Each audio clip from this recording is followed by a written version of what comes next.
Hello, beautiful souls. Before we begin our journey, I'd love to know which corner of the world you're listening from. Drop a line in the comments below. And if you're enjoying these immersive bedtime stories, don't forget to like and subscribe to Insomniac's Lore for more adventures that will carry you into your dreams. Now settle in as we share a tale of loss, discovery, and the letters that sometimes bridge the spaces between us. Autumn Letters. The funeral programme trembled in Ivy Matthews' hands. Not because she was crying, she hadn't been able to cry yet, but because her fingers wouldn't stop shaking. They had been shaking for 3 days now, ever since her mother had answered the phone and made that sound. That terrible, guttural sound that Ivy knew would live in the back of her mind forever. Savannah Monroe, beloved daughter, cherished friend. The words on the cream-coloured paper blurred. Beloved, cherished. Past tense already. 17 years of vibrant life reduced to a paragraph of carefully chosen adjectives. Beside her, Claire shifted in the uncomfortable funeral home chair. Her older sister's hand found hers, squeezing with a pressure that should have hurt but somehow didn't register. Nothing quite registered anymore. There was just the hollow echo chamber of her chest where emotion should be. "You okay?" Claire whispered, though they both knew the question was meaningless. Ivy nodded anyway. What else could she do? Stand up in the middle of Pastor Whitmore's eulogy and scream that no, she wasn't okay? That her best friend had slipped off the face of Ridgeline Trail and tumbled 80 feet to her death while Ivy was at home, irritated that Savannah had cancelled their movie plans. That while Savannah was dying, Ivy had been sulking over popcorn. The service ended with a montage of photos on a projector screen. Savannah as a gap-toothed kindergartner. Savannah in her 9th grade volleyball uniform. Savannah and Ivy at the lake last summer. Arms slung around each other's shoulders, sunburnt and laughing. The images unspooled like evidence of another world, one that had existed just last week but to now seemed impossibly distant. Afterwards, in the reception line, Mrs. Monroe gripped Ivy's hands with desperate strength. "She loved you so much," she said, her eyes bloodshot. "You were like a sister to her." Ivy nodded, mute with the sudden pressure of all the words she couldn't say. But I resented her sometimes. But I was jealous of how easily she moved through the world. But I never told her how much I needed her. That night, Ivy lay awake staring at her ceiling, wondering why grief felt so much like emptiness when it should feel like drowning. 3 days later, Mrs. Monroe called and asked if Ivy would help sort through Savannah's things. "I can't bear to do it alone," she admitted, "and I thought, maybe there are things you'd want to keep." Savannah's bedroom was a time capsule. The same lavender walls they'd painted together in 8th grade. The constellation of Polaroids taped above her desk. The unmade bed, sheets still rumpled from the last morning she'd woken up. "Take whatever you'd like," Mrs. Monroe said before retreating downstairs, unable to stay in the room longer than a few minutes. Ivy moved through the space like an archaeologist, carefully examining artifacts of a lost civilization. The dog-eared paperbacks with their cracked spines, the collection of rose quartz crystals, the half-empty journal where Savannah had scribbled song lyrics and daily observations. In the closet, Ivy slid hangers across the rod, recognising blouses she'd complimented and sweaters she'd borrowed. Near the back, suspended on a wire hanger, was the emerald green dress Savannah had worn to homecoming last October. Ivy remembered zipping it up for her, remembered Savannah's breathless excitement as she twirled in front of the mirror. "Do you think Dylan will love it?" she'd asked. "He'd be an idiot not to," Ivy had replied, ignoring the small, sour knot of envy in her stomach. As she pushed aside a stack of shoeboxes on the closet floor, Ivy's hand connected with something solid tucked beneath the floorboard. A loose plank shifted, revealing a hollow space. Inside was a carved wooden box the size of a large book, its lid inlaid with mother of pearl. Ivy recognised it immediately. Savannah's grandmother had given it to her for her 15th birthday, but Ivy had never seen what Savannah kept inside. She hesitated, feeling like an intruder. Whatever secrets the box held, Savannah had deliberately hidden them, but Savannah was gone now, and maybe, Ivy tried to rationalise, maybe there was something inside that Mrs. Munro should know about. The lid opened on silent hinges. Inside, nestled in a nest of burgundy velvet, were envelopes. 11 of them, each sealed, each addressed in Savannah's looping handwriting to A, just A. No last name, no address. Ivy's fingers hovered over them, her heart suddenly racing. She picked up the envelope on top, turning it over in her hands. It wasn't a bill or a birthday card or anything ordinary. The heavy cream paper and the way Savannah had pressed her pen into the surface, leaving indentations around the letter A, suggested something more intimate, something secret. The last time Ivy had felt this way, poised on the threshold of a discovery that might change everything, had been when she found her father's passport after he left, tucked inside a book in his abandoned study. She'd opened it then, hoping for an explanation, but found only blank visa pages and her father's unsmiling photo. Now, with a similar sense of trepidation and hope, Ivy slipped her finger beneath the envelope's seal. The paper yielded with a soft tear. Inside was a letter, handwritten on the same cream paper. It was dated June 18th, nearly a year ago, when Savannah had been away at that summer writing programme. "Dear A," it began. "I've been trying to find the perfect words all day. Isn't that ridiculous? Me, at a writing workshop, unable to write. But nothing seems adequate when I think about last night under the stars, the way you looked at me when I told you about my mother's illness. No one has ever really seen me like that before. No one has ever just listened without trying to fix things. I keep replaying our conversation in my head. The serious parts, yes, but also how you made me laugh afterwards with your terrible impressions of our workshop leader. You said that good writing isn't about sounding smart, but about being honest. So here's my honesty. I've known you for 5 days and already you feel important. Is that crazy? Maybe by the time you read this, if you read this, I'll have found the courage to tell you in person. Until tomorrow." Ivy sat back on her heels, her heart pounding. This wasn't just a letter. It was the opening chapter of a story she'd never known existed. A hidden current in Savannah's life that had flowed beneath the surface of their friendship. She reached for the second envelope with trembling fingers. The remaining letters chronicled a hidden summer romance, 2 weeks of feverish connection between Savannah and someone named A. Through Savannah's words, Ivy glimpsed a boy with ink-stained fingers and eyes like autumn. A boy who sketched constantly in black notebooks and read poetry at open mics. A boy who made Savannah feel seen in ways that terrified and exhilarated her. The letters revealed a Savannah that Ivy had never fully known. Vulnerable, philosophical, uncertain.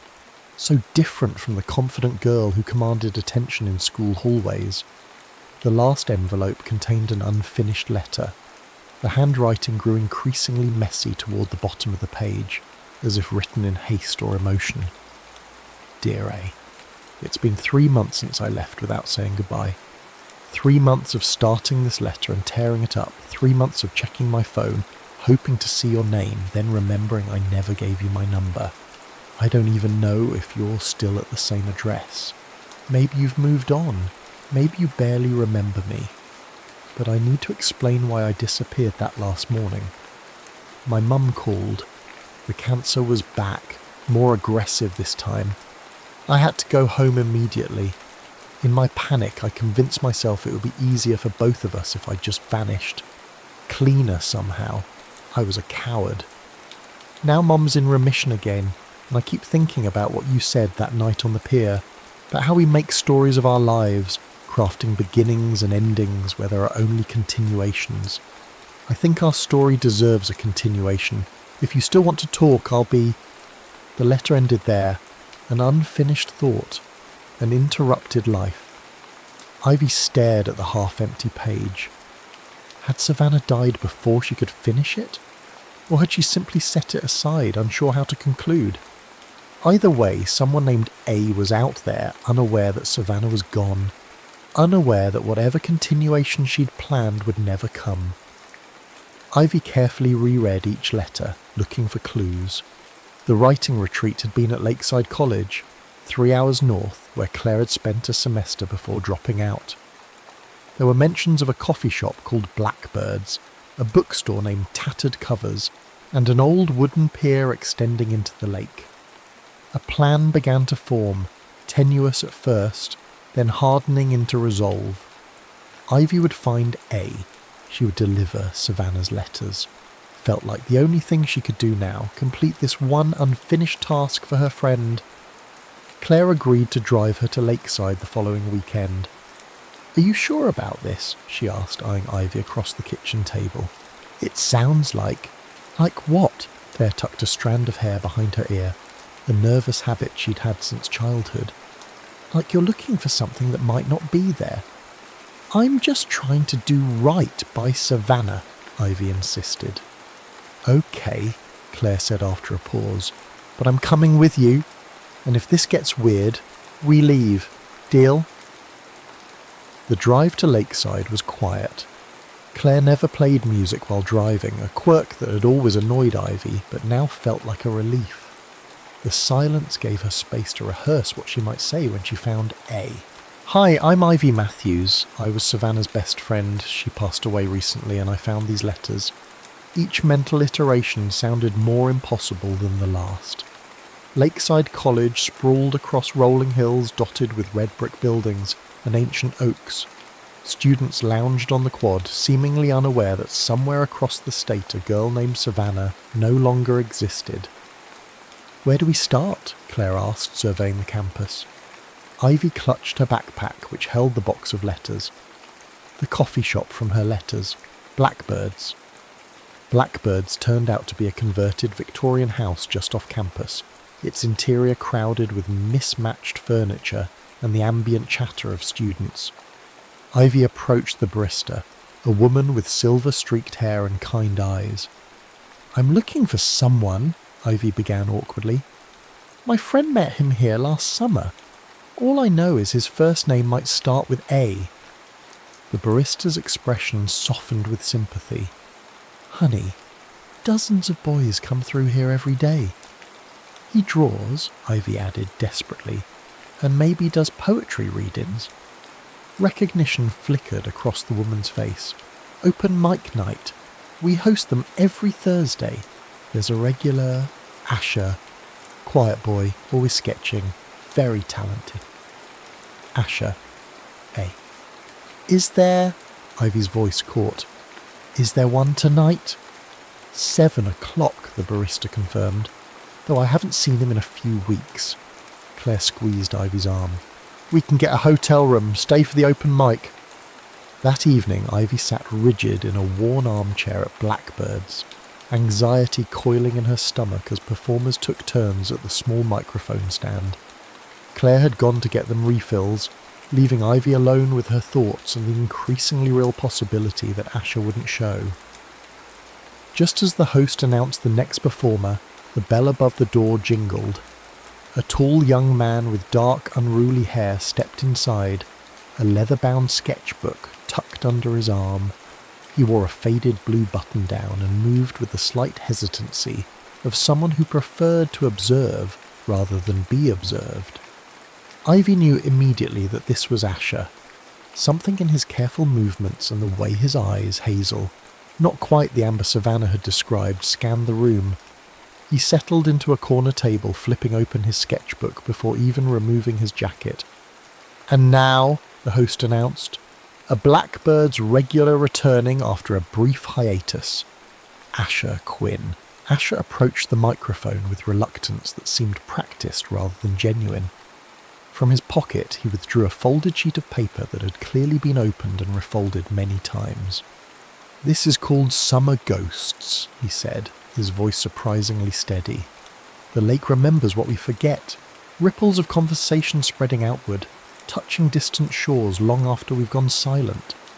You left at dawn, no footprints in the sand, just the echo of your laugh across the water. Now, autumn comes, turning everything to gold, and still I look for you in empty spaces, in the negative shapes between tree branches, in the silence between heartbeats. Summer ghosts walking alongside me, transparent but never quite gone. The sparse audience snapped their fingers in appreciation. Ivy couldn't move. His words had painted Savannah so clearly that for a moment, Ivy felt she might turn and find her friend sitting beside her, eyes bright with pride.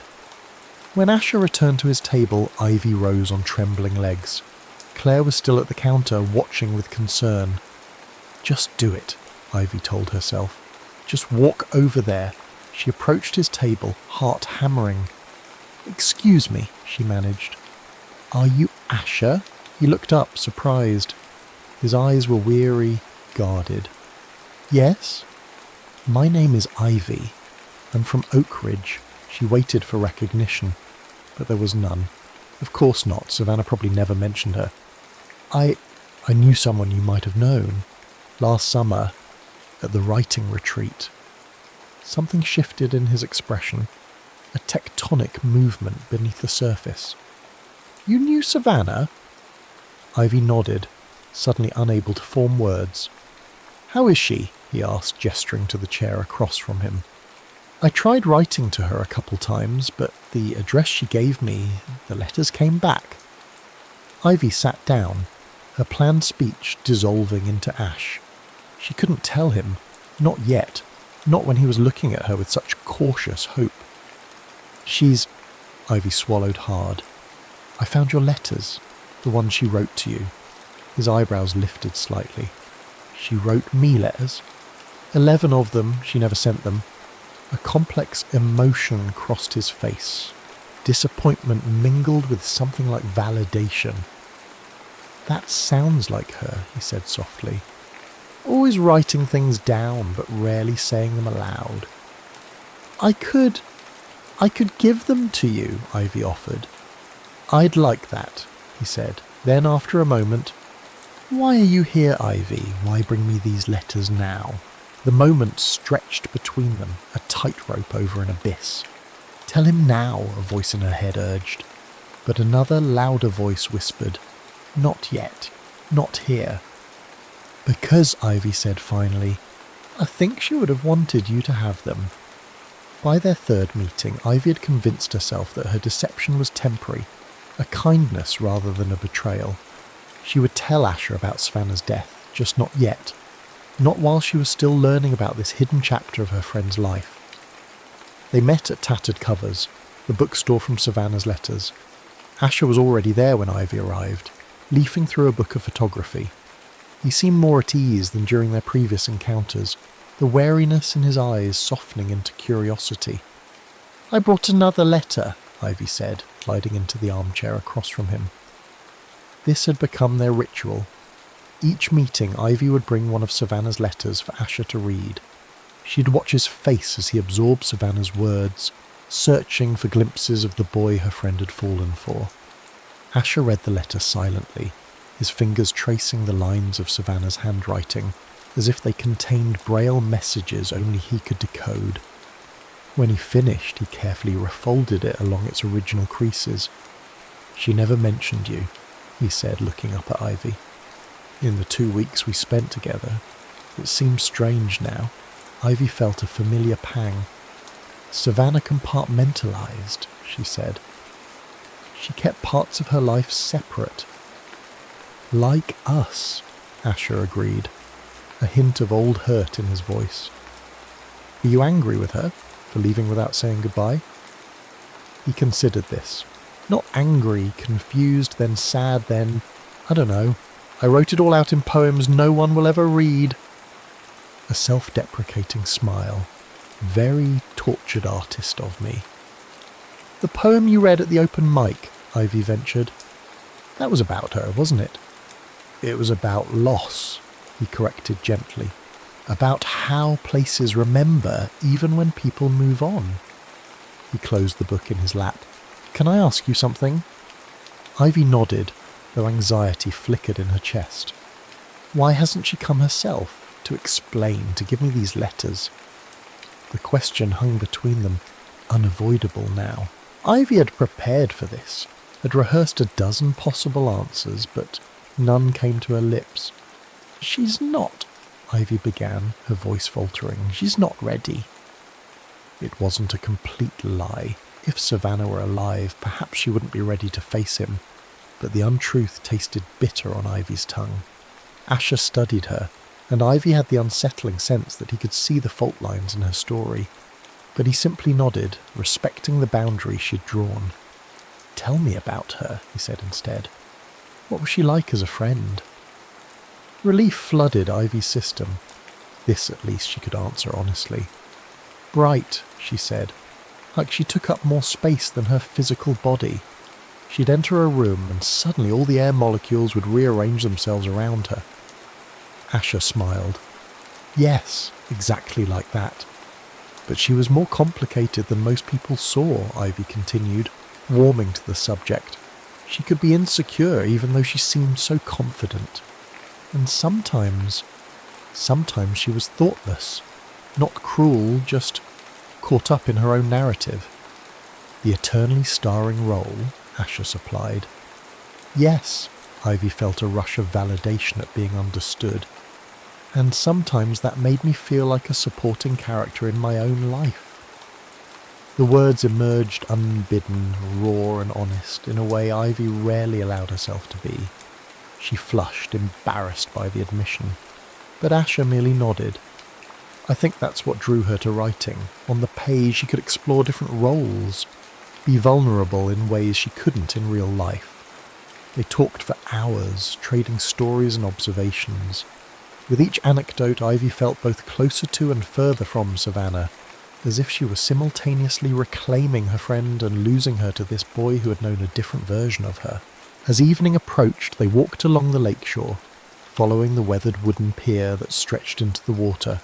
The same pier where, according to Savannah's letters, she and Asher had spent their last night together, talking until dawn. "This is where we said good night," Asher said, stopping at the pier's end. "I thought we'd have the next day and the day after that. I didn't know it was an ending." Ivy looked out across the lake, its surface burnished copper by the setting sun. "Maybe it wasn't," she said softly. "Maybe it was just paused." Asher turned to her, his expression unreadable in the fading light. "Why are you really here, Ivy? It's not just about delivering letters." The moment crystallized around them, fragile, precarious. Ivy felt the weight of her deception pressing against her ribs, making it hard to breathe. "After Savannah," she began, then stopped, recalibrating. "I needed to understand this part of her life. She never told me about you. And now I feel like I know her better, and I know you too." "Do you?" His voice was gentle, without accusation. "We're practically strangers." "No," Ivy said with sudden certainty. "We're not strangers. We both loved her in different ways. That connects us." The word hung in the air between them. Loved, past tense. If Asher noticed the slip, he didn't comment. Instead, he moved closer, until Ivy could see the flecks of gold in his hazel eyes. "There's something else," he said quietly. "Something you're not telling me." Ivy's heart thundered in her chest. This was the moment to tell him the truth, to end the charade. But then Asher did something unexpected. He leaned forward and kissed her, a brief, hesitant press of lips that ended almost before it began. Ivy stepped back, stunned. Horror and something else, something she refused to name, surged through her. "I shouldn't have done that," Asher said immediately, regret plain on his face. "I'm sorry." "I have to go," Ivy said, already turning away. "Ivy, wait." "Savannah is dead," she blurted out, the words ripping from her throat. "She died in a hiking accident 2 months ago. She's gone, and I've been lying to you this whole time." The colour drained from Asher's face. He staggered backward as if physically struck. "What?" "She fell from Ridgeline Trail." Ivy's voice sounded distant, disconnected from her body. The last letter, the unfinished one, she was writing it to you the week before she died. She never got a chance to send it. Asher's face contorted, disbelief giving way to dawning horror. And you knew all this time? I was going to tell you, Ivy said desperately. I needed to understand first. I needed to know who you were to her. Who I was to her. Asher's voice sharpened. You've been watching me grieve a girl who didn't care enough to say goodbye when all along she was... He broke off, unable to finish the sentence. She did care, Ivy insisted. That's what the letters show. The letters you've been parcelling out to me like some kind of sick game? He raked his hands through his hair, his breathing ragged. God, Ivy, do you have any idea what you've done? I was trying to protect you. Protect me? Asher laughed, a hollow sound. You were using me to process your own grief. Don't pretend this was about me. The truth of his words hit Ivy like a physical blow. She had been using him, using their conversations to work through her own complicated feelings about Savannah, to feel close to her friend again through this Soy who'd known a different side of her. I'm sorry, she whispered, though the words seemed pathetically inadequate. Asher shook his head, already backing away. Don't contact me again, he said, his voice flat.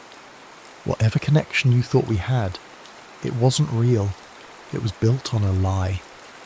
He turned and walked back along the pier, a solitary figure silhouetted against the darkening sky.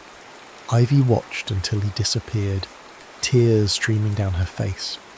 That night, in the hotel room she shared with Claire, Ivy finally read Savannah's last letter, the unfinished one, aloud. Claire listened silently, sitting cross-legged on the bed opposite Ivy's. She was going to reach out to him again, Ivy said, her voice raw from crying. Before she died, she was going to try. Claire regarded her sister with gentle eyes. You can't finish her story for her, Ivy. I know that now. Ivy traced the edge of the letter with her fingertip. But I think I need to finish mine. Back home, Ivy moved through the days like a sleepwalker, who returned to school, sat through classes, responded when spoken to. But internally she remained at that pier, watching Asher walk away with the weight of fresh grief bowing his shoulders. What had begun as an impulsive quest to understand Savannah had become something more complicated, a journey through her own unacknowledged feelings about her friend, about herself, about the strange, brief connection she'd formed with Asher. Claire found her one evening sitting on the back porch, staring at nothing. You should write to him, she said without preamble, settling into the adjacent chair. Ivy glanced at her sister.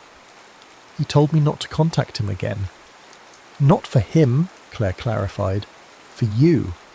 Write the letter you need to write, even if you never send it. Later that night, Ivy sat at her desk with a blank sheet of paper before her. The same cream-coloured stationery that Savannah had used for her letters to Asher. Ivy had found a stack of it in Savannah's desk drawer and brought it home, another keepsake from a life cut short. Dear Asher, she began, then stopped. She crumpled the paper and started again. Asher, I've written this letter 7 times now, and I'll probably rewrite it 7 more before I'm finished. I keep thinking about what Savannah wrote in her 4th letter to you, about how difficult it is to find the right words for the most important things. First, I'm sorry. Not just for lying to you, but for using you as a way to process my own complicated grief. You deserved better than that. Second, I want you to know that everything else was real. The conversations we had about Savannah, about writing, about feeling like supporting characters, those were honest. In some ways, I was more honest with you than I've been with anyone in a long time. I discovered Savannah's letters 3 days after her funeral. Finding them felt like she was speaking to me from beyond, revealing parts of herself she'd kept hidden. I was hurt that she had never told me about you, about the writing retreat, about any of it. But I was also captivated by this other version of her. the one who wrote about starlight on water and the weight of words unspoken. When I found you, I told myself I was fulfilling some kind of duty to Savannah, that I was doing what she would have wanted, but that wasn't the whole truth. I was also trying to understand who I was now that she was gone. For so long I'd defined myself in relation to her, the quiet friend, the reliable one, the shadow to her light. Without her, I felt unmoored. Meeting you changed something. Talking to you about her helped me see Savannah more clearly, not as the perfect, vibrant girl I'd placed on a pedestal, but as someone complex and flawed and real. Someone who could be selfish and thoughtless, but also deeply loyal. Someone who could love fiercely, but also run away when things got too intense. And somehow, in learning to see her more clearly, I began to see myself more clearly too. I don't expect your forgiveness. I don't even expect you to read them this far. But I needed to tell you that in the midst of all my mistakes, something genuine happened. For a few brief conversations at a bookstore and along a lake shore, two people connected over shared loss and unspoken questions. I'm leaving all of Savannah's letters with this one. They belong to you now. Do with them what feels right. With regret, gratitude and hope, Ivy Matthews. Ivy reread the letter 3 times, making small adjustments. Then she carefully folded it and slipped it into an envelope along with all of Savannah's letters. She addressed it simply. Asher Quinn, Lakeside College. The next day she mailed it from the post office downtown, watching as the envelope disappeared into the outgoing mail slot. Then she walked to the cemetery on the hill overlooking town. Savannah's grave was still a raw wound in the earth, the grass not yet grown over the rectangular plot. Her headstone was simple white marble with her name, the dates of her brief life, and the words, "Beloved daughter, cherished friend." Ivy sat beside it, running her fingers over the freshly carved letters. "I met him," she said aloud. "Asher. He's exactly how you described him in your letters. Thoughtful, a bit guarded, someone who sees beneath the surface." A breeze stirred the nearby maple trees, ending at a shower of red-gold leaves spiralling to the ground. "I understand why you fell for him," Ivy continued, "and I understand why you kept him separate from the rest of your life. He knew a different version of you, a more vulnerable one." Ivy leaned back against the headstone, her eyes tracing the patterns of clouds overhead. "I'm still angry with you sometimes," she admitted, "for dying, for leaving so many things unfinished between us, for being so easy to love and so difficult to fully know." The words felt sacrilegious spoken here among the dead, but also necessary, like lancing a wound to release infection. "But I'm trying to remember you whole," Ivy whispered. "The girl who hogged the spotlight, and the girl who wrote secret love letters, the friend who made me feel invisible sometimes, and the friend who knew exactly when I needed a late-night phone call." She sat there until the sun began to set, painting the cemetery in shades of amber and gold. Then she rose, brushed grass from her jeans, and pressed her palm flat against the cool marble of the headstone. "Goodbye, Savannah," she said softly. "I'm letting you go." October arrived with a vengeance, stripping trees bare and painting the world in sepia tones. Ivy settled into a new rhythm, school, home, occasional outings with friends she'd neglected during the worst of her grief. She began keeping a journal, filling its pages with observations and questions, trying to make sense of the changing landscape of her life. She didn't expect to hear from Asher again. She'd made peace with that, or was trying to. Sometimes at night she still replayed their conversations in her mind, wondering what might have been different if she'd been honest from the beginning. Then on a rain-soaked Tuesday morning, Claire appeared in her bedroom doorway holding an envelope. "This came for you," she said, her expression carefully neutral. Ivy recognised the handwriting immediately. Her heart performed a complicated gymnastic routine in her chest as she accepted the envelope. "Do you want me to stay?" Claire asked. Ivy shook her head. "I'll be okay." When she was alone, Ivy sat cross-legged on her bed and carefully opened the envelope. The letter inside was written on plain notebook paper, the blue lines visible beneath a neat angular script. Ivy, it's taken me 3 weeks to write this response. Not because I didn't know what to say, but because I needed time to process everything. Grief isn't linear, something I suspect you understand all too well. I was angry when I walked away that night. Angry and hurt and confused. But as the days passed, I began to understand your actions more clearly. We do strange things when we're grieving. We make choices that seem incomprehensible to others, but make perfect sense in the distorted reality of loss. I've read all of Savannah's letters now, several times actually. They've become a kind of talisman, physical proof that what happened between us that summer was real, that I didn't imagine the connection. In her final letter, she wrote about continuation, about how stories don't really end, but transform. I think she was right. I'm coming to Oak Ridge next weekend. There's a coffee shop downtown, the Morning Roast. I'll be there Saturday at 11, if you want to talk. No pressure, no expectations, just two people who once orbited the same bright star, finding their own paths forward. If you don't come, I'll understand. Some stories are meant to remain unfinished. Either way, thank you for bringing her words back to me. They've helped me say goodbye. Asher. Ivy read the letter twice more, her fingers tracing the indentations his pen had left on the paper.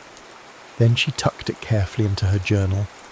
That Saturday morning dawned clear and cold, the kind of autumn day that feels like a warning of winter. Ivy stood in front of her closet, discarding outfit after outfit. Nothing seemed right. Too casual, too formal, too much like the old Ivy who had lived in Savannah's shadow. Finally, she settled on a burgundy sweater and jeans. Simple, but purposeful. Claire watched from the doorway as Ivy applied a touch of mascara. "So you're going?" she said. Not a question. "I am." "What are you hoping will happen?" Ivy met her sister's eyes in the mirror. "I don't know," she admitted, "but I need to find out." The Morning Roast was Oak Ridge's oldest cafe, a converted Victorian house with creaking floors and mismatched furniture. Ivy arrived 10 minutes early, choosing a table near the window where she could watch the street. Her hands fidgeted with a paper napkin, folding and refolding it into increasingly complex shapes. At precisely 11, the bell above the door jingled. Asher stepped inside, scanning the room until his eyes found hers. He looked different somehow, more solid, more present. Or maybe it was Ivy who had changed, seeing him now without the filter of deception between them. He approached her table, hesitating before sitting down. "You came," he said simply. "So did you." An awkward silence stretched between them, filled with the ambient sounds of the cafe. Coffee grinding, low conversations, the hiss of the espresso machine. "I visited a grave," Asher said finally. "Yesterday. I needed to say goodbye properly." Ivy nodded, understanding. "I also met her mother," he continued. "She invited me in when she saw me standing in the driveway. We talked for a long time." "What did you tell her?" Ivy asked, curious. "The truth about the writing retreat, about Savannah and me." The ghost of a smile touched his lips. "She said Savannah would have turned everything into a dramatic story eventually, that keeping secrets was just a way of holding on to experiences that felt too precious to share." Ivy felt a pang of recognition. That sounds like her. "She also told me about you," Asher said, his eyes steady on hers. "About how you've been since Savannah died. How you've been taking care of her mother, checking in, helping sort through things." Ivy shrugged, uncomfortable with the praise. "It's what friends do." "Is it?" Asher tilted his head slightly. "Or is it what Ivy does?" The question hung in the air between them, simple yet somehow monumental. Ivy had spent so long defining herself in relation to Savannah that she'd never fully considered who she was on her own terms. "I don't know who I am without her," Ivy admitted softly. "I'm still figuring that out." "I'd like to help," Asher said, "if you'll let me." Ivy studied him. This boy who had loved and lost her best friend, this boy who had every reason to despise her, but had chosen understanding instead. Something shifted in her chest, a loosening of a knot she hadn't realised was there.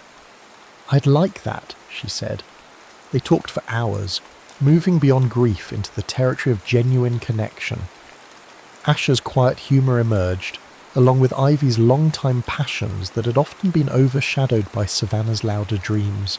They discovered shared tastes in music, books, and the particular pleasure of rainy days spent indoors. When they finally left the cafe, afternoon was fading into evening.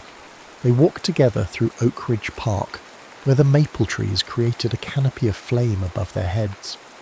"What happens now?" Ivy asked as they paused by the duck pond. Asher considered the question. "I don't know," he admitted, "but I think Savannah would want us both to be happy, to find our way forward." "Together?" The words slipped out before Ivy could censor it. "Maybe," Asher said. "Not right away. We both have healing to do first. But someday." He reached for her hand, his fingers tentatively interlacing with hers. It wasn't a declaration or a promise, just possibility. Fragile as an autumn leaf and just as vibrant. Above them a V of geese cut across the darkening sky, their calls echoing long after they disappeared from view.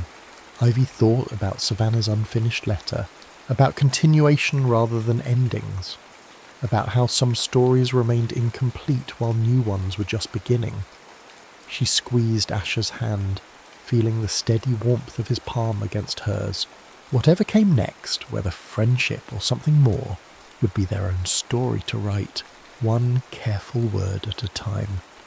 The autumn wind picked up, sending a spiral of leaves dancing around them, red and gold and russet, vibrant in their final transformation. Letting go, Ivy realised, didn't mean forgetting. It meant making room for new growth, new connections, new possibilities. And in that moment, surrounded by falling leaves and fading light, Asher gently turned Ivy to face him. His eyes searched hers, asking a silent question. She nodded, almost imperceptibly, and he leaned forward, pressing his lips to hers in a kiss that felt like the first sentence of a new story. When they pulled apart, Ivy saw her future reflected in his eyes, not as Savannah's friend or as the quiet girl who lived in shadows, but as herself, fully and completely. The letters had brought them together, but what happened next would be entirely their own. The end.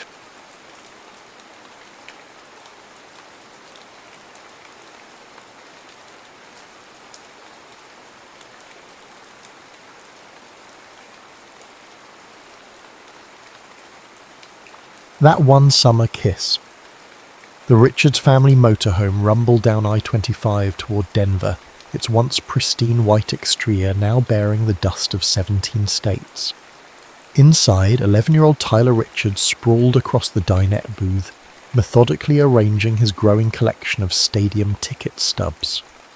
"Dad, how many more to go after the Rockies?" he called toward the driver's seat where Jim Richards navigated the behemoth vehicle with the casual confidence of a man who'd logged over 8,000 miles that summer.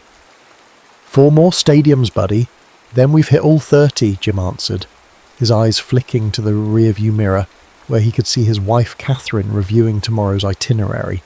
Elitch Gardens, amusement park in the morning, Coors Field in the afternoon. In the back bedroom, 9-year-old Brit sat cross-legged on her bunk, carefully applying pine tar to her baseball glove, a ritual she'd adopted after watching her father do the same.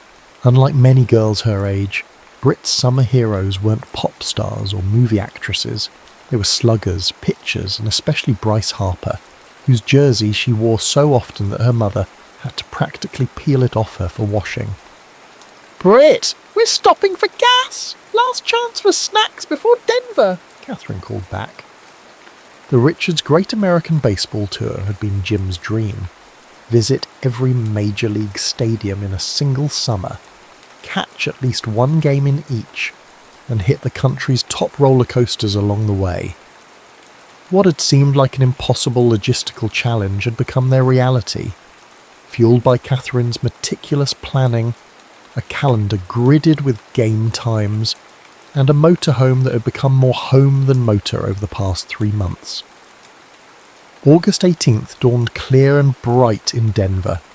The Richards family arrived at Coors Field 3 hours before first pitch, Jim's rule for exploring each stadium properly. While Catherine and Tyler headed to the team store, Jim took Britt to watch batting practice, her Harper jersey standing out among the purple and black Rockies gear. "Look how the ball carries in this thin air," Jim explained, his arm around Britt's shoulders. "That's why they call it a hitter's park."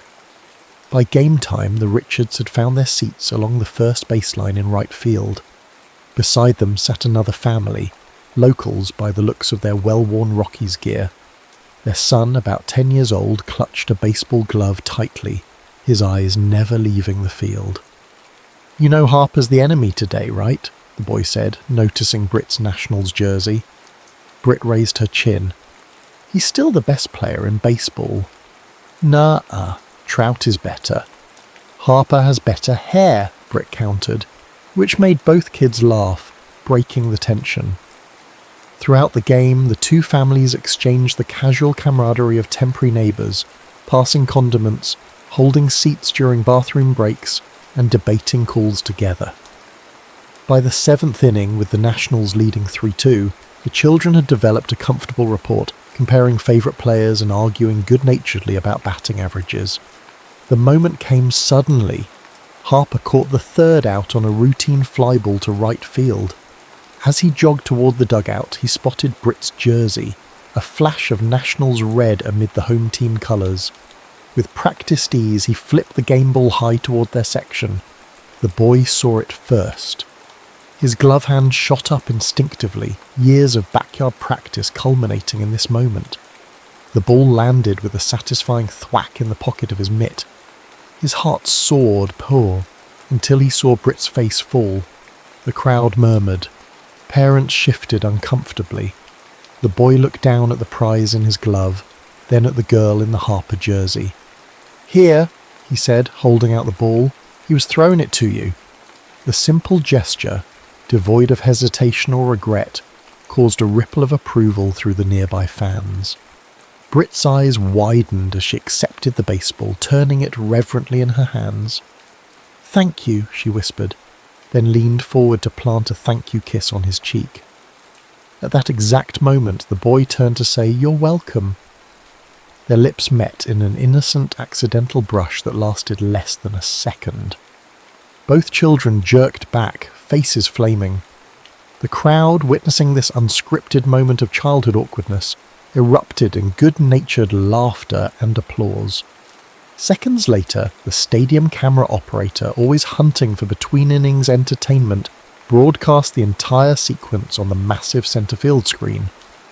Summer Kiss Cam flashed across the Jumbotron as 40,000 fans watched the replay. The catch, the generous gift, the innocent kiss. The stadium announcer chuckled warmly through the speakers. "Now that, folks, is the spirit of baseball right there." As the families left after the game, there were smiles and waves but no exchanged information. Just two groups of strangers sharing a fleeting moment before continuing on their separate journeys. The Richards had 4 more stadiums to visit, and school was starting soon. The boy and his family disappeared into the Denver crowd, and Britt never learned his name. Neither family could have known that the clip would become a recurring feature in baseball highlight reels for years to come, filed under heartwarming fan moments alongside proposals and first catches. The Richards motorhome was sold 3 years after the Great Baseball Tour. Catherine had lobbied to keep it. Think of the memories, but practicality won out.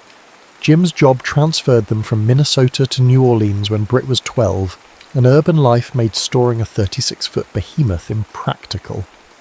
Tyler, less sentimental than his sister, had moved on from baseball to football and academic decathlon competitions. Brit, however, never abandoned her love of the game, even as she discovered her own athletic calling on the track.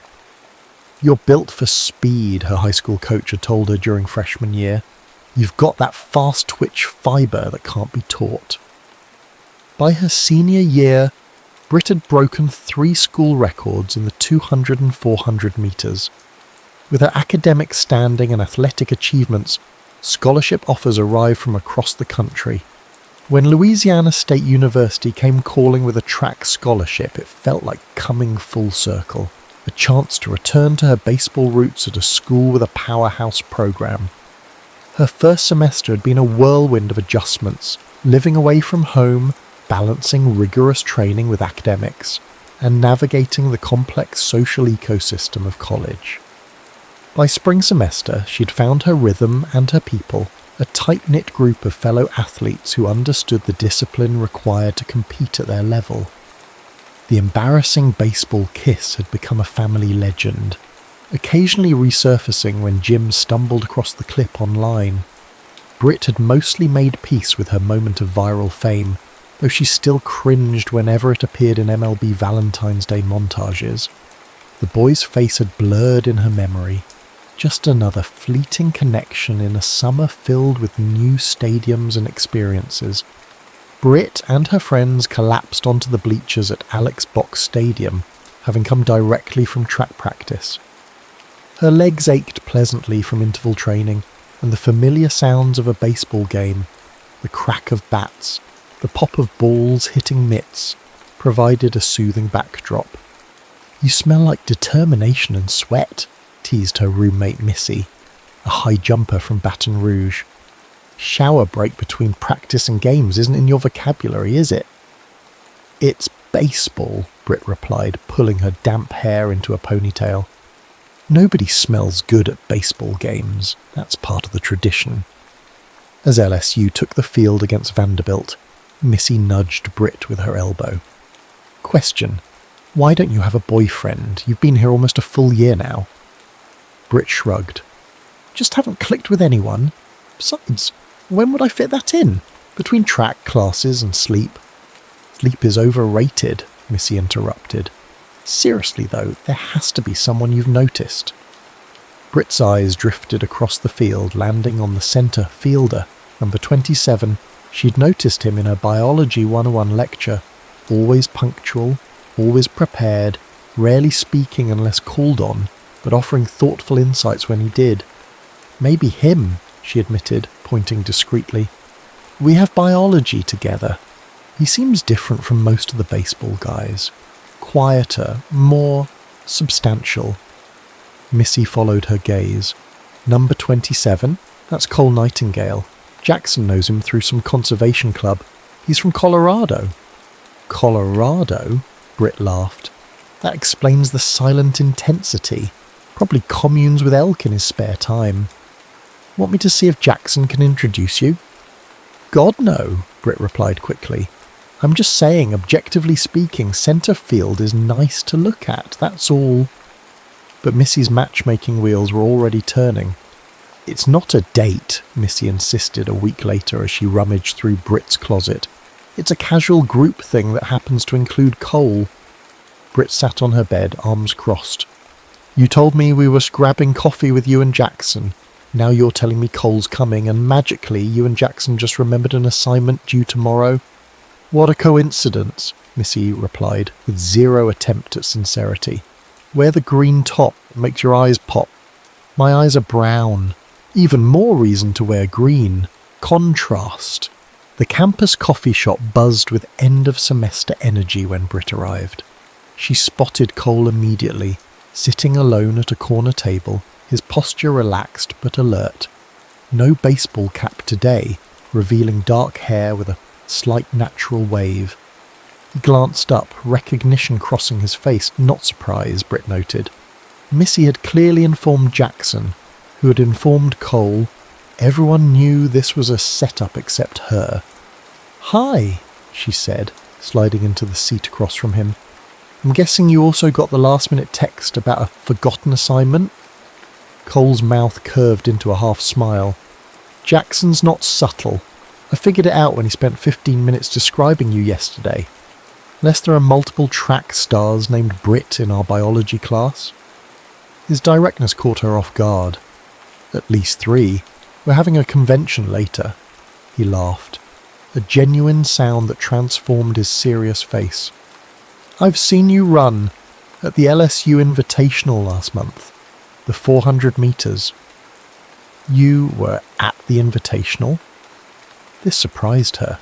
Baseball players rarely attended track meets.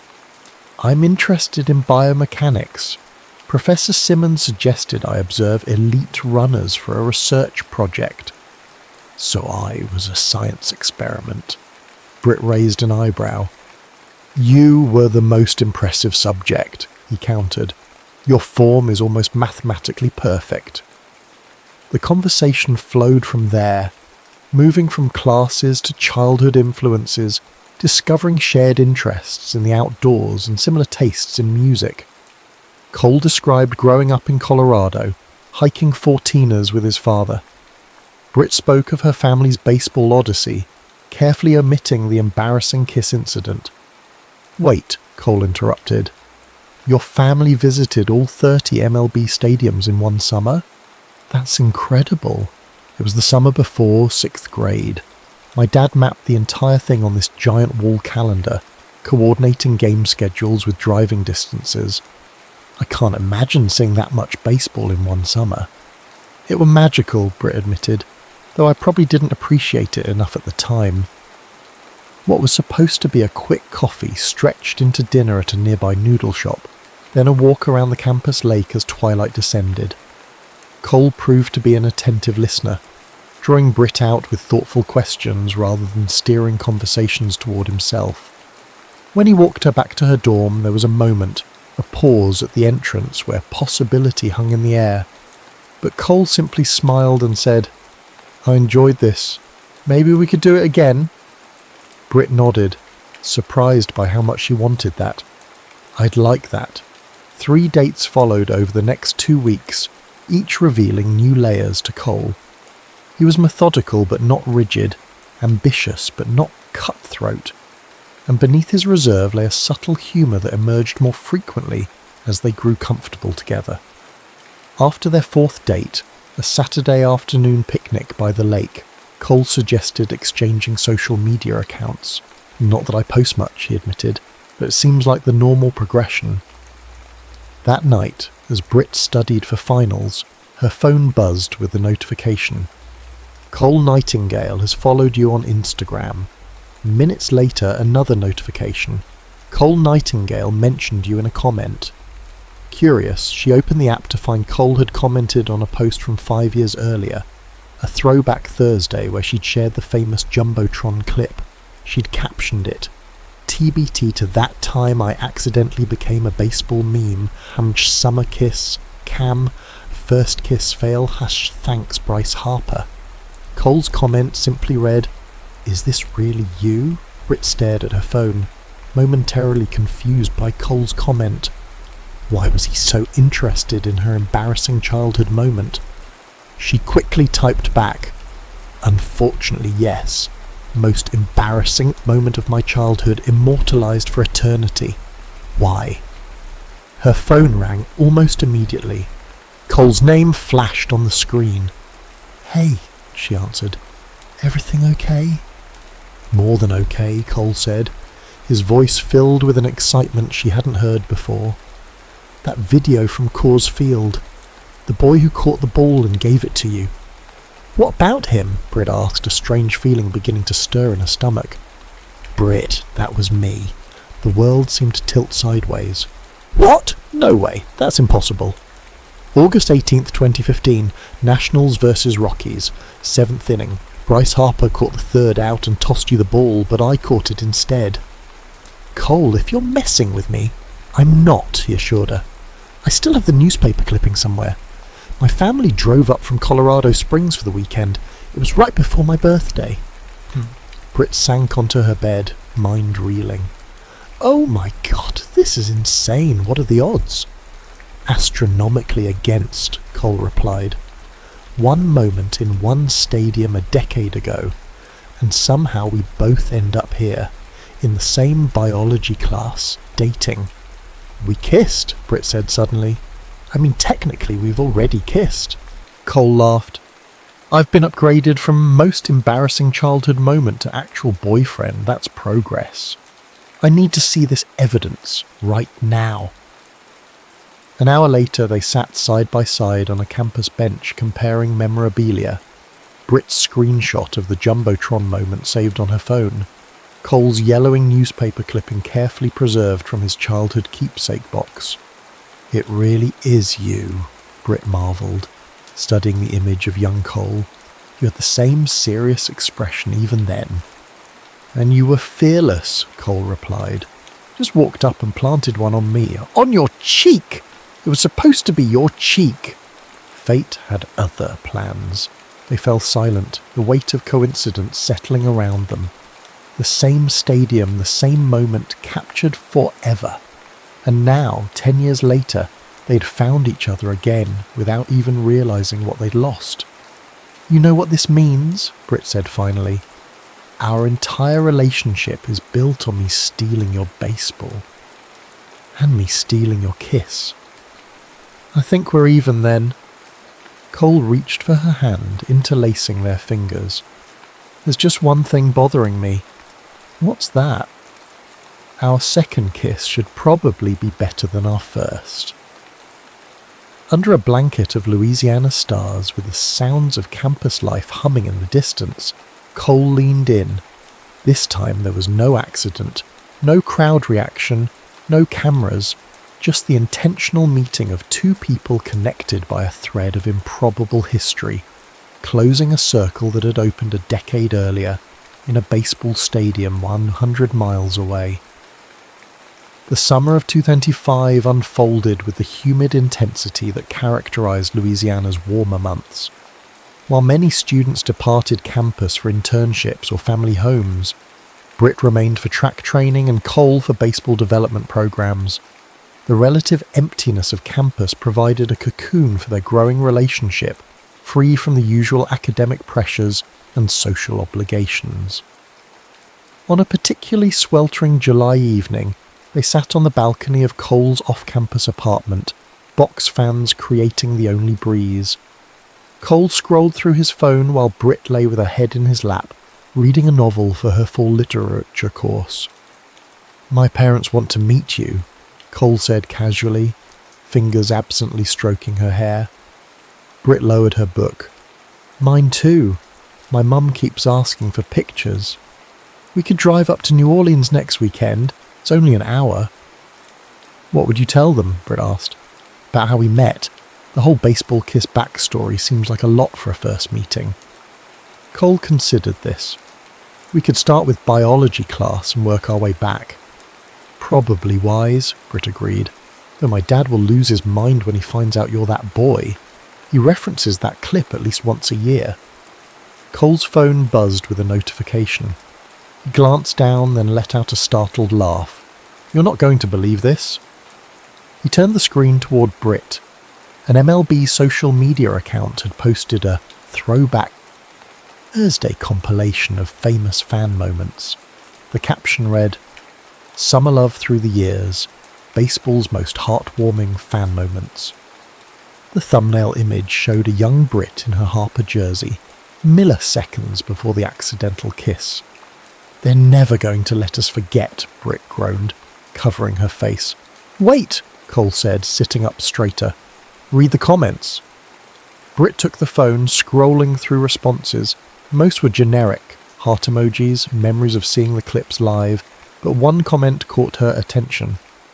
OMG, that's Britt Richards, LSU track, and Cole Nightingale, LSU baseball. They're dating now. Hashtag full circle hammer baseball love. How? Britt began. Missy, they said in unison. She must have made the connection and shared it, Cole reasoned. She does follow all the MLB accounts. The post was rapidly gaining traction, with more comments confirming the unlikely reunion story. By morning, several sports websites had picked up the tale, framing it as a baseball fairy tale. The children from the famous Kiss Cam serendipitously reuniting in college, unaware of their shared history. Brit's phone rang early the next day, her father, calling with an uncharacteristic urgency in his voice. "Brittany Ann Richards," he said when she answered, using her full name in a way that signalled his excitement rather than disapproval. "Is it true? The boy from the Kiss Cam is your boyfriend, the one you've been telling us about?" Britt sighed, shooting Cole a resigned look as he entered the room with coffee. "Yes, Dad, it's true." Jim's whoop of delight was loud enough that Cole could hear it across the room. "Your mother won't believe this. Actually, everyone needs to hear this story. Thanksgiving. You're bringing him for Thanksgiving, right? Both families. We need both families there. Dad, it's July, and we haven't even met each other's parents yet.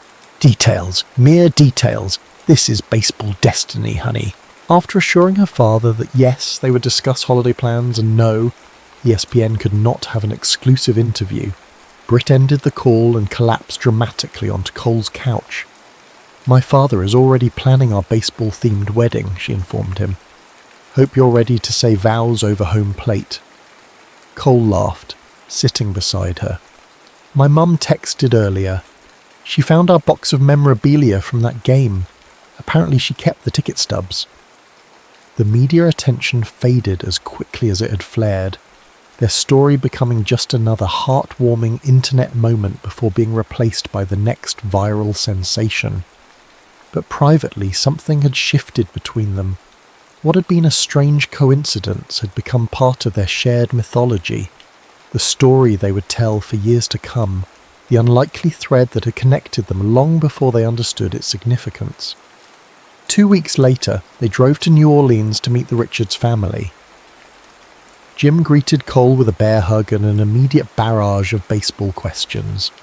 Catherine was more restrained but equally welcoming, showing Cole the meticulous scrapbook she'd created from their great baseball tour, including a page dedicated to the famous Kiss. "We should have gotten your autograph back then," Jim joked over dinner. "Could have sold it for college tuition by now." "Jim," Catherine chided gently, then turned to Cole. "We're just happy Britt found someone who shares her love of the game. That's rare."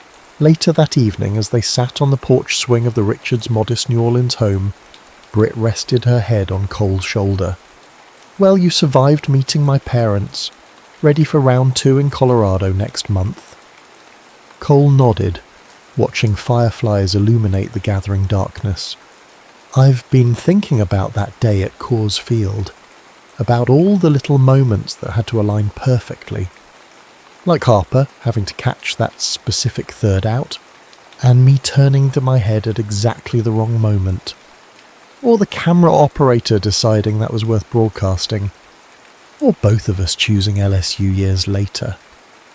Britt laced her fingers through his. "My dad would call it baseball destiny. My science brain would call it statistically impossible. What do you call it?" Cole considered this, watching the rhythm of the fireflies' silent communication across the yard. "I don't know if there's a name for it, but I'm grateful." Above them, the porch light attracted moths in hypnotic patterns, nature's own version of chance and circumstance. Inside, they could hear Jim regaling Catherine with plans for a Thanksgiving reunion with the Nightingales, a suggestion that would have seemed absurd months earlier, but now felt inevitable. "Do you ever wonder," Britt asked softly, "about all the other moments like that? The connections we miss, the people we brush against without realizing it?" "All the time," Cole admitted. "But maybe we don't miss as many as we think. Maybe the important ones find a way to circle back." As if to punctuate his point, Britt's phone buzzed with a notification. An MLB account had shared their story again, this time with a side-by-side comparison, the original Kiss camo moment from 2015 alongside a recent photo of them at an LSU game, 10 years older but unmistakably the same people.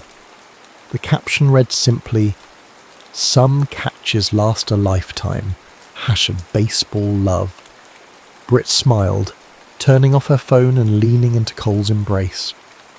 The digital world could have their story, could reshape it into whatever narrative fit neatly into a social media post. But the reality, the complex, improbable path that had led them from a crowded stadium to this quiet porch belonged only to them. That and the memory of a summer kiss that had somehow, against all odds, found its way home.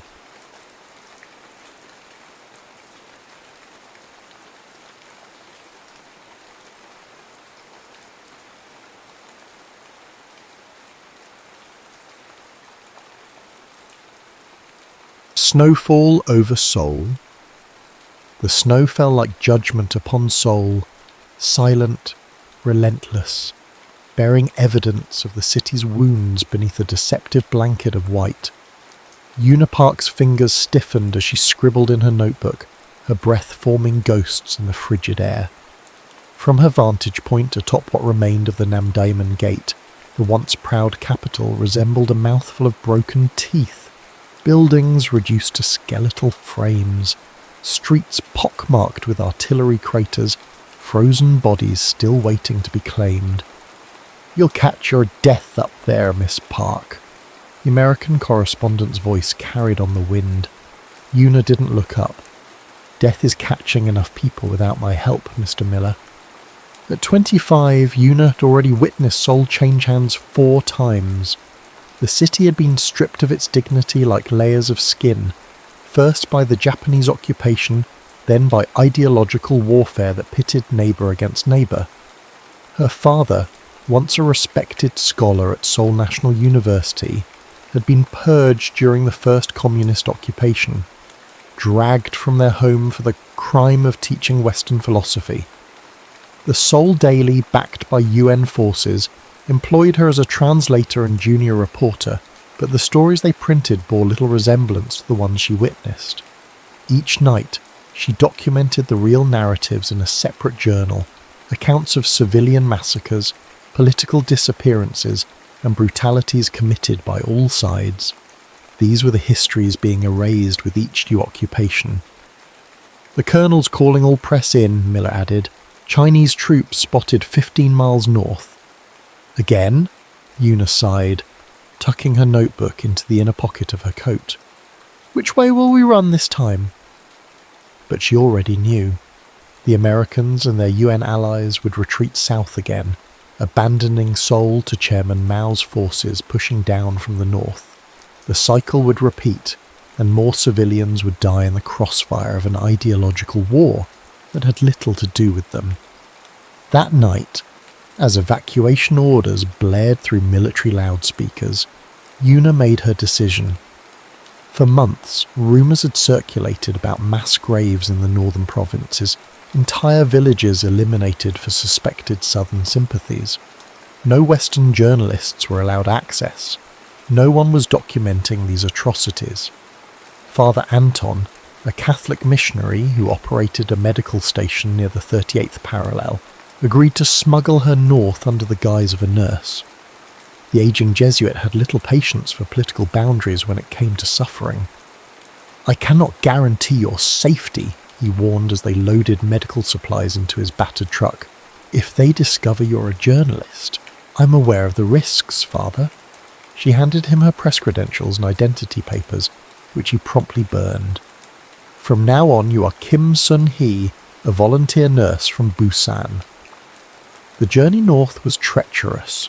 Twice they were stopped at checkpoints where Father Anton's medical mission papers were scrutinised by teenage soldiers with hollow eyes and trembling fingers on triggers. Their truck crawled through landscapes rendered alien by war, villages reduced to charred frames, fields now cratered moonscapes, frozen bodies of civilians caught in artillery barrages, their blood stark crimson against the snow.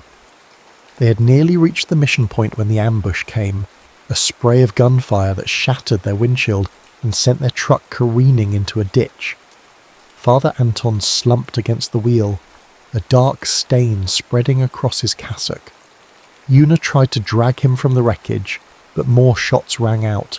She dove into the snow as uniformed figures approached, their red-starred caps visible against the twilight. "American spy!" one shouted in heavily accented English. "Do not move!" Rough hands pulled her from the snow. The last thing she saw before a rifle butt struck her temple was Father Anton's unseeing eyes, fixed on the darkening sky. She awoke in a small room with stone walls that might once have been a storage cellar. A single bulb dangled from the ceiling, illuminating a wooden table and 2 chairs. Her head throbbed, and her wrists were bound with coarse rope. Hours passed before the door finally opened. A tall figure in a North Korean officer's uniform entered, his face obscured by the shadows. He moved with careful deliberation, placing a metal cup of water on the table before stepping into the light. Yuna caught her breath. Despite the harsh uniform, his face retained a scholar's gentleness, high cheekbones, thoughtful eyes, and a slightly crooked nose that hinted at some past injury. He couldn't have been more than 30. "I am Captain Ji-ho Kim," he said in flawless English. "You were captured with a known intelligence operative. You will tell me who you are and what information you are carrying." "The man you killed was a Catholic priest bringing medical supplies to civilians," Yuna replied in Korean, her voice steadier than she felt. Surprise flickered across Ji-ho's features, not at her words, but at her educated Seoul accent. "A southern woman this far north?" His voice lowered as he switched to Korean. "That makes you either very brave or very foolish. Sometimes those are the same thing." Their eyes locked across the table, and in that moment, something unspoken passed between them, a recognition that transcended uniforms and borders. They were both playing roles in a tragedy neither had written. "They're watching," he said softly, nodding toward the door. "Your papers identify you as Kim Sun-hee, a nurse from Busan. Is that true?" She recognized the lifeline he offered. "Yes." Ji-ho raised his voice again, returning to the scripted interrogation. "You're working with the Red Cross?" "Yes," Yuna nodded, "providing medical aid to civilians." Later, she would learn what it cost him to spare her.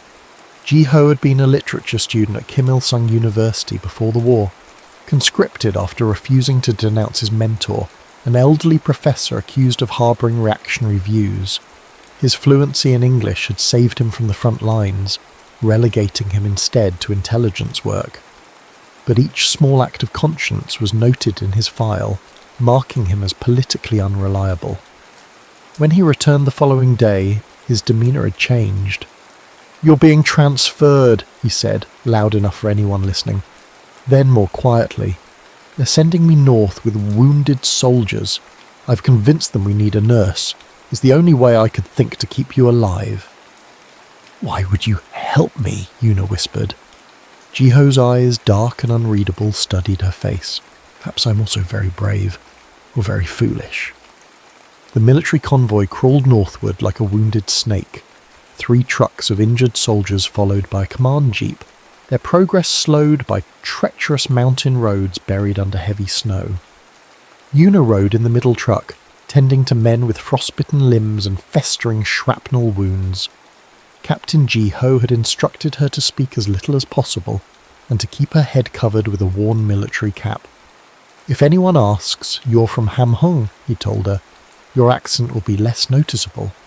The men under Ji-ho's command were a grim assortment, some barely older than boys, others weathered veterans of multiple campaigns. All regarded her with suspicion. Their destination was a field hospital near the Chinese border, where the wounded would be treated before being redeployed. For Yuna, it represented deeper entrapment in enemy territory. On the 3rd night, their convoy stopped in an abandoned village. The houses stood like dark sentinels against the snow, their windows vacant eyes watching the soldiers establish camp. Ji-ho assigned Yuna to a small outbuilding that might once have been a workshop. "It's the most private space I can manage," he explained, helping her carry medical supplies inside. "The men are uncomfortable having a woman among them." "They should be more concerned with gangrene than my gender," Yuna replied, arranging bandages on a makeshift table. Ji-ho almost smiled, a slight softening around his eyes that vanished as quickly as it appeared. These men have seen things that have stripped away their humanity. Don't judge them too harshly." "And what have you seen, Captain?" Yuna asked, studying him closely. The question hung between them, dangerous and intimate. Jiho turned away, his profile sharp against the lantern light. "Enough to know this war serves no one but distant powers playing at Empire." His voice dropped to a whisper. "Be careful around Sergeant Choi. He suspects you're not what you claim."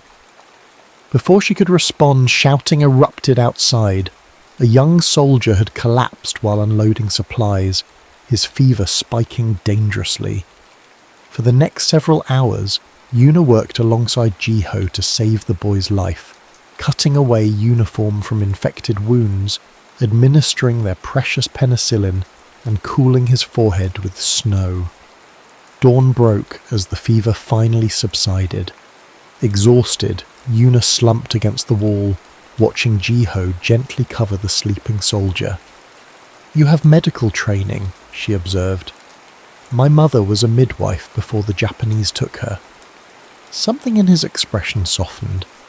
"She taught me that hands can heal as easily as they can harm, a lesson I try to remember." When the convoy resumed its journey, a new understanding existed between them, tentative and unspoken. Each night as they made camp, Jiho would find reasons to consult with her away from the others.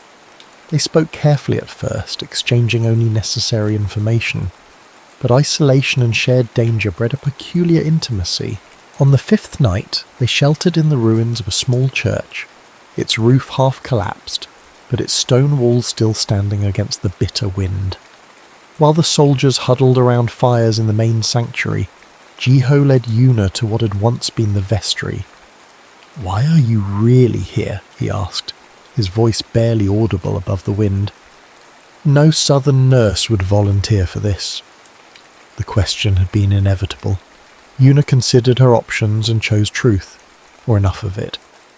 "I'm documenting what's happening to civilians, the history's being erased." "A journalist, then?" "A witness." She met his gaze without flinching. "People are disappearing from villages, entire families executed. Someone needs to record their names before they're forgotten." Jiho was silent for so long that Yuna prepared herself for a rest. Instead, he reached inside his uniform and withdrew a small battered book. "My professor's poetry," he explained, handling it with reverence. "Published before the division. They burned every copy they could find in Pyongyang, but I saved this one." He opened it carefully, the pages worn from repeated reading. He wrote about unity, how Korea's soul remains undivided even when borders are drawn with bayonets. Their fingers brushed as Yuna accepted the book and neither pulled away. In that frozen church, surrounded by the wounded and the dying, they found a fragile connection that defied the arbitrary lines of nations. Each night thereafter, they would find moments away from watchful eyes to share what remained of their humanity. Jiho recited poetry from memory, while Yuna told him of Seoul before the war, of cherry blossoms along the Han River, and students debating in tea houses. She recorded his stories too, filling her hidden notebook with accounts of northern villages caught between Chinese volunteers and American bombers. "If we survive this," he once whispered, "what will become of these stories?" "They'll be told," Yuna promised. "All of them." It happened on the 7th night, as they huddled beneath a partially collapsed roof while snow drifted through the gaps. A single candle illuminated their small sanctuary as Jiho read from his treasured book, his voice giving life to words of longing and resistance. When he looked up, Yuna was watching him with an expression that mirrored his own unspoken yearning. Neither could say who moved first.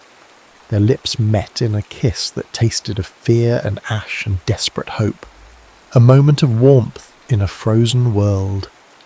Jiho's hands trembled as they framed her face, and Yuna clung to him as though he were solid ground in shifting terrain. "This can only end in tragedy," he murmured against her hair afterward. "Then we'll have that in common with the rest of Korea," she replied. They reached the abandoned mountain village of Songwon on the 12th day. Once a thriving farming community, it now stood eerily empty, its inhabitants either fled or taken. With the nearest field hospital still 3 days' journey, and blizzard conditions setting in, Ji-ho ordered his men to establish camp. "We'll wait out the storm," he announced, assigning quarters in the abandoned homes. The stone house assigned to Yuna had belonged to the village headman, a small but solidly built structure with a working chimney and walls thick enough to keep out the worst of the cold. Ji-ho claimed the adjacent room as his quarters, establishing a buffer between her and the increasingly suspicious Sergeant Choi. For 6 days the blizzard raged, confining them to the village. In this strange pocket of stillness amidst war, Yuna and Ji-ho crafted a semblance of normal life. They melted snow for washing, dried laundry by the fire, and foraged through abandoned gardens for frozen vegetables to supplement their rations. In the evenings, after Ji-ho had completed his rounds, they would sit by the fire speaking in whispers of their lives before the war. He described his childhood in a coastal village north of Wonsan, fishing with his grandfather, studying by lamplight, dreaming of becoming a professor like the mentor he had refused to denounce. "I wanted to translate Western poetry into Korean," he confessed, his fingers interlaced with hers. Byron, Shelley, Whitman, voices that speak to universal experience. Yuna told him of her father's library, filled with books from around the world, and how she had learned English by reading Austen and Dickens aloud. "He believed knowledge should transcend borders," she said. "That's why they took him." "And why you're risking everything to document this war," Ji-ho added, understanding illuminating his features. Their stolen moments of intimacy existed in sharp contrast to the world outside, a world where they would be enemies rather than lovers. Each touch, each whispered confidence, each night spent in each other's arms was an act of defiance against the divisions forced upon their homeland. "Sometimes I imagine us in another life," Ji-ho murmured one night, his head resting in Yuna's lap as she ran her fingers through his hair. "Perhaps as scholars in Gyeongsong during the Joseon dynasty, or meeting in a Tokyo university before liberation." "Any time but now?" Yuna smiled sadly. "Any time when loving you wouldn't be considered treason." The illusion of peace shattered on the 7th morning with the arrival of a Chinese regiment, 200 soldiers commandeering the village as a forward operating base.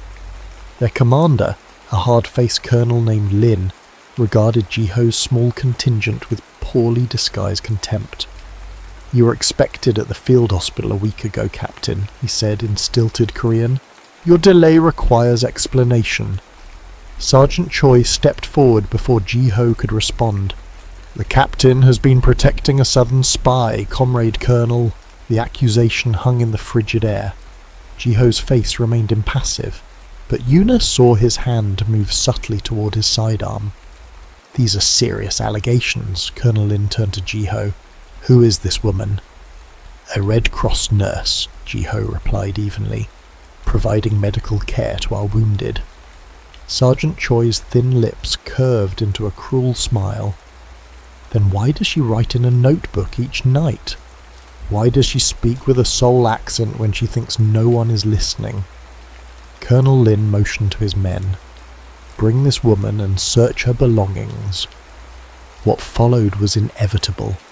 The discovery of Yuna's notebook with its damning accounts, her journalist's eye for detail having recorded atrocities committed by all sides. Ji-ho stood rigid as the evidence mounted, his eyes communicating what his voice could not.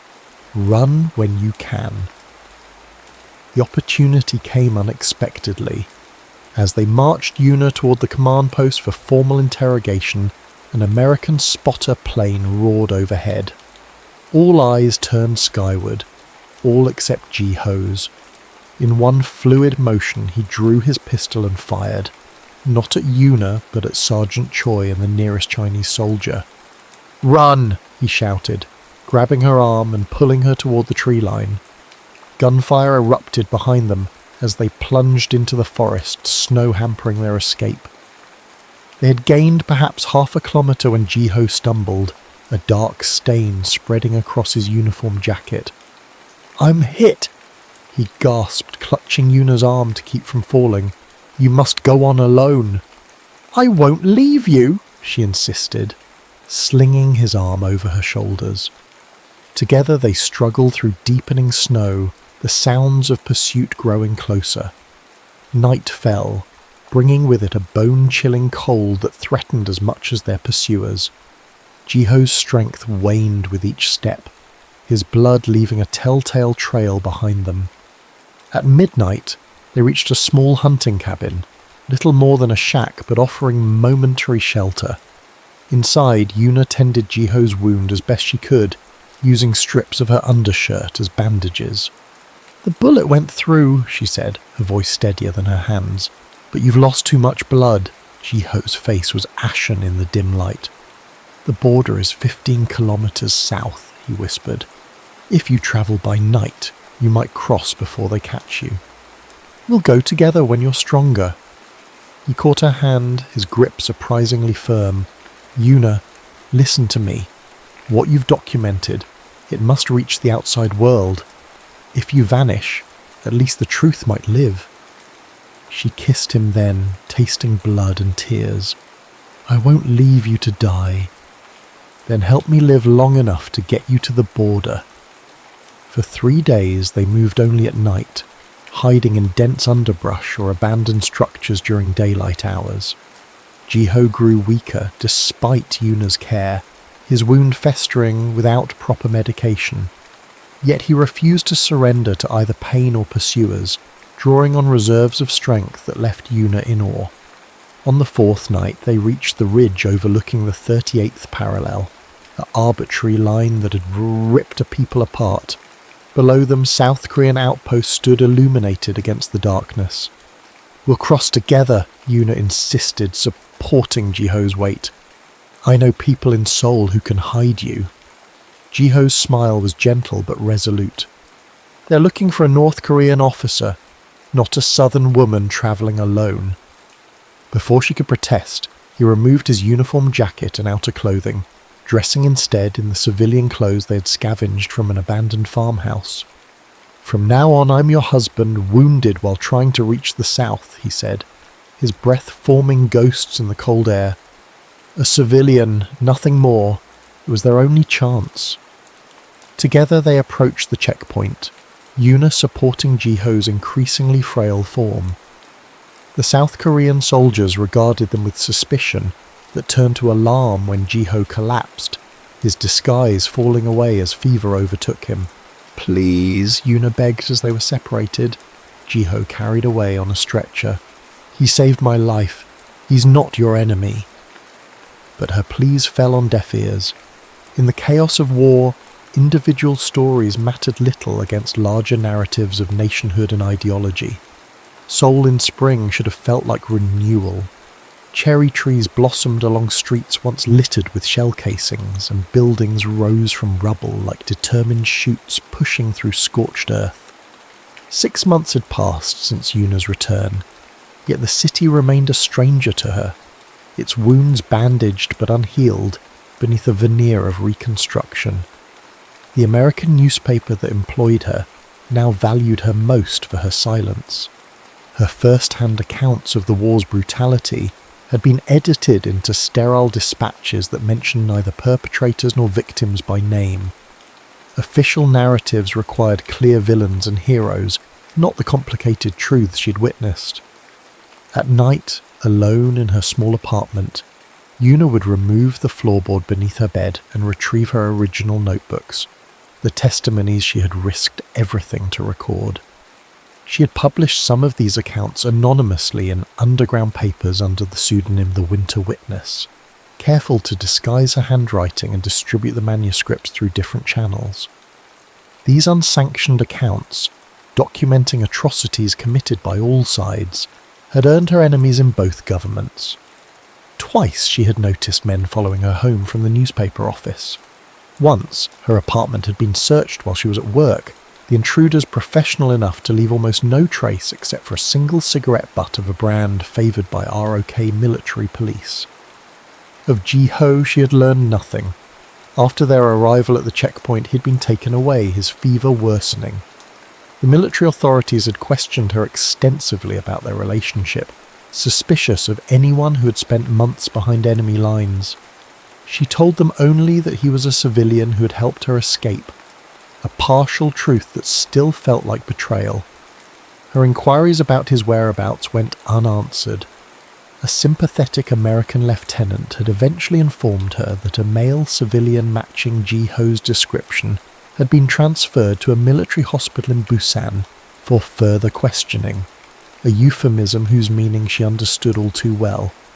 Summer came, bringing humid heat and the steady drumbeat of stalled peace negotiations. Yuna continued her work, both official and clandestine, while the grinding war reached its third year. Her editor praised her recovery from her ordeal in the north, unaware that each sanitized article she wrote was accompanied by Aurora, truer account published under her secret identity. It was on an oppressively hot August afternoon when the letter arrived, delivered not to her apartment but to the newspaper office, addressed simply to YP. No return address, no official markings. Inside was a single sheet of paper containing a line from the poetry book Ji-ho had carried. Even when the mountains burn, snow will fall somewhere. Beneath it, in careful English, the truth lives, as do I. The handwriting was unmistakable. The same hand that had traced Korean poetry by candlelight in abandoned villages. Yuna pressed the paper to her lips, tears threatening to smudge the precious ink. No information about his location, no way to respond, just proof of life, delivered like a whisper across impossible distance. That night, she wrote with renewed purpose, documenting not just the atrocities but the small kindnesses she had witnessed, moments of humanity that transcended uniform and ideology. Stories of southern soldiers sharing rations with northern civilians, of enemy combatants returning personal effects of the fallen to their families, of a northern officer who had chosen love over duty. These stories too became part of the Winter Witness accounts, spreading through an underground network of readers hungry for truth beyond propaganda. Though Yuna signed each manuscript only with her pseudonym, she included the line from Ji-ho's letter as a signature. Even when the mountains burn, snow will fall somewhere. Months passed. The war stalemated along what would eventually become the permanent division of Korea. Yuna's anonymous writings gained notoriety, prompting increased surveillance of suspected authors. Twice she narrowly avoided arrest, warned by sympathetic colleagues at the newspaper. In the winter of 1953, as armistice talks continued, Yuna received a peculiar invitation, a cultural exchange program seeking Korean translators for a diplomatic mission to Japan. The invitation came through channels that suggested American involvement, possibly intelligence services aware of her linguistic abilities, if not her clandestine activities. She accepted, recognizing both opportunity and escape. Seoul had become too dangerous, her anonymity increasingly fragile. Perhaps in Japan, with its distance from the immediate conflict, she could continue her work more safely. The night before her departure, a second letter arrived, delivered by an elderly woman who vanished before Yuna could question her. This one contained no message, only a pressed cherry blossom and an address in Kyoto's Gion district. Hope, dangerous and fragile, bloomed in her chest for the first time since crossing back into the south. She packed her notebooks carefully inside a false-bottomed suitcase and left Seoul as snowflakes began to fall, white petals covering the scars of a divided nation. Kyoto preserved its beauty like a treasure kept safe from time's erosion. While much of Japan still struggled with post-war reconstruction, the ancient capital had emerged largely unscathed, its temples, gardens and traditions continuing as they had for centuries. To Yuna, Walking its narrow stone streets felt like stepping into another world, one where peace was not merely the absence of gunfire but a cultivated state of being. For 3 years she had worked as a cultural liaison and translator for Korean delegations, her position providing sufficient credentials to avoid uncomfortable questions about her past. The diplomatic posting allowed her to travel between Japan and Korea, maintaining connections with the network of witnesses whose stories she still collected and published. The armistice had frozen the conflict rather than resolved it, creating a permanent division that separated families and severed a shared cultural heritage. Yuna's work increasingly focused on documenting these separations, the human cost of ideological boundaries. She had visited the address from the mysterious letter numerous times over the past 3 years. The small bookshop specialised in translations, offering works in Korean, English, Chinese and Japanese. Its proprietor, an elderly Japanese woman named Hana, always greeted Yuna with the same polite smile and gentle denial. "I'm afraid the person you seek is not here," she would say, offering tea as consolation. Yuna had almost convinced herself that the address had been a cruel misdirection, or a hope destroyed by circumstances unknown to her. Yet she returned every few months, drawn by stubborn faith or perhaps by the bookshop itself, its shelves containing volumes that reminded her of her father's library and of poetry read by candlelight in abandoned churches. It was earlier December 1956 when Yuna entered the bookshop for what she had decided would be the final time. Snow had begun falling over Kyoto, transforming the city into a scene from a woodblock print. Black tile roofs outlined in white, stone lanterns wearing caps of snow, the Kamo River flowing dark between winter-bare cherry trees. The shop was empty except for Hannah, who looked up from her ledger with the same gentle smile. "You are persistent, Miss Park," she said in Japanese. "Perhaps that persistence deserves reward. Please, wait here." Before Yuna could respond, the old woman disappeared through a curtained doorway leading to the back of the shop. Minutes stretched into contemplation as Yuna browsed familiar shelves, her fingers trailing over book spines until they stopped at a slim volume of Korean poetry, the same collection Jiho had carried through the war. She was still holding it when the curtain parted. He stood taller in her memory, perhaps because she had last seen him weakened by fever and blood loss. Now he appeared solid but somehow contained, his scholar's frame disguised in the simple clothes of a Japanese bookseller. His hair had more grey than should belong to a man of 34, and a scar traced a path from his right temple to his jaw, a permanent reminder of wounds both visible and hidden. For a moment neither spoke. The poetry book trembled in Yuna's hands. "That edition has a superior translation," Jiho said finally, his voice exactly as she remembered, cultured, gentle, carrying the ghost of a northern accent he had clearly worked to suppress. Though the original is always better. "How?" The question contained multitudes. How did you survive? How did you escape? How did you find your way here? Jiho's eyes held hers, communicating volumes before he spoke. "American military intelligence found my academic background useful. I provided information in exchange for certain considerations. You became a spy." Understanding dawned. "I became a translator of more than words." His smile held sadness and irony in equal measure. "My knowledge of Northern command structures proved valuable enough to overcome objections about my origins. And afterward, Japan seemed safest. Neither North nor South would welcome me now." He gestured to the bookshop. "Hannah was my professor's cousin. She helped me establish this place, a home for literature that crosses borders."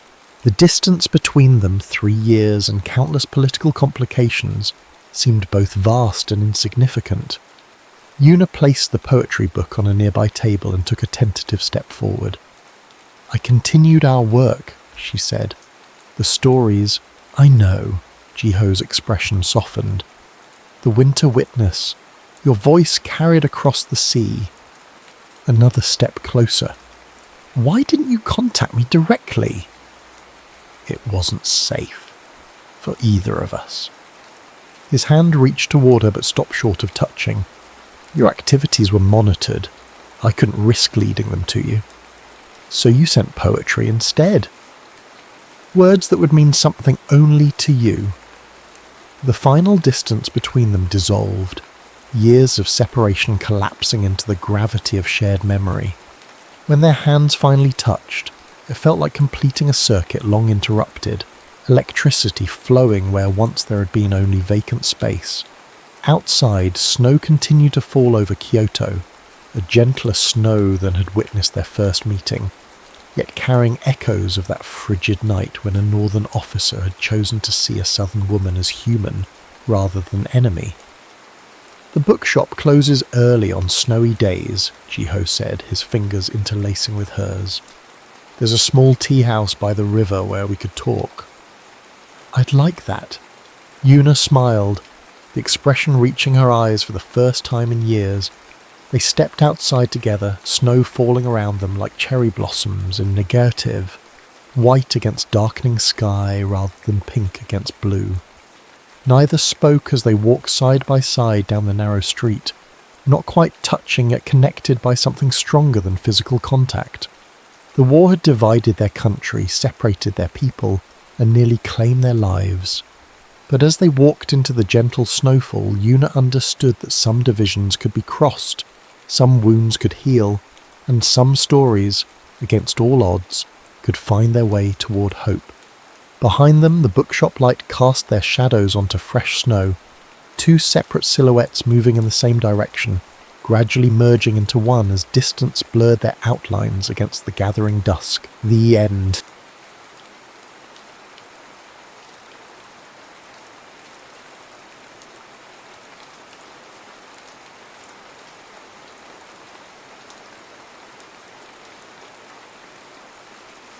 Ink and Illusions. The rhythmic tap of Harper Lennox's fingers on her keyboard paused as she heard the telltale sound of a motorcycle pulling into the driveway next door. She glanced at the clock, 6:15 p.m, right on schedule. Her fingers hovered over the keys, waiting for the engine to cut off, for the heavy footsteps to cross the gravel drive, for the door to shut with a definitive click. Only then did she exhale and resume typing. His hands moved deliberately, each touch calculated yet somehow instinctive, as if his body remembered a map his mind had forgotten. Harper pushed her glasses up her nose and squinted at the screen. Too cliché. She deleted the sentence and tried again. The image of her neighbour, broad-shouldered, perpetually frowning Jack Maddox, floating up and into her mind. His touch was careful, almost cautious, like a man who had spent years learning the exact force needed to disarm explosives rather than ignite them. Better. Harper saved the file, a small smile playing at her lips. 2 more chapters and Midnight Reconnaissance, the 5th installment in her best-selling Covert Hearts series, would be complete. Her editor at Pinnacle Publishing would be thrilled. The readers of L.L. Moon's steamy military romance novels would be ecstatic. And Harper Lennox, head librarian of Winmere Cove's small public library, would remain exactly what she had always been, invisible. The duality of her existence had never bothered her before. In fact, she had cultivated it deliberately. By day, she was the quiet, bookish woman who recommended gentle mysteries to elderly patrons and organised children's reading hours. By night, she transformed into L.L. Moon, whose novels featured strong-willed heroines and damaged heroes finding redemption through love, and spectacularly detailed intimate encounters. Her phone chirped with a text notification. "Brilliant news, darling. Covert Hearts series just hit 2 million in sales. NYT list confirmed for Midnight Reconnaissance pre-orders alone. We need to talk publicity. Call me." Margot Harper groaned, dropping her head into her hands. Publicity. The word alone made her stomach clench. L.L. Moon had never done interviews, never attended book signings. Her author photo was an artfully shadowed silhouette, her bio purposefully vague. A former literature professor who now lives in a coastal town, LL Moon spends her days surrounded by books and her nights writing about passion. The deception had been easy at first, when her debut novel had been a modest success. 5 years and 14 books later, the mystique surrounding LL Moon had only intensified her popularity. Harper shut her laptop and walked to the window, peering through the curtains at the cottage next door. A single light burned in what she knew was the kitchen. Jack would be making dinner now, something simple and nutritious. In the 3 years since he'd inherited his grandfather's house, she'd learned his routines as intimately as if they were characters in one of her books. Monday was grilled chicken night. Tuesday was fish. Wednesday, like today, was pasta, whole grain with a sauce he made from scratch. He'd eat at the counter, standing, reading something on his tablet. Afterward, he'd wash his dishes immediately, then spend an hour or two working on renovations before showering and reading until precisely 10:00 p.m. when his light would go out. Harper knew all of this not because she was a stalker, but because the rhythm of his life had become the metronome that kept time for her own. She structured her writing sessions around the comings and goings of the man who, without knowing it, had become the template for every brooding hero she'd created since he arrived. She'd spoken to him exactly 47 times. 47 brief, awkward exchanges that consisted primarily of "good morning, nice weather," and have a good day. Once, during a power outage, he'd come to check if she had candles. Once, she'd gathered the courage to bring him cookies as a welcome gift when he first moved in. Beyond that, their relationship existed entirely in her imagination and on the pages of books that had sold millions of copies. Her phone rang, startling her from her thoughts. Margot wasn't one to be ignored. "Harper, darling, did you get my text? This is tremendous news." "I did, yes, it's wonderful," Harper replied, moving away from the window and back to her desk. "So, publicity. We need to strike while the iron is hot. I've been thinking." Harper tensed. Margot's thinking usually led to suggestions involving public appearances. What if we arrange a small, exclusive fan event? Nothing huge or intimidating. Just 20 or so devoted readers, an intimate setting. They'd love to meet the mysterious LL Moon. "Margot, we've discussed this. I can't..." "Not in New York, not at a big bookstore, somewhere that feels safe for you." Margot paused dramatically. "What about that charming little independent bookshop in your own town? Sea Pages, is it?" Harper nearly dropped the phone. "Windmere Cove? You want to host an LL Moon event in my town?" "It's perfect, small controlled environment. People who have never connected Harper Lennox with LL Moon. We keep it exclusive, mysterious even. Fans get to meet you, but we maintain your public anonymity. They sign NDAs if it makes you feel better." Harper's mind raced through all the ways this could go catastrophically wrong. Everyone in town knew her. They'd recognise her voice, her mannerisms. "I can't," she said firmly. Then more softly, Maybe if it were truly anonymous, if they could meet the author without knowing it's me." "Go on," Margot encouraged. What if it's a masked event? Everyone, including the author, wears masks. Make it thematic. Covert identities, like my books." There was silence on the other end, then a delighted laugh. "Harper Lennox, you brilliant woman. It's perfect. Mysterious, on-brand, and just the right amount of dramatic. Unmask your passion with LL Moon." But no one actually unmasks. I love it. As Margot rattled off logistics and dates, Harper found herself agreeing to something she'd spent years avoiding. Her gaze drifted back to the window, to the light in Jack's kitchen. What would the quiet intensity of Jack Maddox think if he knew his awkward, barely speaking neighbour was the author of books that had helped thousands of women discover their own desires? What would he say if he knew that his hands, his scars, his rare but devastating half-smile had inspired countless fictional moments of passion? It was a question she would never have to answer, she assured herself. their worlds would never collide. The next morning, Harper arrived at the library 15 minutes early, as she always did. The small stone building had been a church in the 1800s before being converted to Windermere Cove's public library in the 1950s. She loved the arched windows, the worn wooden floors that creaked in specific places, the smell of old paper and lemon polish. This was her domain, where she felt competent and calm, not like the jittery, anxious person she became whenever she spotted Jack Maddox approaching. As if her thoughts had conjured him, the library door opened precisely at 10:15 a.m.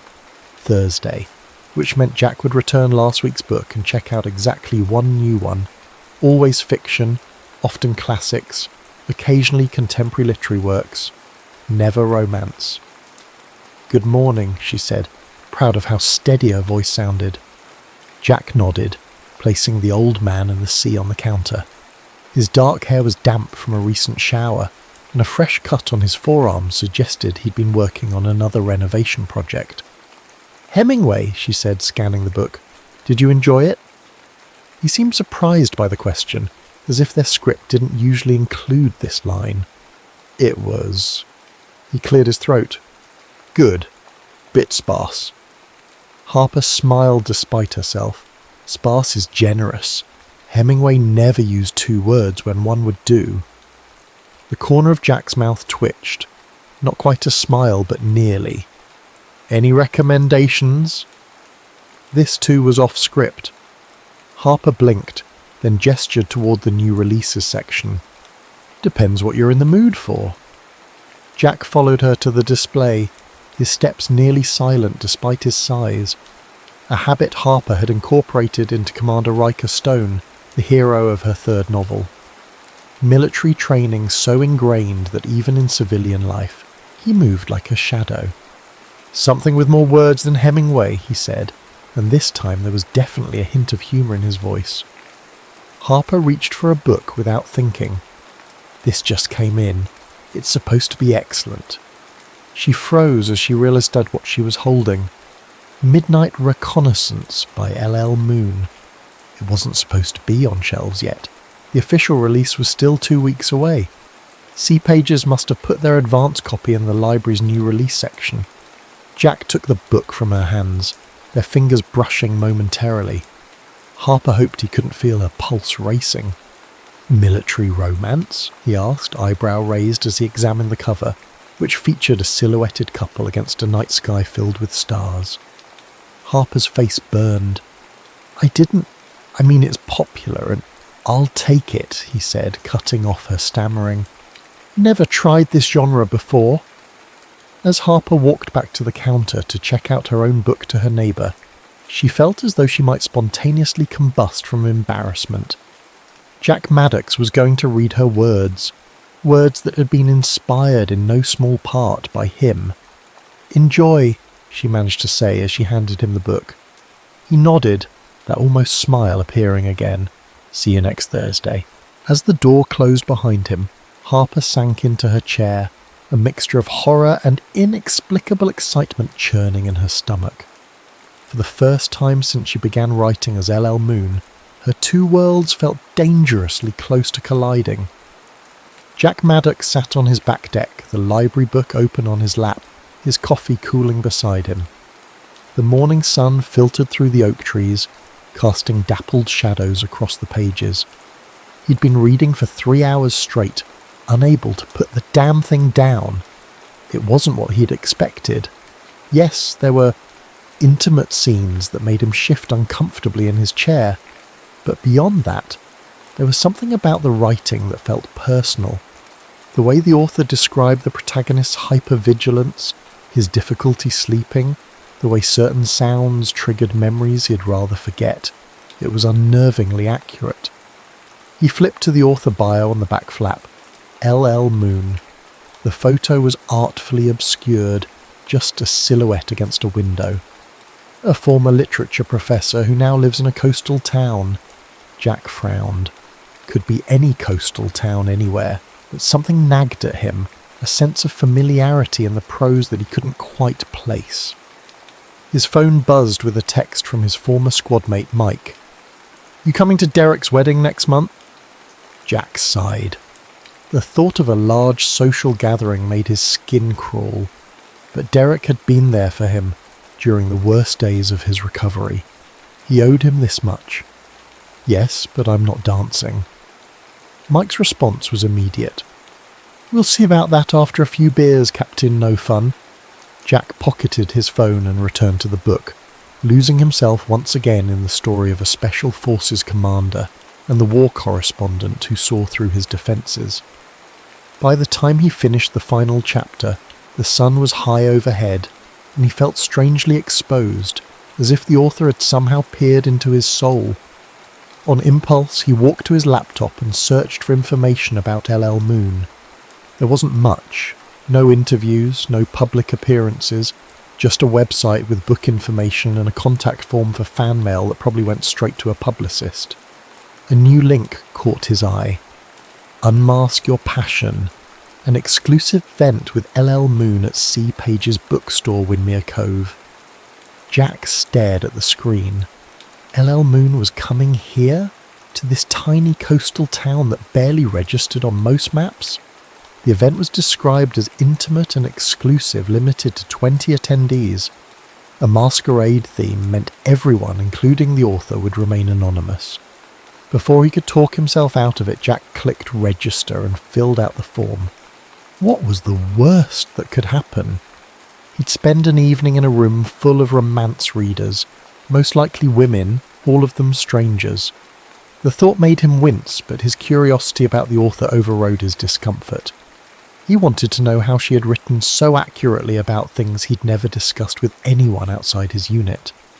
How she understood the weight of command, the burden of responsibility for other people's lives. How she knew exactly what it felt like to wake up screaming from dreams filled with sand and blood and failure. The confirmation email arrived instantly. "Congratulations, you're invited to an exclusive evening with LL Moon. Thursday, 7 p.m, C. Page's bookstore. Masks required, identities optional, passion guaranteed." Jack closed his laptop, oddly unsettled. He picked up the novel again, rereading a passage that had struck him earlier. "The hardest thing about coming home," he told her, "isn't adjusting to comfort or routine. It's realizing that while you are living in a world where every decision might be your last, everyone else was just living, buying groceries, watching TV, falling in love.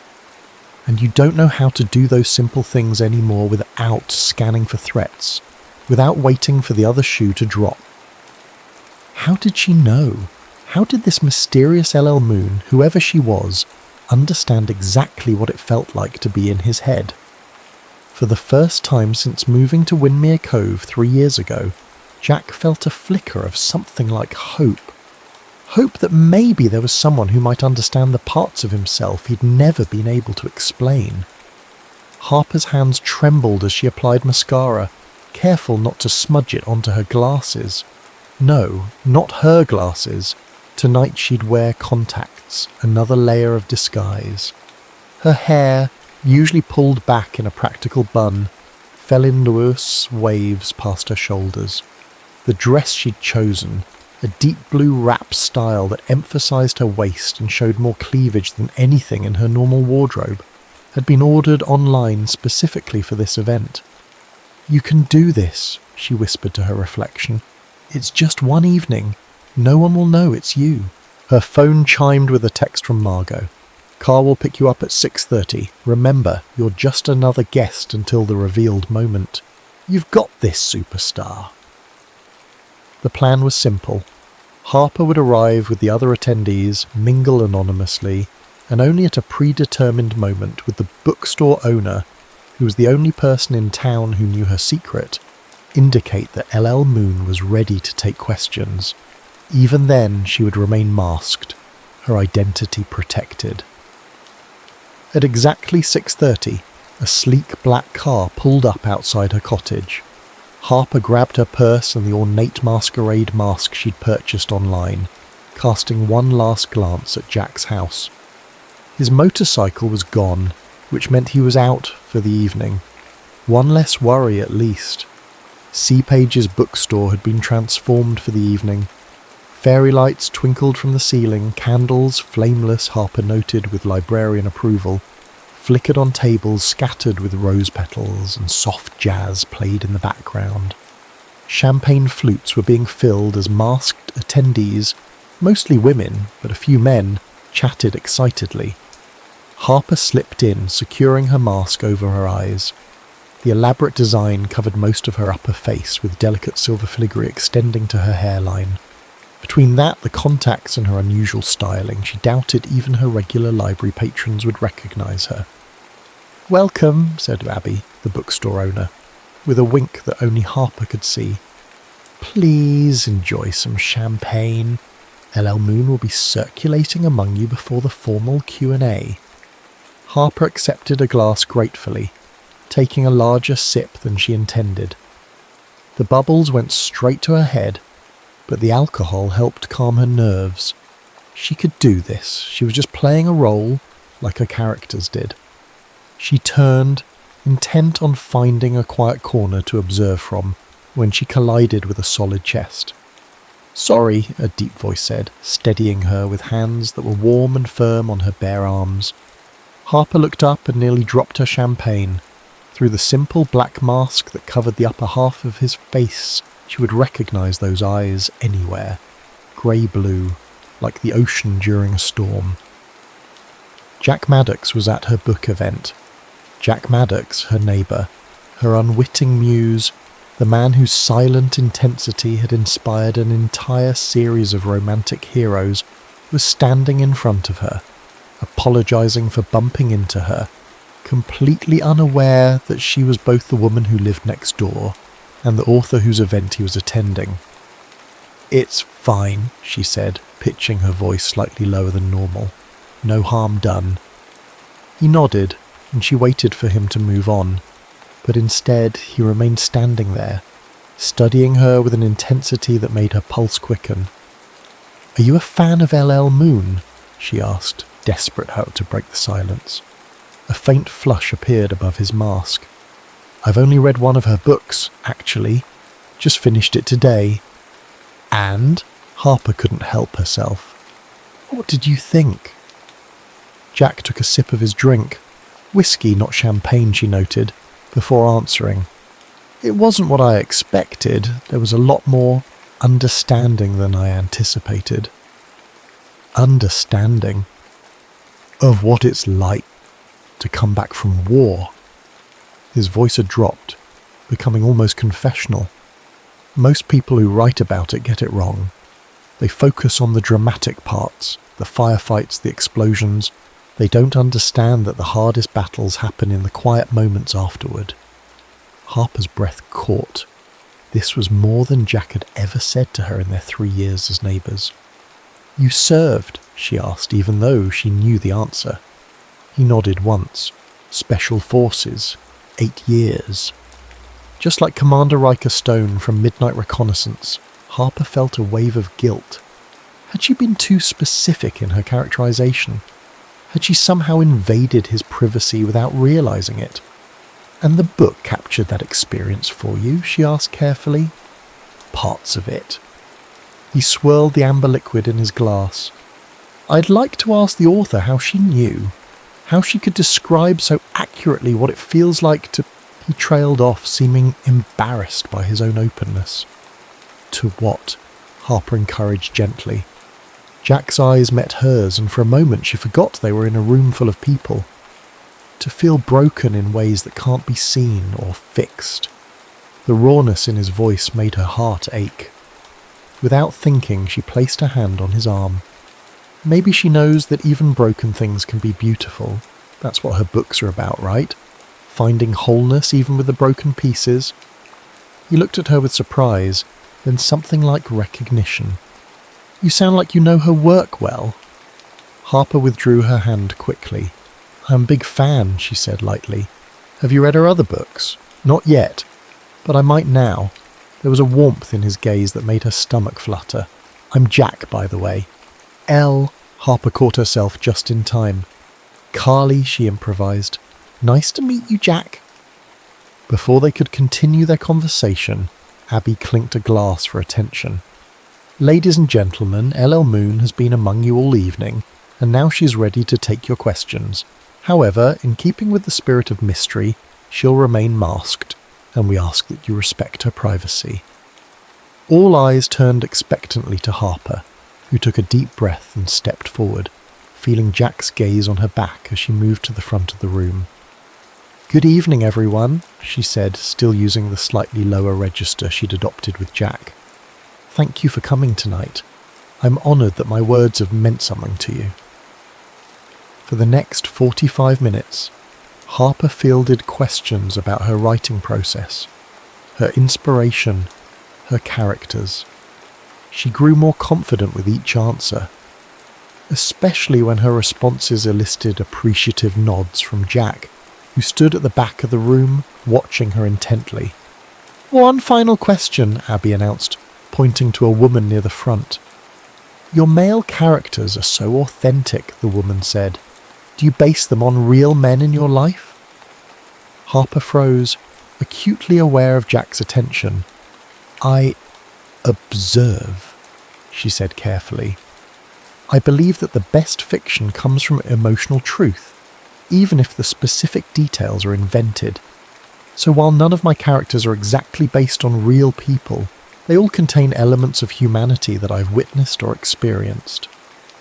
It wasn't a lie, but it wasn't the complete truth either. She didn't mention that Commander Riker Stone's habit of running his thumb along his jaw when thinking was something she'd seen Jack do countless times from her kitchen window, or that the scar on Lieutenant Drake Mason's left shoulder in Covert Seduction was inspired by the glimpse she'd caught of Jack's own scar one summer day when he was working shirtless in his yard. As the event wound down, Harper felt both exhilarated and exhausted. She'd done it. She'd appeared publicly as LL Moon without compromising her identity. Guests were leaving, thanking Abby and casting curious glances back at Harper, who remained by the refreshment table, sipping a glass of water. That was illuminating. She turned to find Jack beside her again, his expression thoughtful behind his mask. "I'm glad you enjoyed it," she said, fighting to maintain her composure. "You never answered that last question fully," he said quietly. "About your inspiration." Harper's pulse jumped. Some things a writer has to keep to herself. "Fair enough." He hesitated, then added, "I'd like to write to you, to LL Moon, I mean. There are things I want to say about your book, about what it meant to me, that I couldn't express here." "The website has a contact form," Harper said, her mouth suddenly dry. Jack shook his head. "Those go to publicists, editors. I'd like to know my words would reach you directly." Abby appeared at Harper's side, a lifeline. "We actually have a special arrangement with LL Moon," she said smoothly. "Letters can be left here at the bookstore. We forward them directly to the author. No intermediaries." "Thank you," Jack said, his eyes still on Harper. "It was nice meeting you, Carly."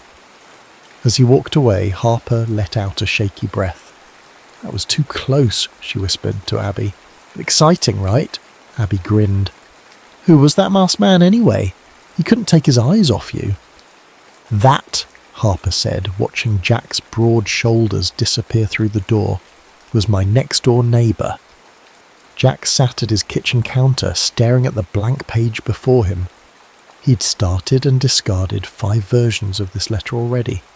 How did you write to someone whose words had reached inside your chest and found all the broken pieces you'd been hiding? He took another sip of coffee and began again. "Dear LL Moon, I'm not good with words. That's your territory. But I wanted to thank you for Midnight Reconnaissance. It's the first time I've read something that captured what it feels like to come home from war and find that home isn't home anymore. I served 8 years in Special Forces, 4 deployments. I've been back in civilian life for 3 years now, and most days I still feel like I'm operating undercover in a foreign country, trying to remember how normal people behave, Your character, Commander Stone, thinks at one point that the hardest part of peace is that there's no mission objective, no clear measure of success or failure. That's exactly right. Some days getting out of bed and talking to the grocery store cashier feels like a successful operation. Other days it feels like failure when I can't manage a simple conversation with... Jack paused, thinking of Harper Lennox's shy smile when she'd recommended L.L. Moon's book to him. The way she'd blushed when he'd taken it, as if embarrassed by the suggestion. With someone I'd like to know better. I don't know how you understand these things. At the event I wanted to ask you, but it seemed too personal a question for a public setting. Maybe you have someone in your life who served. Maybe you're just extraordinarily observant. Either way, thank you for seeing us, those of us who came back different than we left. I'll be reading the rest of your books now, all of them. Respectfully, Jay. He read it over once, folded it and sealed it in an envelope before he could second-guess himself. Tomorrow he'd drop it off at Sea Pages, as Abby had suggested. The next morning, as Jack was leaving to deliver the letter, he spotted Harper coming out of her cottage, arms full of books and papers, struggling to lock her door. Without thinking, he jogged over to help. "Let me," he said, taking the stack from her arms so she could find her keys. "Oh, thank you." She seemed flustered, pushing her glasses up her nose with one finger. "Just bringing some work home for the weekend." "Research?" he asked, nodding at what appeared to be historical reference books. She blinked in surprise. "Yes, actually. For the summer reading program, we're doing a historical theme." As she successfully locked her door, Jack returned the stack to her arms, their fingers brushing briefly in the exchange. A strange sense of familiarity washed over him. Something about her eyes. "I read that book," he said suddenly. "The one you recommended. L.L. Moon." Harper's cheeks flushed pink. "Oh, did you... was it... It was excellent," he said. "I'm going to read more of her work." A smile transformed Harper's face, making her look younger, less reserved. "I'm glad. Her writing is... special." There was an event last night at Sea Pages, a masked meet and greet with the author. It was interesting. "Oh? I didn't know," Harper said, not quite meeting his eyes. "How was it?" Jack studied her for a moment. Revealing in some ways. She seems thoughtful, smart. Harper nodded, shifting the books in her arms. "Well, I should get these inside. Thanks for your help." "Any time," Jack said, watching her hurry back to her door. There was something about her voice just then that had niggled at the back of his mind, a cadence that seemed familiar. Shaking off the thought, he headed to Sea Pages to deliver his letter. Harper closed her door and leaned against it, heart racing. Jack had been at her event. He'd liked her book. He thought L.L. Moon was thoughtful and smart. The strange double life she'd been leading suddenly felt more complicated than ever. As Harper Lennox, she could barely string together a coherent sentence around Jack Maddox. As L.L. Moon, or as Carly at the masquerade, she'd had a real conversation with him, had connected with him in a way she'd only dreamed about. Her phone rang, Margot's name flashing on the screen. The event was a triumph, Margot crowed without preamble. "Abby says everyone loved you, and we've already seen a spike in pre-orders. We should do more of these, all exclusive, mysterious. It's perfect branding." "It was intense," Harper admitted, sinking onto her couch. "But yes, I think it went well." "Tell me everything," Margot demanded. "Any standout moments? Interesting questions?" Harper hesitated. "There was a man there, a veteran. He said my portrayal of military experience was accurate. It was validating." "That's what I've been telling you. Your work resonates because it feels authentic, even when you're writing about experiences you haven't had personally. You have that rare gift of emotional insight."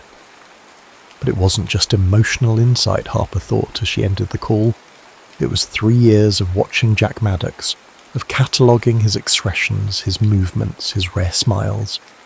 It was imagining his life before Winmere Cove, creating scenarios that explained the shadows in his eyes. She'd built her most successful characters on the scaffold of a man she barely knew. Was that creative genius, as Margot suggested, or was it a strange one-sided intimacy that bordered on invasion of privacy? The question haunted her as she tried to focus on her historical research. By mid-afternoon she gave up and decided to walk to Sea Pages to see if Abby had any insights from the event that might help her make sense of her conflicted feelings. The small bookstore was busy with Saturday shoppers. Abby spotted her and waved her over to the counter. "Harper, just the person I wanted to see." Abby reached under the counter and pulled out an envelope. "This came for LL Moon this morning. I thought you might want it right away." Harper stared at the envelope, labelled simply LL Moon. The handwriting was bold and angular, masculine. "It's from him, isn't it?" Abby whispered, leaning forward. "Your hot neighbour who couldn't take his eyes off Carly last night." "We don't know that," Harper protested, but her racing pulse suggested otherwise. "Did he say anything when he dropped it off?"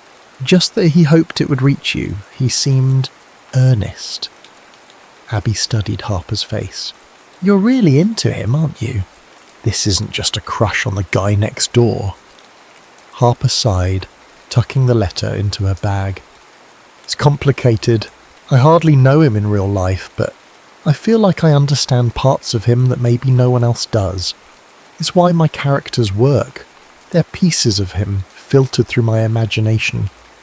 "Well, now you have a way to know the real him," Abby said, nodding at Harper's bag where the letter lay hidden. "This could be the start of something, Harper. A real connection, not just one in your head."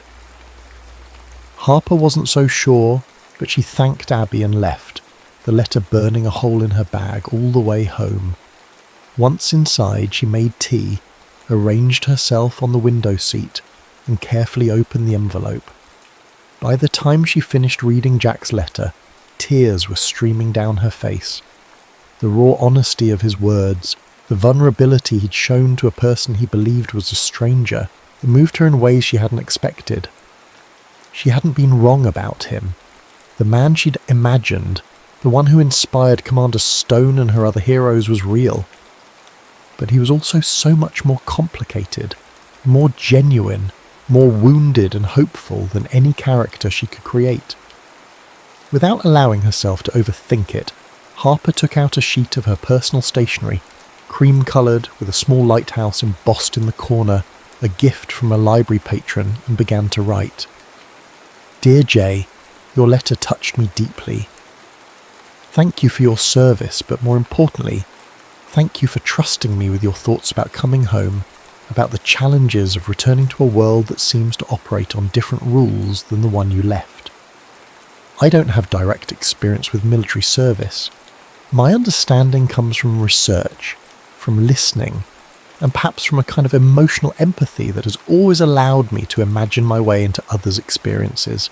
But nothing I write has the legitimacy of lived experience, so your confirmation that I got some of it right means more than you know. You mentioned struggling with simple conversations with someone you'd like to know better. I understand that feeling, though from a different angle. I'm a naturally reserved person. In my daily life, I often find myself tongue-tied around others, especially people I admire or am drawn to. It's ironic that I can write thousands of words about the most intimate human connections, yet sometimes fail to make small talk in real life. Perhaps that's why writing is so freeing. On the page, we can be our best, most articulate selves. We can say the things we wish we could say out loud, like this. Thank you for seeing me, not just LL Moon, the author with a mysterious persona, but the person behind the words who is trying, just like you, to make sense of human connection in all its beautiful complexity. Warmly, L. Harper sealed the letter before she could reconsider. Tomorrow she'd take it to Abby for delivery back to Jack.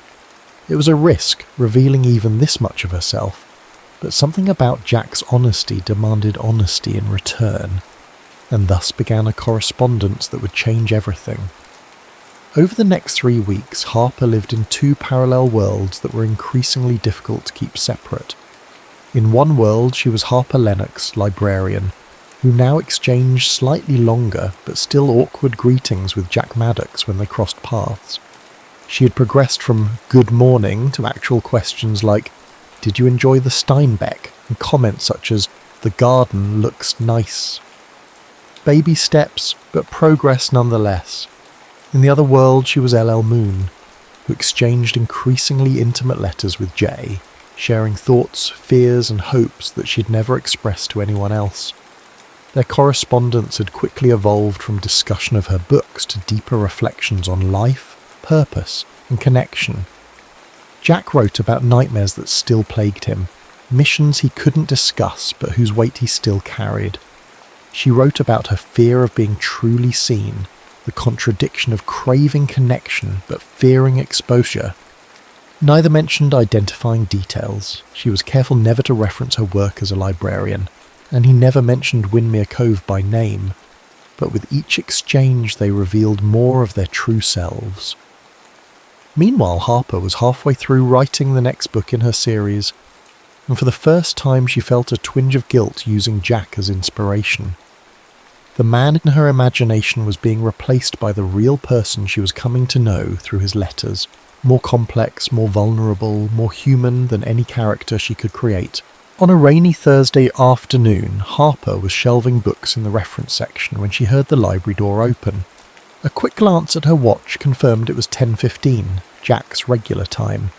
She smoothed her cardigan and tucked a strand of hair behind her ear before emerging from between the shelves. "Good morning," she said, smiling more naturally than she once had. Jack returned the smile, a real one that reached his eyes, not the guarded half-smile she was used to. "Morning, I finished these," he said, placing 2 LL Moon books on the counter. They were illuminating. Harper's pulse quickened. "You're working your way through her catalogue, I see." "I am." Jack ran a hand through his hair, slightly damp from the rain. "I had some correspondence with her, actually, through the bookstore." "Oh?" Harper hoped her surprise sounded genuine. "She's not what I expected." He seemed to be choosing his words carefully. "More genuine, less steamy romance novelist," Harper supplied with a small laugh. Jack's eyes crinkled at the corners. "Exactly. There's a depth there that surprised me." He hesitated. "Have you read her new one, Midnight Reconnaissance?" Harper nodded, her mouth suddenly dry. "Of course, I ordered it for the library." "The main character, Stone, did you notice anything familiar about him?" Harper froze, alarm bells clanging in her head. "Familiar how?" Jack shook his head as if dismissing a thought. "Nothing.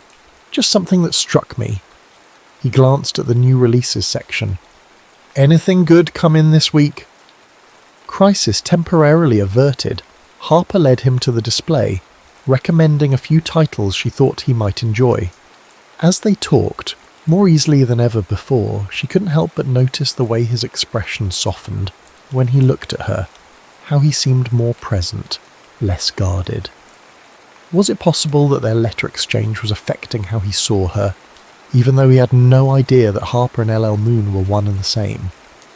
"I was wondering," Jack said as she checked out his new selections, "if you'd like to get coffee sometime. There's a new place on the pier that's supposed to be good." Harper nearly dropped his book. "Coffee with me?" A flash of uncertainty crossed his face. "If you're interested, no pressure." "Yes," she said quickly. "I'd like that, very much." His smile then, warm, genuine, a little relieved, sent a flutter through her chest. "Great. Saturday morning, around 10? "Perfect," Harper agreed, handing him his books. As Jack left, Harper sank into her chair, conflicting emotions washing over her. Joy at the prospect of spending time with him, guilt at the deception that was growing more complicated by the day, and a gnawing fear that when the truth inevitably came out, she would lose both the real connection they were forming and the fantasy one she'd created through their letters. That evening, another letter from Jack arrived via Abby. Harper made herself wait until after dinner to open it, savouring the anticipation. These letters had become the highlight of her weeks, a space where she could be completely herself without fear of judgment. Dear Elle, I did something impulsive today. I asked out my neighbour, the shy librarian I mentioned before. We're getting coffee Saturday. I'm both looking forward to it and terrified I'll say the wrong thing and ruin whatever small progress we've made toward actual conversation. Is it strange that I feel I can talk to you more easily than to someone standing right in front of me? With you, the words flow. With her, I fumble and forget basic English. Yet there's something about her that draws me. A quietness that feels like it's full of thoughts she doesn't share. A sense that there's so much more beneath the surface than she lets people see. In your last letter, you asked what I hope for now that I'm back in civilian life. I've been thinking about it for days. The honest answer is that for a long time, I didn't hope for anything. I came back, inherited my grandfather's house and existed. I renovated rooms, I read books, I went through the motions, but lately I've started to want more. Connection, purpose, maybe even a future that feels like more than just surviving each day. Your books, your words helped with that. They reminded me that broken people can still find wholeness, that the past doesn't have to define everything that comes after. So thank you for that gift, and wish me luck on Saturday. I'll try not to be completely awkward. Yours, J. Harper set the letter down, her hands trembling slightly. Jack was developing feelings for both versions of her, the author he corresponded with and the librarian he was getting to know. It was both wonderful and terrible, a dream and a nightmare colliding. She couldn't write back tonight. How could she respond to a letter about himself asking her out? The layers of deception were becoming too complex, the moral ground too shaky. For the first time since their correspondence began, Harper didn't immediately reply. Instead, she opened her laptop and stared at the manuscript of her new novel, the words blurring before her eyes. How had a simple pen name, a private way to express herself without judgment, turned into this elaborate double life? And more importantly, how could she find a way back to honesty without losing Jack in the process? Saturday morning dawned clear and bright, as if the universe were offering perfect weather as compensation for Harper's internal turmoil. She changed outfits 3 times before settling on a simple blue dress that Abby had once told her brought out her eyes. Contacts instead of glasses, hair down instead of up. Small changes that made her look more like Carly from The Masquerade without being obviously different from her everyday self. The coffee shop on the pier was a charming converted boathouse with large windows overlooking the water. Harper arrived 5 minutes early, but found Jack already there, securing a table by the window. He stood when he saw her, that warm smile appearing again. "You look nice," he said as she sat down. "Thank you," Harper replied, hoping the blush she felt wasn't too obvious. "So do you." It wasn't just politeness. The blue Henley he wore matched his eyes, and he seemed more relaxed than she'd ever seen him. Conversation flowed more easily than she'd expected. They discussed books. He was making his way through the classics he'd missed while enlisted. Music. They discovered a shared appreciation for jazz and local history. Harper knew all about the town's past as a smuggler's haven, which fascinated Jack. "I've lived next door to you for 3 years, Jack said as they finished their second coffees, and I feel like I'm just now meeting you." "I'm not very good at people," Harper admitted. "Books are easier. They don't judge if you say the wrong thing." Jack nodded, understanding in his eyes. "I get that. When I first got back, crowds were impossible. Conversations felt like tactical operations, too many variables, too much that could go wrong." He paused. "It's better now. Some days are still hard, but overall, better." "What helped?" Harper asked, genuinely curious despite already knowing parts of the answer from his letters. "Time, routine," he looked out at the water, "and recently, finding connections that matter, remembering how to be human again." The way he looked at her then made Harper's heart ache with both joy and guilt. There was interest there, warmth, the beginning of something that could be wonderful if it weren't built on a foundation of half-truths and omissions. "Can I ask you something?" Jack said suddenly. "It might seem strange." Harper nodded, a flutter of anxiety in her stomach. "Have you ever heard Met Moon?" For a moment Harper couldn't breathe. Yes, of course. I order her books for the library. They're quite popular." Jack studied her face. "There's something familiar about her writing, something I can't quite place." He shook his head. "Sorry, that probably sounds crazy." "Not crazy," Harper managed. "Many readers feel a personal connection to writers they enjoy. It's the magic of good writing. It feels like it's speaking directly to you." "It's more than that," Jack insisted. "There are phrases, insights. It's as if she knows things she couldn't possibly know." He ran a hand through his hair, a gesture Harper had described in her most recent novel. "Anyway, I'm probably reading too much into it." Harper knew she should let it drop, but something pushed her to ask, "Have you read all her books now?" "Almost. And I've been writing to her through the bookstore. We've been corresponding for a few weeks." "Oh? What do you write about?" Harper held her breath, waiting for his answer. Jack's expression softened. "Everything. Nothing. Life. It's the strangest thing, writing to someone I've never properly met, yet feeling like she understands me better than people I've known for years." The guilt Harper had been carrying crystallized into resolution. This had gone too far. She couldn't continue deceiving him, not when he was opening up to her, to both versions of her, with such honesty. "Jack, Sorry," he interrupted, looking embarrassed. "I didn't mean to go on about it. It's just been unexpected, finding that connection through letters." Harper swallowed the confession that had been on the tip of her tongue. Not here, not now. This needed to be done carefully, thoughtfully. "I understand," she said instead. "Sometimes the written word allows for a kind of honesty that's harder face to face." "Exactly." The smile he gave her then was so full of warmth that Harper knew whatever came next she had to find a way to tell him the truth, even if it meant losing him. As their coffee date ended and Jack walked her home, their hands occasionally brushing, Harper made a decision. She would write one more letter as Moon, a letter that would begin the process of revealing the truth, whatever the consequences. "Dear Jay, I've started this letter a dozen times, and each attempt feels inadequate. How do you tell someone that you've been less than honest? That what began as a small omission has grown into something that keeps you awake at night? You asked in your first letter how I could understand so well what it feels like to come home from war. The truth is, I don't. Not from personal experience, but I do understand what it means to live a divided life, to present one face to the world while keeping another hidden. My pen name wasn't meant to become a deception.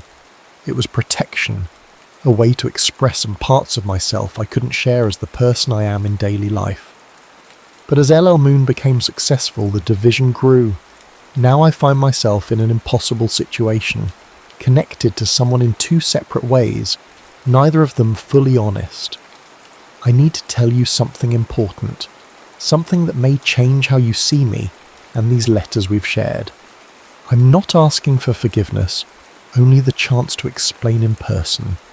If you're willing to hear me out, come to See Pages this Friday at 7 p.m. No masks this time, just truth. With hope, L. Harper read the letter one last time before sealing it, her hands trembling slightly. She'd chosen her words carefully, revealing enough to be honest without giving away everything in writing. Some truths needed to be spoken face to face. Abby had agreed to close the bookstore early on Friday to give Harper and Jack privacy for what promised to be a difficult conversation. Now all Harper could do was deliver the letter and wait, the knot in her stomach growing tighter with each passing day. On Thursday morning, Harper was shelving new arrivals when she heard the library door open. Jack's distinctive footsteps approached, and she steeled herself to face him, unsure what his reaction to her letter had been. "Good morning," she said. turning with a smile she hoped didn't betray her nerves. "Morning." His expression was unreadable. "Got a minute to talk?" Harper nodded, her mouth suddenly dry. "Of course, let me just—" She finished shelving the book in her hand and led him to the small reading nook at the back of the library, away from the few morning patrons browsing the shelves. "Is everything okay?" she asked as they sat in adjacent armchairs. Jack studied her face for a long moment. "I got a strange letter from LL Moon yesterday.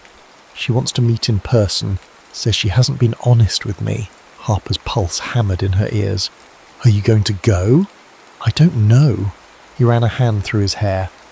"It's complicated." "Because of the pen name, the anonymity?" Harper asked carefully. "Partly." Jack leaned forward, elbows on his knees. "Also because of you." "Me?" Her voice came out higher than she intended. "This thing between us, coffee, conversations, getting to know each other, it matters to me a lot."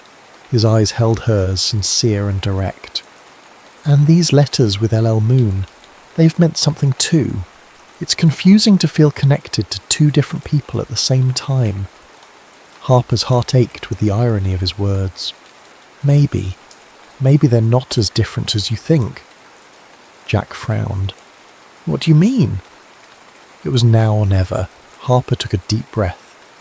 "Jack, I need to tell you something important. The library door chimed, and Martha, Harper's elderly assistant, appeared at the end of the aisle. "Harper, dear, the school group is here for the reading hour. 33rd graders waiting in the children's section." Harper closed her eyes briefly, frustration washing over her. "I'll be right there, Martha." She turned back to Jack. "I'm sorry, I have to—" "It's okay," he said, standing. "We can talk later." "Friday," Harper said impulsively. "Are you free Friday evening?" Jack's expression shifted, something like suspicion crossing his features. "Friday at 7? Harper nodded, her heart racing. "Please come. It's important." He studied her face for a long moment. "Harper, are you—" "I have to go," she said, rising quickly. "But please, Jack. Friday at 7 C. Page's bookstore. I'll explain everything." Before he could respond, she hurried away, leaving him standing alone in the reading nook, confusion evident in his expression. The next day and a half were among the longest of Harper's life. She checked her phone obsessively, half expecting a message from Jack, though they'd never actually exchanged numbers. She jumped every time the library door opened, but Jack didn't return. By Friday evening, Harper was a bundle of nerves as she walked to C. Page's. Abby had arranged the store much as she had for the masquerade event, but more simply, just two comfortable chairs facing each other in a quiet corner, a bottle of wine and two glasses on a small table between them. "He'll come," Abby reassured her, squeezing her shoulder before leaving. "And it'll work out. He cares about you. Both versions of you." Harper smiled weakly. "Thanks for everything." As Abby's car pulled away, Harper poured herself a glass of wine with shaking hands. It was 6:55 p.m. She sat in one of the chairs, smoothing her dress, the same deep blue one she'd worn to the masquerade, a deliberate choice to help Jack make the connection. At 7:10, there was still no sign of him. Harper's hope began to fade. He wasn't coming. He'd figured it out and was too angry, too hurt to face her. At 7:22, just as she was about to give up, the bookstore door opened. Jack stood there, his expression guarded as he took in the scene. The empty store, the wine, Harper, in her blue dress. "You came?" she said softly, standing. "You knew I would," he replied, closing the door behind him. "You're her, aren't you? LL Moon." Harper nodded, her heart in her throat. "Yes." Jack moved closer, his eyes never leaving her face. "I suspected, after I got your letter, things started falling into place, the way you both use certain phrases, the timing of the masked event, how much LL Moon seemed to know about me in her books. When did you know for sure? Harper asked. I didn't. Not until just now. He stopped a few feet away from her. Were you ever going to tell me if I hadn't started to figure it out? Yes, Harper said firmly. That's why I wrote the letter, why I asked you to come tonight. I couldn't keep lying to you, not when you were being so honest with me, both as Harper and as LL Moon. Jack was quiet for a long moment. Why the deception? Why not just tell me from the beginning? Harper gestured to the chairs. It's a long story. Will you sit, please? After a moment's hesitation, Jack nodded, taking the seat across from her. Harper poured him a glass of wine, which he accepted but didn't drink. I never meant to deceive you specifically, she began. The pen name came first, years before you moved to Windmere Cove. I was teaching literature at a small college then, shy, insecure about my writing. LL Moon was protection, a way to separate my professional life from what I thought would be a small, private, creative outlet. But it wasn't small for long, Jack said. Harper shook her head. No. The books took off and suddenly maintaining my anonymity became crucial. I moved here for the privacy, for a fresh start where no one knew me as either person.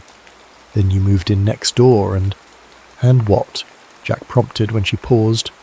Harper met his eyes, and you became my muse, the quiet, guarded neighbour with ghosts in his eyes. I started writing characters inspired by what I imagined your story might be. A flicker of discomfort crossed Jack's face. You wrote about me without knowing me. Yes, Harper admitted, and I'm sorry for that. It was presumptuous and unfair. But then I got to know you, through our letters, through our conversations at the library and over coffee, and I realised how much more complex, how much more human you are than any character I could create. Jack was quiet, processing her words. At the masquerade event, when we talked, you knew exactly who I was. Yes, and I was terrified you'd recognise me, but also thrilled to finally have a real conversation with you without my usual shyness getting in the way. So, Carly was what? A performance? There was a hint of hurt in his voice. No, Harper said quickly. That was me. A version of me without the barriers I usually put up. Just like LL Moon in our letters was me, being more honest and open than I've ever been with anyone. Jack took a sip of his wine, his expression thoughtful. You've been living a double life all this time? Triple, actually, Harper said with a sad smile. Harper the shy librarian, Carly the confident woman at the masquerade, and LL Moon the successful author who writes the words I can't say out loud. But they're all me, Jack. Different facets of the same person. And which one was falling for me? The directness of his question took her breath away. All of them, she whispered. That's why I had to tell you the truth. Because I couldn't bear to keep lying to someone She trailed off, unable to say the words. Someone you what? Jack pressed, leaning forward. Someone I'm falling in love with, Harper finished, her voice barely audible. Jack was silent for what felt like an eternity. Then slowly, he reached across the table and took her hand in his. I have one more question. Harper nodded, her heart pounding. Anything. Letter you wrote me after the masquerade, was that real? Were those your true feelings or just part of the act? Every word was real, Harper said without hesitation. I've never been more honest than in those letters, Jack. That's the irony of all this. I had to hide behind a pen name to show you who I really am. Jack's thumb traced small circles on the back of her hand. I understand that better than you might think. It's sometimes easier to be brave on paper or behind a mask. Are you angry? Harper asked softly. I was, he admitted. When I first suspected, I felt betrayed, used even. But then I reread our letters and realised that whatever name you were using, the connection between us was real. He paused. I'm still processing all this, Harper. It's a lot to take in. I know, and I'll understand if you need time or if you can't forgive the deception. Jack studied their joined hands. I've spent years building walls, keeping people at a distance. Through your books, your letters, you somehow found a way past those defences. That matters more to me than the name you used to do it.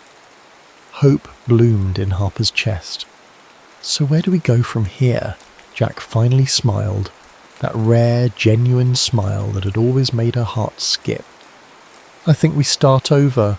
No masks, no pen names, just Jack and Harper getting to know each other for real this time. He stood, still holding her hand, and pulled her gently to her feet. Harper Lennox, would you like to have dinner with me tomorrow night? I'd like to properly meet the woman behind the words that helped me find my way home. Harper felt tears of relief sting her eyes. I'd love that, Jack Maddox. As he drew her into his arms, Harper felt the walls between her separate selves beginning to dissolve. She wasn't Harper or Carly or LL Moon. She was all of them and more, a whole person finally brave enough to be seen. Jack's lip met hers in a kiss that felt like both a beginning and a homecoming. When they parted, his forehead resting against hers, he whispered, I think our story might be even better than the ones you write. Harper smiled up at him, no longer hiding. Then let's write it together, one page at a time. Outside C. Page's bookstore, the first stars appeared in the darkening sky, while inside 2 people who had spent years living in shadows finally stepped into the light, ready to discover what happened after happily ever after when the real story was just beginning. The end.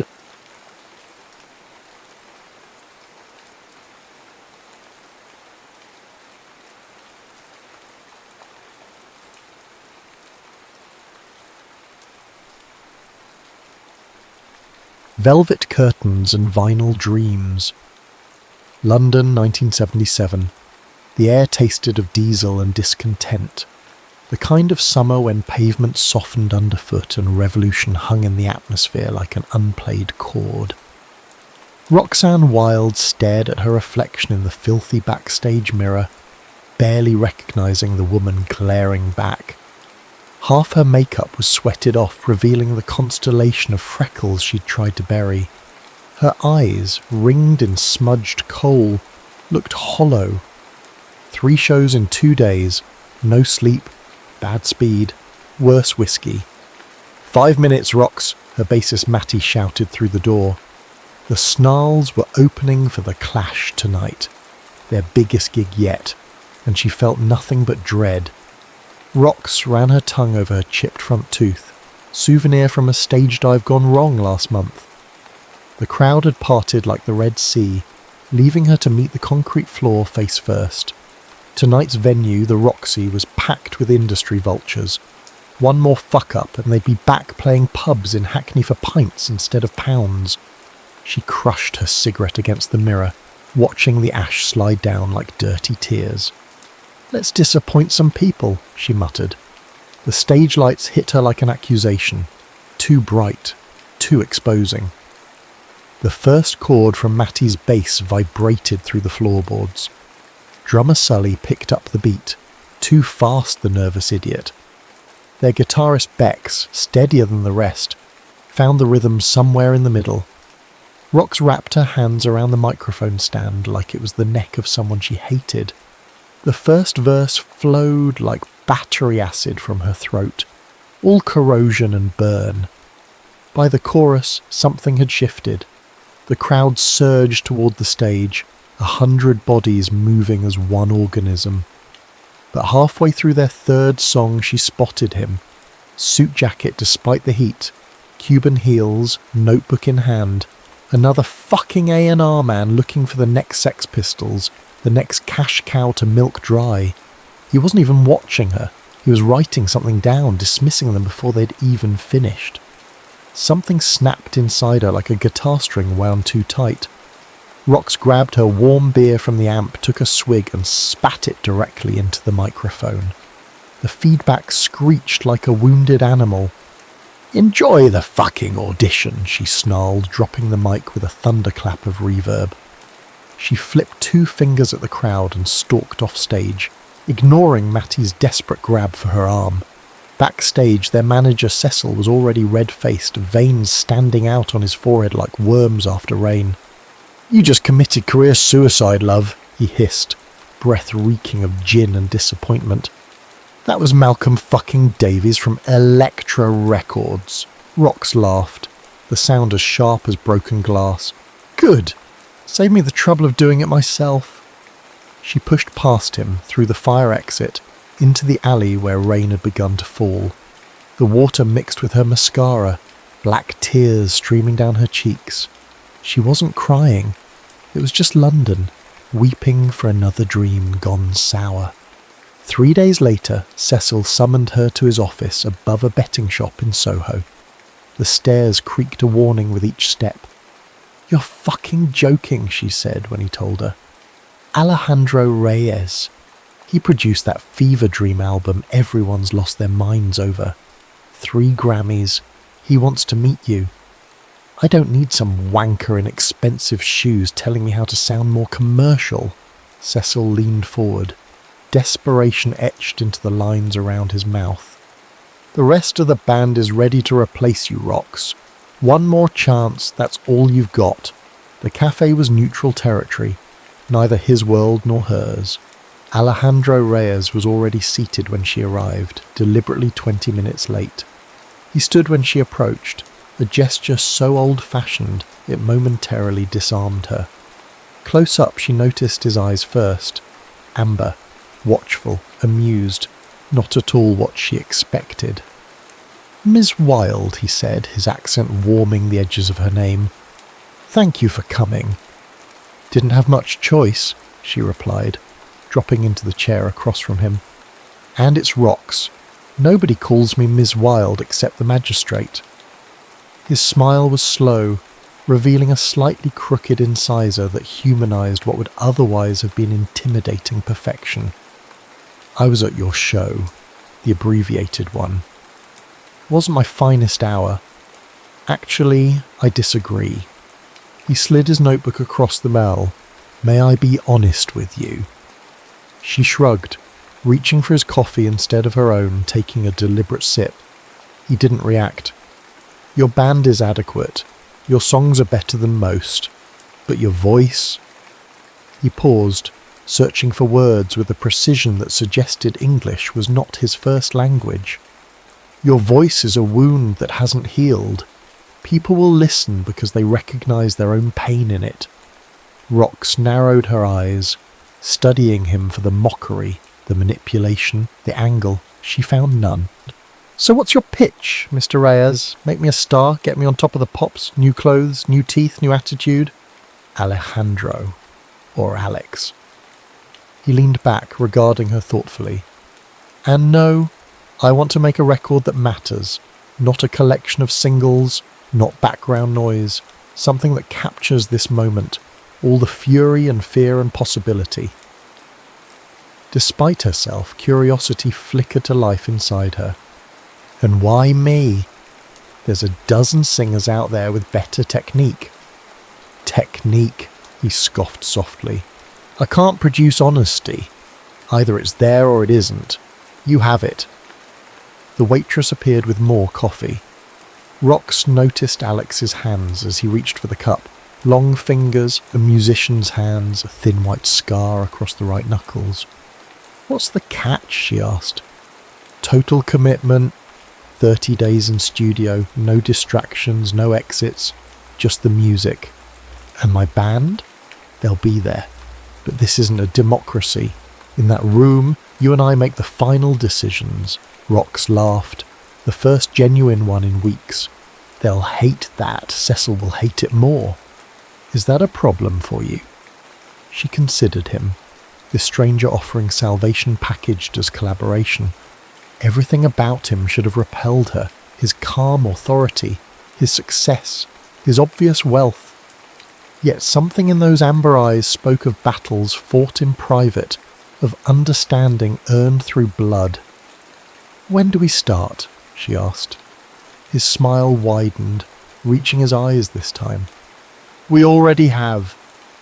The blackout studio earned its name honestly. No windows, no clocks, just 4 walls of sound-dampening material and enough equipment to capture lightning in a bottle, or explode trying. By day 7, they'd established an uneasy rhythm. The band arrived at noon, recorded until dusk, then left Rox and Alex to dissect, rebuild and argue until dawn threatened.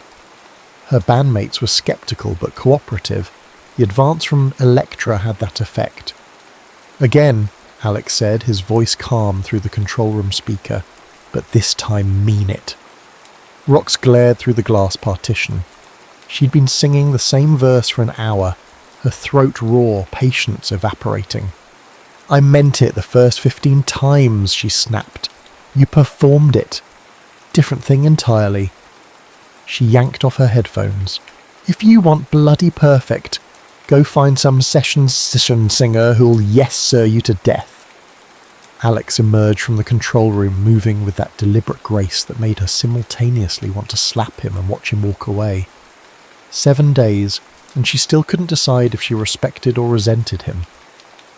"The song is about betrayal," he said, approaching the microphone where she stood. "About realizing the person you trusted is a facade. I know what my own fucking lyrics mean. Do you?" He was close enough now that she could see the stubble darkening his jaw, smell the coffee and cigarettes on his breath. "Show me." "What?" "Show me what betrayal feels like to Roxanne Wilde." His voice dropped lower. "Not the performer. You."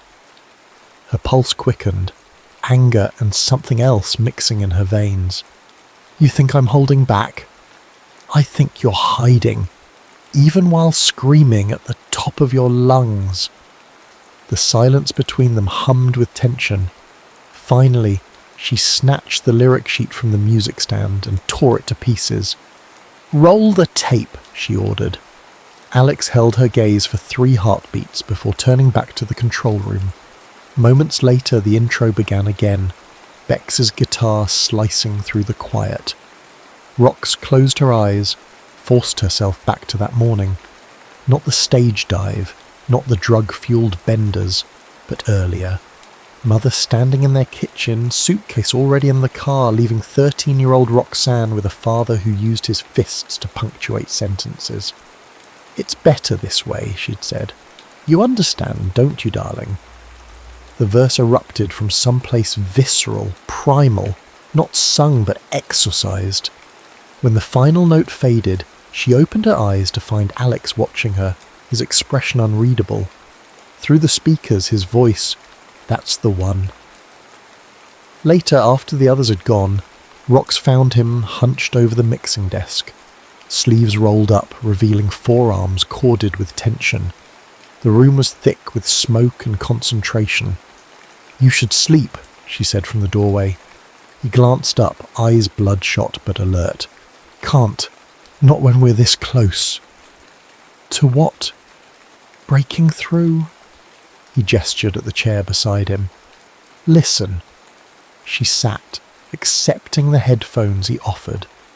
The playback started, her voice, stripped of effects, laid bare over the simplest arrangement they'd recorded.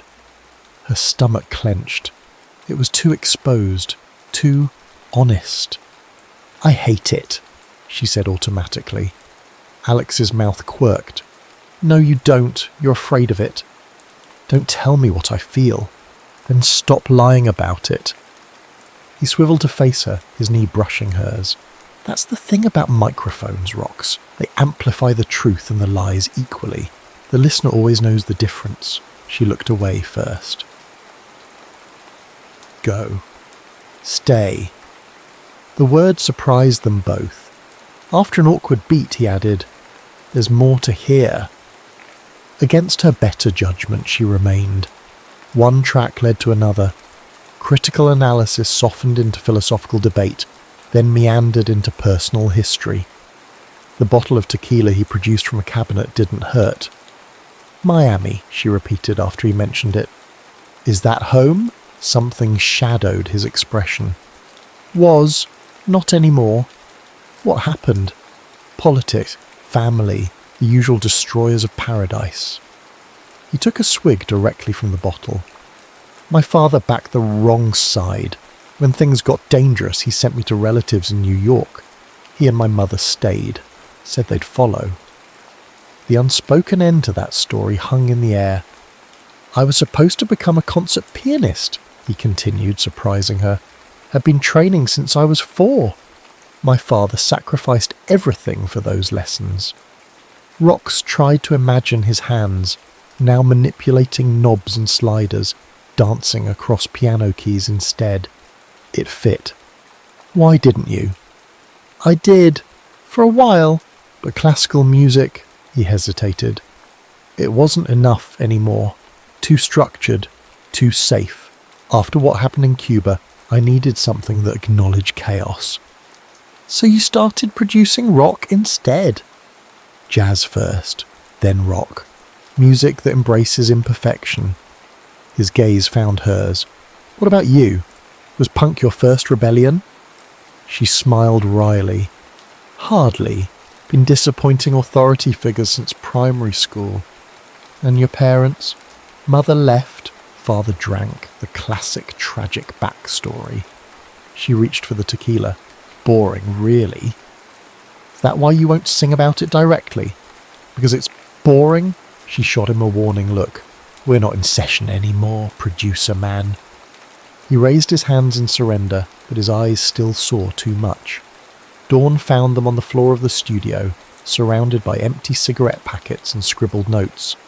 Rox had dozed off, her head somehow finding his shoulder. She woke to his gentle nudge, momentarily disoriented by the intimacy of his expression in the half-light. You should see this, he whispered. Through the control room window, London was emerging from darkness, the skyline silhouetted against a crimson sky. You said there were no windows in this place, she murmured, still half asleep. There's always light somewhere if you know where to look. His hand rested lightly on her back, warm through the thin fabric of her t-shirt. We've been hiding down here like moles. I like moles, underrated creatures. His laugh was soft, close to her ear. Perhaps today we should try recording above ground, the roof maybe. And risk people actually seeing us? She turned to face him, suddenly aware of how near he was, how isolated they'd been for days. Dangerous proposition. Something changed in his eyes. A recognition. A decision made. His hand moved to her cheek, thumb brushing her lower lip. I'm beginning to think danger might be the point. The kiss, when it came, was not what she expected. Not aggressive, not tentative, but questioning. An exploration rather than a conquest. Her fingers found his hair, surprisingly soft. A crash from the outer studio shattered the moment. Cecil's voice boomed down the hallway. Anyone alive in this tomb got the contracts. Alex pulled back, his expression a mixture of frustration and amusement. Always an interruption. Rox stood, straightening her clothes, pulse still hammering. Probably for the best. Mixing business with whatever this is, messy. You like messy, he countered. It's your entire aesthetic. She couldn't help but laugh. Touché, maestro. But as Cecil burst in, waving paperwork and talking advances, the look that passed between them promised the conversation wasn't over, merely paused, like tape waiting to resume. 16 days in, and the album was taking shape. A strange, beautiful monster stitched together from rage and tenderness. 4 tracks completed, 3 more close. Rox had never worked so hard or felt so alive. The tabloids had caught their scent. Punk Princess Rox in studio lockdown with Cuban Casanova, screamed one headline. Cecil had taped it to the refrigerator, claiming all publicity was good publicity. Rox had drawn horns and a moustache on her grainy photo. She and Alex hadn't discussed the kiss. Neither denied it had happened, neither pushed for a repeat performance. Instead, they circled each other warily, their creative partnership intensifying even as they maintained careful physical distance. until the night they recorded Beneath the Underground. It started as a throwaway track, a bass-heavy dirge Matty had written after a particularly bleak bender. But Alex heard something in it, insisted they develop it further.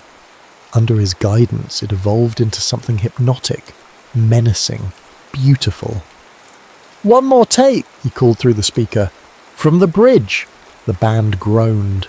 It was past midnight. They'd been at it for hours. "Last one," Rox promised. "Then we're opening that bottle of Macallan that Cecil thinks he hid."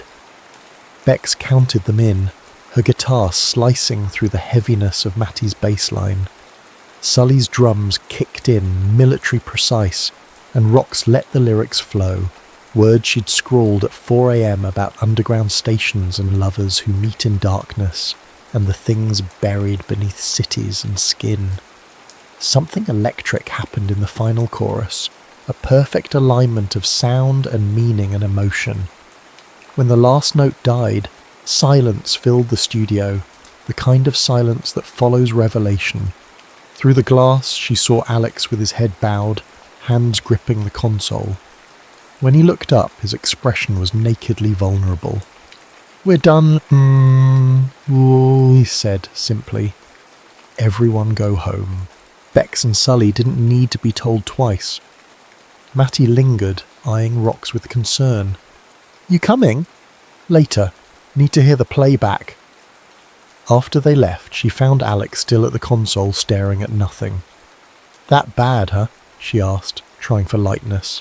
"You know it wasn't." His voice was rough. "Then what's wrong?" He ran a hand through his hair, dishevelled from hours of work. "Do you know why I wanted to record that track?"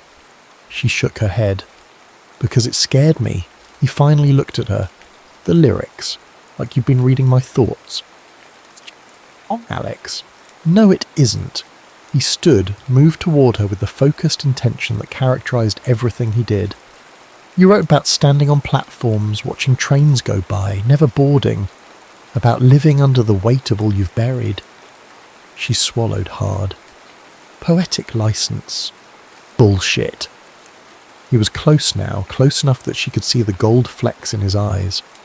"You wrote my life. The constant leaving, the fear of staying, all of it. Maybe I just understand you better than you think." Something broke in his expression. He reached for her, and this time there was nothing questioning about his kiss. It was hunger and recognition and relief all at once.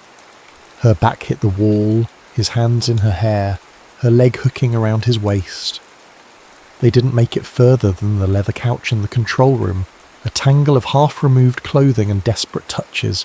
Their coupling was like their arguments, intense, unchoreographed, revelatory.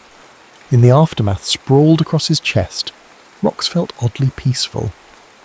"We should have done that 2 weeks ago," she murmured against his skin. His laugh rumbled beneath her ear. "We would have killed each other." "Possibly." She traced the scar on his knuckles. "How did you get this?" "Piano lid. I was 7 showing off, not paying attention." She pressed her lips to the old wound. "And this?" Her fingers found a small puckered mark near his collarbone. His hesitation was brief but noticeable. "Cigarette. An old friend who didn't know his own strength." She recognised the lie but didn't press. Everyone had secrets, scars they protected. God knew she had her share. They dozed off as dawn approached, tangled together on the too small couch. She woke to the sound of him humming quietly, composing in his head even half asleep. "I don't believe in forever," she said abruptly. His eyes opened, focus immediate. "I know. This, us, it's just part of the process, the album. If that's what you need to tell yourself." No judgment in his tone, only understanding. She sat up, suddenly self-conscious. "I should shower, the others will be here soon." He caught her wrist gently. "Rox, it's okay to be afraid." "I'm not. We all are. That's why we make music, to be brave for 3 minutes at a time." She pulled away, gathering her scattered clothing. "Very profound. You should needlepoint that on a pillow." His smile was sad but knowing, and there she is, right on cue. What's that supposed to mean? Nothing gets too close. Nothing gets too real. The Roxanne Wilde defense mechanism. She yanked on her jeans, anger flaring. Don't psychoanalyze me. You don't have the qualifications. I have the evidence. He sat up, unself-conscious in his nakedness. Every time you create something authentic, you sabotage it with a joke or an insult or exit strategy. Every single time. Maybe you're terrified of being abandoned again, so you leave first. The words hit with physical force. She grabbed her boots, needing escape. That's it, he continued, relentless now. Run, like always. She whirled on him. What do you want from me, Alex? Some big emotional breakdown, tears and confessions and promises. That's not who I am. No? Then who are you? Because the woman who wrote those lyrics, who sang that song last night, she knows exactly who she is, and she's fucking magnificent. Rox froze, caught between fury and a dangerous, unfamiliar hope. Before she could respond, the studio door buzzed. Through the small security monitor they could see Matty and Bex waiting outside, unusually early. Saved by the bell, she muttered, but as she moved to let them in, Alex caught her hand one last time. This conversation isn't over. She met his gaze steadily. Yes, it is. We've got an album to finish. That's all that matters now. His expression hardened, professional once more. As you wish, Miss Wilde. The distance in his voice shouldn't have hurt. She'd asked for it, after all. But as she buzzed in her bandmates, Rox felt something precious slipping away. A connection exposed then severed, like a cable cut mid-recording. Day 23, 3 tracks left, a week to finish, and the atmosphere in the studio had curdled. It wasn't outright hostility. In some ways, that would have been easier. Instead, Alex and Rox maintained a chilly professionalism that fooled no one. They spoke through technical jargon and third parties. Tell Rox the second verse needs another take. Ask Alex if he wants more reverb or just enjoys wasting everyone's time. The band watched this tennis match of passive aggression with varying degrees of concern and irritation.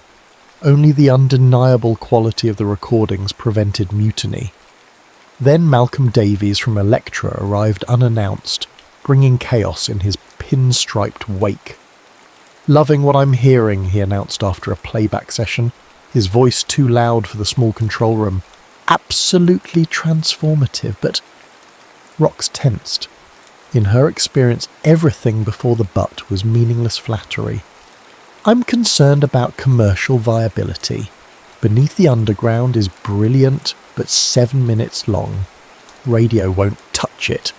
And velvet curtains. Bit morbid for the mainstream, isn't it? That's rather the point, Alex said. His tone neutral, but his posture rigid. This isn't a mainstream album. Everything's mainstream if it sells, darling. Malcolm's laugh was practiced, hollow. Just need a few tweaks. A radio edit of Underground, perhaps trim a verse from Velvet, and we'll need a proper single. A single, Rox repeated flatly. Something catchy, rebellious, but, accessible. Malcolm mimed quotation marks around the last word. You lot can whip something up, can't you? We've got the full release schedule to consider. Alex glanced at Rox, the first direct look they'd shared in days. A silent communication passed between them, unexpected unity in the face of this common enemy. We'll discuss it, Alex said carefully. Marvellous. Malcolm checked his watch. Keep me updated. Ciao, darlings. The moment the door closed behind him, the explosion came. Absolutely fucking not, Rox snarled. I won't butcher the songs for radio play. Agreed, Alex said. The album stands as is. Their solidarity lasted exactly 17 minutes, right until they started discussing how to tell Elektra to piss off without losing the contract. We deliver as promised, then stand our ground, Alex argued. Bollocks to that, Rox countered. We tell them now. If they walk, they walk. And the band loses everything. Your career, over before it started. Better than being castrated for commercial appeal. She paced the room like a caged animal. You're supposed to be this great visionary producer. Where's your artistic integrity now? His eyes narrowed. Don't question my integrity. I've been protecting this album and you from day one. Protecting me? She laughed bitterly. That's rich. You think this is the first time Electra's tried to interfere? I've been running interference while you've been throwing tantrums and pushing away anyone who gets too close. The band, watching this escalation with alarm, began making discreet exits. Only Matty remained, his expression troubled. If you two are finished, he interjected, I might have a solution. They both turned to him, surprised. We give them a single, he continued. Not from the album, something separate. A bone to throw while we keep the real work intact. The idea hung in the air, oddly reasonable amid the emotional chaos. It could work, Alex admitted reluctantly. Great, Rox said, her voice brittle. You two sort it out. I need air. She grabbed her jacket and escaped before either could respond. Outside, London was enjoying a rare, perfect evening. Warm air, clear sky, streets alive with possibility. Rox walked without direction, letting the city's rhythm calm her frayed nerves. 3 streets later, she realised Matty was following her. Subtle as a brick, aren't you? She called without turning. He jogged to catch up. Someone had to make sure you didn't disappear, again. I'm not the disappearing type. No? What about that week after the tour when no one could find you? Or when that journalist asked about your father and you vanished mid-interview? She shot him a warning look. Point made. They walked in silence for a block before he spoke again. What happened with you and Reyes? And don't say nothing, because I've known you too long. Creative differences. Try again, she sighed, stopping at a corner shop to buy cigarettes. We got too close. I backed off. He took it personally. End of story. Matty accepted a cigarette, studying her as they continued walking. You know what your problem is, Rox? You think being wounded makes you special. Newsflash. We're all fucked up. Difference is, some of us still try. Trying leads to disappointment. Not trying leads to regret. He stopped, forcing her to face him. That bloke looks at you like you're both salvation and destruction, and you're too scared to see if he's right. Since when are you a romantic philosopher? Since I watched my best friend sabotage the best thing that's happened to her, because she's afraid it might actually work out. The accusation landed with uncomfortable precision. Before she could formulate a sufficiently cutting response, a ragged cry echoed from a nearby alley. They exchanged glances and hurried toward the sound. In the narrow passage between buildings, a boy of perhaps 16 was curled on the ground, 2 older men standing over him. One held a wallet, clearly not his own. Oi! Matty shouted. Back off! The men looked up, assessed the odds, and apparently decided 2 angry punks weren't worth the trouble. They tossed the wallet onto the boy's huddled form and sauntered away with practiced nonchalance. Rox crouched beside the trembling teenager. Blood trickled from his nose, and a bruise was already forming around his left eye. You all right, love? He nodded shakily, clutching his recovered wallet. Let's get you patched up, she said, helping him stand. Our studio's just round the corner. Back at Blackout, they found the others gone, only Alex remaining. His expression shifted from surprise to concern at the sight of the injured boy. First aid kit's in the back, he said without preamble, leading them to the small kitchenette. As he efficiently cleaned the boy's cuts, Rox explained what had happened. The teenager, Danny, gradually relaxed, even managed a smile when Alex offered him tea in a chipped mug that read, "Sound engineers do it with better frequency." You're them, aren't you? Danny asked suddenly. From the papers, the band and the producer. Rox exchanged glances with Alex. Guilty as charged. Danny's eyes widened with recognition. My sister loves your last single, the one about council estate dreams or whatever. Concrete visions, Matty supplied, though council estate dreams is actually better. She's gonna freak when I tell her I met you. Danny winced as he touched his swollen lip. If I tell her, Mum'll go mental if she finds out I got jumped. Where do you live? Alex asked. Hackney, near the Marshall estate. Rox raised an eyebrow. Bit far from home, aren't you? Danny shrugged, then winced at the movement. Came to leave demo tapes at record shops. I make music too. Well, try to. At your age, I was still figuring out which end of the guitar to hold, Matty said. Can I? Danny hesitated. Would you listen to something? Just one track? The question hung in the air. Rox glanced at Alex, who nodded almost imperceptibly. Why not? She said. Not like we were being productive anyway. Danny pulled a battered cassette from his jacket pocket. Alex took it gently, examining the handwritten label before inserting it into the studio deck. What emerged from the speakers was raw, unpolished, and undeniably alive.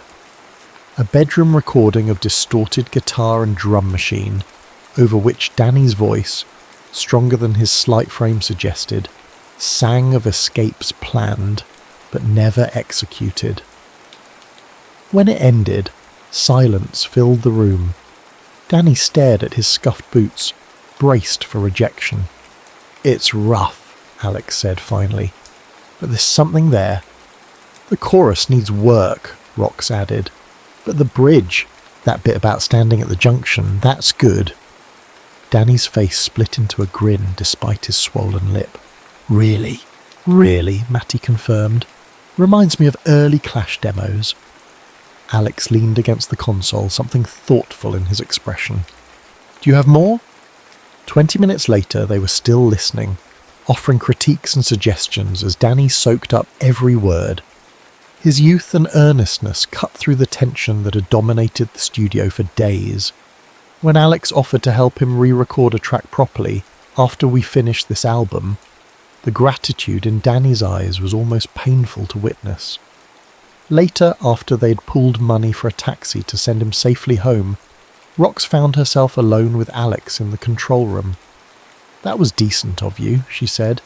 The offer to help him? He shrugged. Someone did the same for me once. A debt repaid. Still, she hesitated. Listening to his songs, it was a good reminder of why we're doing this. For the wide-eyed teenagers with bedroom recordings, for the music that saves us. She met his gaze directly for the first time in days. I don't want to fight anymore. I don't recall starting the fight. No, but you pushed. Hard. Because I saw what you could be if you stopped hiding. The familiar defensiveness rose in her chest, but Danny's unguarded enthusiasm was still fresh in her mind. She swallowed her reflexive retort. Maybe you're right. His eyebrows lifted in exaggerated shock. I'm sorry, could you repeat that? I think I hallucinated. A reluctant smile tugged at her lips. Don't be a wanker. I'm trying here. I know, his expression softened, and I appreciate it. Another silence, less hostile than before, but still charged with unresolved emotion. About what Malcolm said, she began.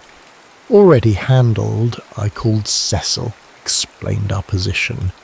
The album stays intact or we walk. And Cecil is doing what he does best, negotiating while pretending to agree with everyone. She laughed, the sound breaking the last of the tension between them. Poor Cecil, stuck between rock stars and suits. You consider yourself a star already. I consider myself a rock at least. She moved closer, testing the waters. Hard, cold, difficult to move. Not how I'd describe you. His voice dropped lower. Stubborn? Yes. Cold? Never. The air between them shifted. possibility returning like a needle finding its groove. But before either could act, the studio door opened, revealing Bex and Sully, arms laden with takeaway bags. "Peace offering," Bex announced. "Chinese food and a resolution. Whoever mentions Electra or singles or anything business-related buys a round at the pub." "Deal," Rox said, moving away from Alex with a backward glance that promised continuation. They ate cross-legged on the studio floor, passing containers and trading stories, the band's solidarity beginning to heal. When Alex's phone rang, he excused himself to the control room. Rox watched him through the glass, noting the sudden stillness in his posture, the tight grip on the receiver. When he returned, his expression was carefully blank. "Everything okay?" she asked. "Fine. Just some news from home." He managed a smile that didn't reach his eyes. "Let's get back to work. We've lost enough time." She knew deflection when she heard it, was an expert practitioner herself, but didn't press.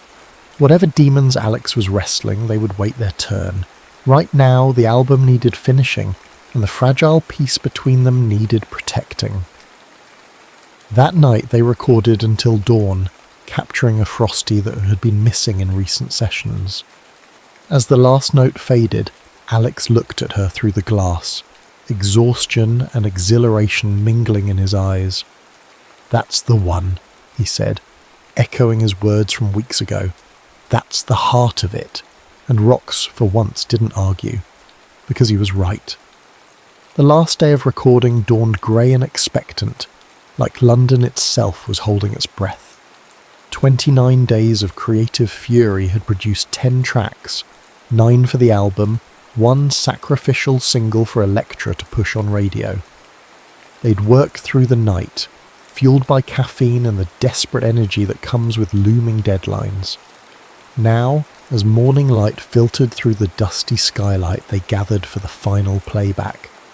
"No commentary until the end," Alex instructed, his voice hoarse from lack of sleep.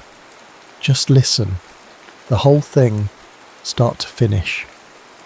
He'd sequenced the tracks himself, building like a narrative arc from the caustic opening salvo of Concrete Visions through the winding emotional terrain of the middle cuts, ending with the understated devastation of Beneath the Underground. It was a journey through rage to revelation, chaos to clarity. Rox sat on the floor, back against the wall, eyes closed. Beside her, Bex and Sully leaned against each other, exhausted but attentive. Matty perched on an amplifier, fingers unconsciously tapping rhythms on his thigh. Cecil arrived halfway through, slipping in quietly for once, his usual bluster subdued by the obvious gravity of the moment. Alex stood at the mixing desk, making minute adjustments, his focus absolute. Only Rox noticed the tension in his shoulders, the way he kept checking his watch. As the final notes of Beneath the Underground faded into silence, no one spoke. The album had left them wordless, emptied out. It was Cecil who finally broke the spell, clearing his throat. "Well," he said, "I think we've got something special here." The understatement of the century. Rox met Alex's eyes across the room, a world of unspoken understanding passing between them. They'd done it, created something that would outlive both of them, something that mattered. The next hours passed in a blur of technical details and paperwork. Matty, Bex and Sully left for a celebratory lunch that would inevitably become a celebratory bender. Cecil departed to deliver the master tapes to Electra, promising champagne upon his return.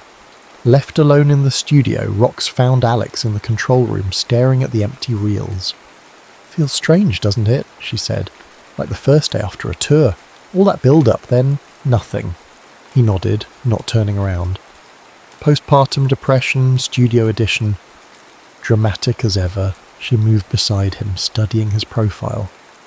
The strain around his eyes was more pronounced up close, fatigue etched into every line. "You should sleep. Later. Still work to do." "Alex." She touched his arm, forcing him to look at her. "It's done. We did it." Something shifted in his expression. Decision made or accepted. Did we ever? He reached into his jacket pocket, withdrew an envelope, and handed it to her. Inside was a single airline ticket. Miami, departing that evening. "What's this?" she asked, though she already knew.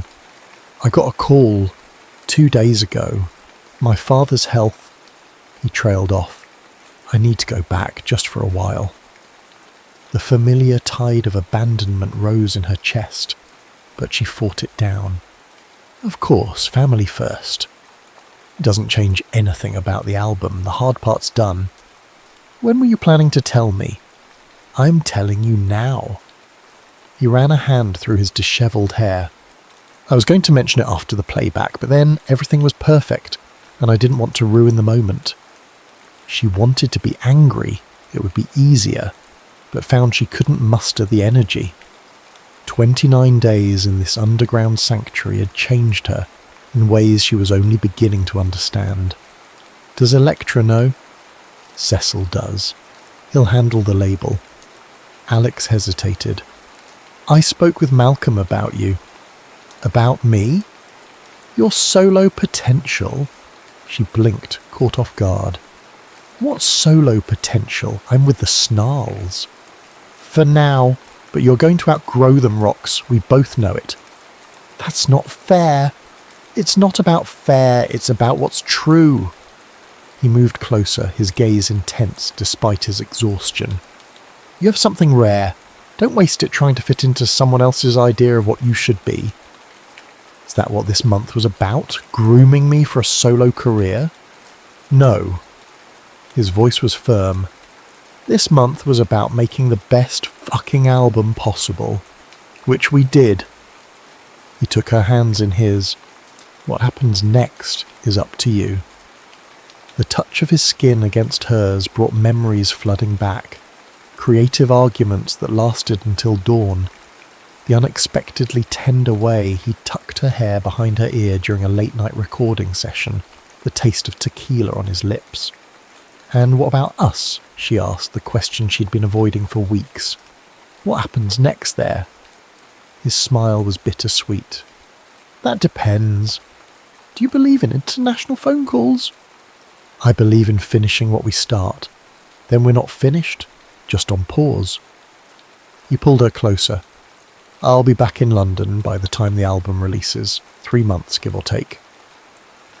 It wasn't a promise, not exactly, but it was more than she'd expected from either of them, an acknowledgement that whatever had sparked between them deserved exploration. Cecil's return interrupted the moment. He burst through the door with his usual lack of subtlety, brandishing champagne and news. They love it. Absolutely mental for it. Release date confirmed for November. Full promotional budget. The celebration that followed felt surreal, disconnected. Rox went through the motions, accepting congratulations, discussing plans, all while acutely aware of the ticking clock. Alex's flight left in hours. When it was time for him to leave, they stepped outside together, the rare sunshine feeling like a cosmic joke. "So," she said, hands shoved deep in her pockets. He tilted her chin up with gentle fingers. "Remember what I told you that first day? About your voice being a wound that hadn't healed?" She nodded. "I was wrong. It's not the wound, it's the healing itself." His thumb brushed her lower lip, a callback to their first kiss. "Keep singing, Roxanne Wilde, even when it hurts, especially then." The taxi arrived, an unwelcome punctuation mark. One kiss, brief but intense, and he was gone, Miami-bound with promises to call that both knew might not withstand distance and time and separate lives. 3 months later, Velvet Curtains and Vinyl Dreams released to critical acclaim and modest commercial success. The Snarls became underground darlings, respected if not quite famous. The sacrificial single even managed radio play, introducing their sound to unsuspecting commuters across Britain. Rox kept every review, every mention in a folder on her nightstand. Not for herself, she rarely read them twice, but for when he returned. if he returned. The promised phone calls had come at first, transatlantic static punctuating conversations that grew increasingly formal, increasingly brief. His father's condition had stabilised but required ongoing care. Miami studios had offered him projects he couldn't refuse. London seemed increasingly distant in his descriptions. By the 4th month, the calls stopped altogether. Release day had been November 17th. By March, Rox had accepted that the album would be their only collaboration. She'd moved on, or convinced herself she had. The Snarls were recording again, with a different producer, a different sound. She'd cut her hair, changed her look. Life continued its relentless forward motion. Until the night she found herself at the studio again. Blackout, now renovated with Electra money, but still essentially the same underground bunker where they'd created magic. She hadn't planned to go there. Her feet had simply carried her, muscle memory guiding her through London's tangle of streets on the anniversary of that first disastrous gig, the one where she'd spat beer and stormed off stage and unknowingly set her life on a new trajectory. The security guard recognised her, let her in with a nod. The place was deserted, too late for the day shift, too early for the night owls. She wandered through the control room, fingers trailing over equipment that had once seemed so intimidating. The leather couch was gone, replaced by something sleek and uncomfortable looking. The ashtrays had disappeared, smoking now banned indoors, but the acoustics remained the same, that perfect balance of reflection and absorption that made every sound feel immediate, present. She sat at the mixing desk, closed her eyes, and could almost hear his voice through the monitors. Again, but this time mean it. The soft click of the door opening barely registered until a familiar voice broke the silence. I should have called first. Her eyes flew open. Alex stood in the doorway, thinner than she remembered, hair longer, but unmistakably him. You should have called at all, she replied, proud of how steady her voice remained despite the earthquake beneath her ribs. Fair point. He stepped into the room, keeping a careful distance. I wanted to, but it felt increasingly impossible to explain. Try me. He set down a battered leather case, the same one he'd brought to their first meeting. My father died 2 months ago. I'm sorry. She meant it. After that, I had decisions to make, about where I belong. His gaze held hers. I kept coming back to this room, to what we made here. And what was that exactly? You know what. He moved closer, stopping just beyond reach. I've listened to our album approximately 300 times. It holds up. Despite herself, she smiled, modest as ever. Not modest, accurate, another step. I've been offered a production deal here. Permanent position, London-based. Her pulse quickened, but wariness kept her rooted to the spot. Congratulations. I haven't accepted yet. Why not?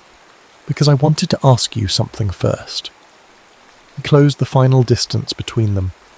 Would you be interested in a different kind of collaboration? What did you have in mind? Her voice betrayed her, catching on the final word. Dinner, for a start. Somewhere with actual windows and no recording equipment. His smile was tentative, genuine. I thought maybe we could try being normal people for a change. Normal? She tested the word, found it didn't fit either of them. I don't think that's in our repertoire. Then something authentic, something real. He held out his hand. What do you say, Roxanne Wilde? One more track? She looked at his offered palm, remembering every argument, every breakthrough, every moment of connection they'd shared in this underground sanctuary. For once, she didn't search for the escape route, didn't prepare for disappointment. Instead, she took his hand. I suppose we could try a different arrangement, she said, allowing herself to be pulled to her feet. See how it sounds. His other hand found her waist, drawing her closer. I've always been partial to duets.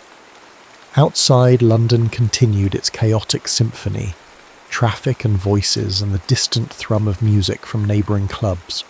But in the studio where they'd once created something eternal, Rox and Alex began composing something new, something unrecorded but no less real, something worth the risk of hearing even if it hurt. The end.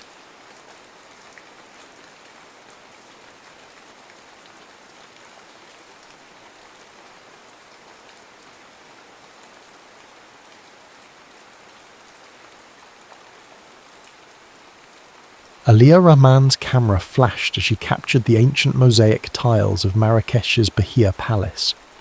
The midday sun glinted off her press badge as she scribbled notes about the corruption scandal she was investigating, one that linked Moroccan officials with British business interests. At 32, she had built her reputation on stories that crossed borders and challenged power. "Last shot, Miss Rahman," her fixer Hamid warned. "The minister's people are watching." She nodded, tucking her notebook away. "Got what I needed anyway." 3 days later, Aliyah's London flat welcomed her with familiar silence. She dropped her bags in the entryway, kicked off her boots, and headed straight for the shower. The hot water washed away 2 weeks of desert dust and the tension of navigating political sensitivities. Morocco had yielded a story that would expose corruption at the highest levels, another career milestone. Her phone buzzed with a text from her mother. "Dinner tonight. Important family matter." Aliyah sighed. Her parents' important family matters typically involved introducing her to eligible Pakistani doctors or engineers. At her age, she had mastered the art of polite rejection. "Journalism is my marriage," she told her reflection in the steamy mirror. "The truth is my beloved." The Rahman family home in Ealing smelled of cardamom and saffron, her mother's biryani, reserved for celebrations. Aliyah felt a flutter of unease. "Beta, you look tired," her mother said, kissing her cheek. "Morocco was good?" "It was productive," Aliyah replied, following her mother to the living room where her father sat with an unfamiliar older man. "Aliyah, this is Farid al-Nasri," her father said, standing, "an old family friend." The man's eyes crinkled as he smiled. "At last we meet. You have your grandmother's spirit in your eyes." "My grandmother?" Aliyah looked to her parents. "I don't understand." Her father gestured for her to sit. "There are things we haven't told you about our family history, Aliyah. Things that were arranged long before you were born." The story unfolded like fiction. Her maternal grandmother had once saved the life of a young prince from Al-Ruhaya. In gratitude, the royal family had promised an alliance through marriage in a future generation. That promise had remained dormant for decades. "Until now," Farid said, producing an envelope bearing a royal seal. "Sheik Zahir al-Fayez has accepted the terms of the alliance. He will honour the promise made to your family." Aliyah laughed, then stopped when no one joined her. "You can't be serious. Arranged marriages to sheiks. That's the plot of paperback romances, not real life." "It is our tradition," her mother said quietly, "and there is honour in it." "Honour?" Aliyah stood, blood rushing to her face. "It's 2025. I have a career, a life. You've always supported my independence. How could you agree to this?" Her father's voice remained steady. "We agreed you would meet him. Nothing more." "And if I refuse?" "The choice is ultimately yours," Farid interjected smoothly. "But Sheikh Zahir requests the courtesy of an introduction before you decide. 1 week in Al-Ruhaya. 1 week. 7 days to refuse a medieval arrangement face to face." Aliyah crossed her arms. "And then I can return to my life with no consequences." "With our blessing," her father confirmed. Aliyah stared at the ornate invitation. Her journalistic instinct whispered that there was more to this story, something worth investigating. Fine. 1 week. The flight to Al-Ruhaya passed in a blur of research. Aliyah devoured information about the small but wealthy kingdom, known for its oil reserves and strategic position. Sheik Zahir had ascended the throne 3 years ago after his father's death. Western educated, intensely private, and reportedly married to his duties. Few photographs existed of him, and those that did showed a stern, imposing figure at formal functions. From her window seat, Aliyah watched the landscape transform from azure Mediterranean waters to vast rolling dunes. Al-Ruhaya emerged from the desert like a mirage, ancient sandstone walls embracing gleaming modern architecture. A sleek black car awaited her on the tarmac. No customs, no passport control. The privileges of entering as a royal guest made her uncomfortable. "Miss Rahman," the driver bowed slightly. "Welcome to Al-Ruhaya." The palace complex rose from the heart of the capital city, its domes and minarets glowing gold in the setting sun. Aliyah's journalistic eye noted security details, architectural features, the blend of tradition and technology. She mentally composed the opening paragraph of the article she would never publish. The kingdom of Al-Ruhaya exists in 2 times at once, anchored in centuries of tradition while reaching for an ultra-modern future. A woman in elegant traditional dress met Aliyah at the palace entrance. "I am Samira, your guide during your stay. You must be tired from your journey. I'll show you to your quarters." "Actually," Aliyah replied, "I'd like to meet Sheik Zahir first. That's why I'm here after all." Samira's polite smile never wavered. "His Highness will receive you tomorrow at the formal welcome ceremony. Tonight is for rest." The suite prepared for Aliyah was larger than her entire London flat, all cream marble and azure accents, with a balcony overlooking fragrant gardens. A closet had been filled with clothing in her size, both Western and traditional styles. "The presumption," she muttered, running her fingers over fine silks and linens. She unpacked her own clothes instead. Practical, professional attire suitable for facing down a sheikh who thought he could claim her through some ancient pact. Sleep eluded her. Aliyah stood on the balcony, breathing in the desert night. The stars seemed impossibly bright, the air scented with jasmine and mystery. Below, a solitary figure walked through the gardens, a tall man in simple white thobe, his face hidden in shadow. He paused beneath her balcony, as if sensing her presence, then continued on, disappearing among the cypress trees. Morning arrived with sunlight streaming through gossamer curtains and the distant call to prayer. Aliyah dressed in her most authoritative outfit, black trousers, crisp white shirt, gold hoop earrings that had been her grandmother's, armour for negotiation. Samira appeared precisely at 8, her expression revealing nothing when she saw Aliyah's Western attire. "His Highness awaits you in the Blue Hall." The palace corridors told stories in their architecture, ancient patterns beside contemporary art, history and conversation with the present. Aliyah memorised the route, a journalist's habit. 2 massive doors swung open to reveal the Blue Hall, a breathtaking space with soaring ceilings adorned with intricate geometric patterns in varying shades of indigo and azure. At the far end, a man stood with his back to her, gazing out floor-to-ceiling windows at the city below. Samira announced, "Miss Aliyah Rahman, Your Highness." The man turned, and Aliyah's prepared speech evaporated.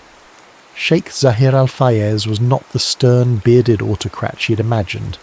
Instead, she faced a man perhaps a decade her senior, with intelligent eyes the colour of amber, features cut from desert stone, and an expression of guarded curiosity. He wore a modern suit rather than traditional robes, the only indication of his status a subtle gold pin at his lapel. "Miss Rahman," he said in perfect English, the barest hint of an accent lending musicality to his words, "welcome to Al-Ruhaya." Aliyah forced her voice to remain steady. "Thank you for the invitation, though I must clarify that I'm here only to respectfully decline this arrangement in person." Something flashed in his eyes. Amusement? Irritation? It vanished too quickly to interpret. directness, refreshing. He gestured to a seating area of low couches. "Shall we discuss this over tea, or would you prefer to catch the next flight to London?" She hesitated, pride battling curiosity. Tea would be acceptable. As they sat, the differences between them materialized in stark relief.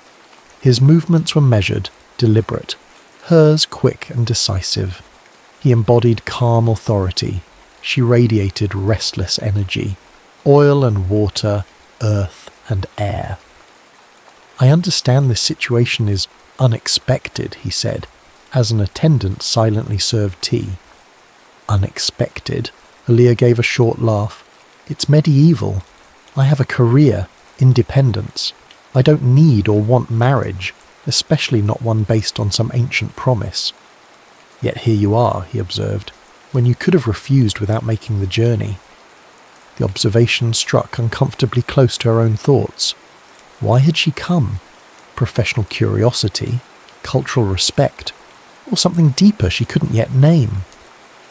"I wanted to understand," she admitted, "and to make clear that while I respect my family's traditions, I cannot be bound by them." Sheikh Zahir studied her face. "Tell me, Miss Rahman, what do you know of royal duty?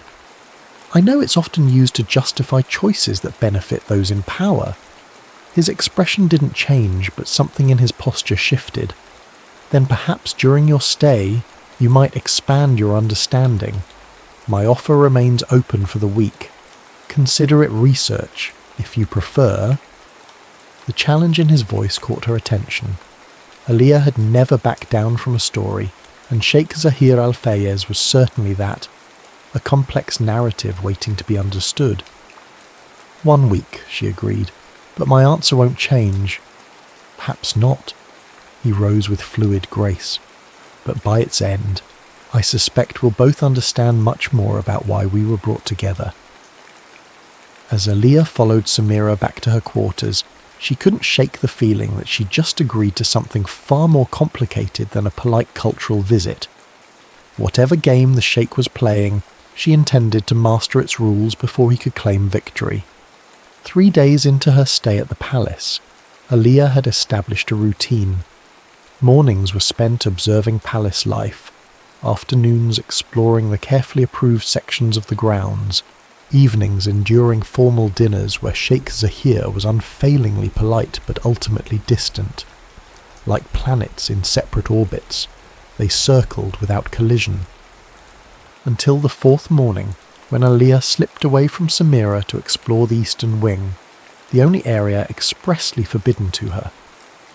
"The heart must have its mysteries," Samira had said cryptically when Aaliyah questioned the restriction. The eastern corridors were quieter, the decor more intimate. Family quarters, perhaps? Aaliyah moved silently, her journalist's instinct for discovery overriding caution. A partially open door revealed a room unlike any she'd seen in the palace. Walls lined with books, comfortable furniture worn with use, windows overlooking a private garden of roses. A personal retreat, not a stateroom. Curious as well as defiant, Sheikh Zahir's voice came from behind her. An interesting combination. Aaliyah turned, chin raised. "If you want someone to follow rules blindly, you've chosen the wrong woman." "Have I chosen at all?" he approached slowly. "Or are we both caught in circumstances not of our making?" In the intimate space she noticed details she had missed before. A scar at his temple, the slight asymmetry of his features that made him human rather than an icon. His eyes held exhaustion that his posture denied. "This was your father's room," she guessed, noting old photographs on a desk. Surprise flickered across his face. "Yes. How did you know?" "The books are older. The furniture hasn't been replaced with each fashion trend. It feels preserved rather than maintained." He studied her with new interest. "You see much for an outsider?" "That's my job, seeing what lies beneath the surface." She gestured to a leather journal on the desk. "You write here." "Poetry," he admitted, "an indulgence with no place in state matters." "May I?" She nodded toward the garden beyond the windows. Without waiting for permission, she stepped through the French doors into an explosion of colour and fragrance. Roses of every hue climbed trellises and spilled over stone pathways. At the centre stood a marble bench beneath an ancient olive tree. "My mother's creation," Sheik Zahir said, following her. "She found peace here that eluded her elsewhere." "It's beautiful." Aliyah touched a deep crimson bloom. "Why hide it away?" "Some treasures are too personal for public display," his voice softened, like grief. The unexpected vulnerability caught her off guard. For a moment she glimpsed the man beneath the crown, someone who carried losses he couldn't publicly mourn. "I write about my mother sometimes," she offered. "Small memories, the scent of her perfume, how she hummed when she cooked." "You understand then?" It wasn't a question. Their eyes met, a moment of genuine connection that startled them both. Later that afternoon, a package arrived at Aliyah's suite. A leather-bound journal with a note in elegant script. "For your observations. Not all stories need publication to matter. Z." That night Aliyah began recording her impressions of Al-Rahaya, of palace life, of the enigmatic man who moved through his kingdom with the weight of tradition on his shoulders. Not for publication, but for understanding. She wrote about the duality she observed.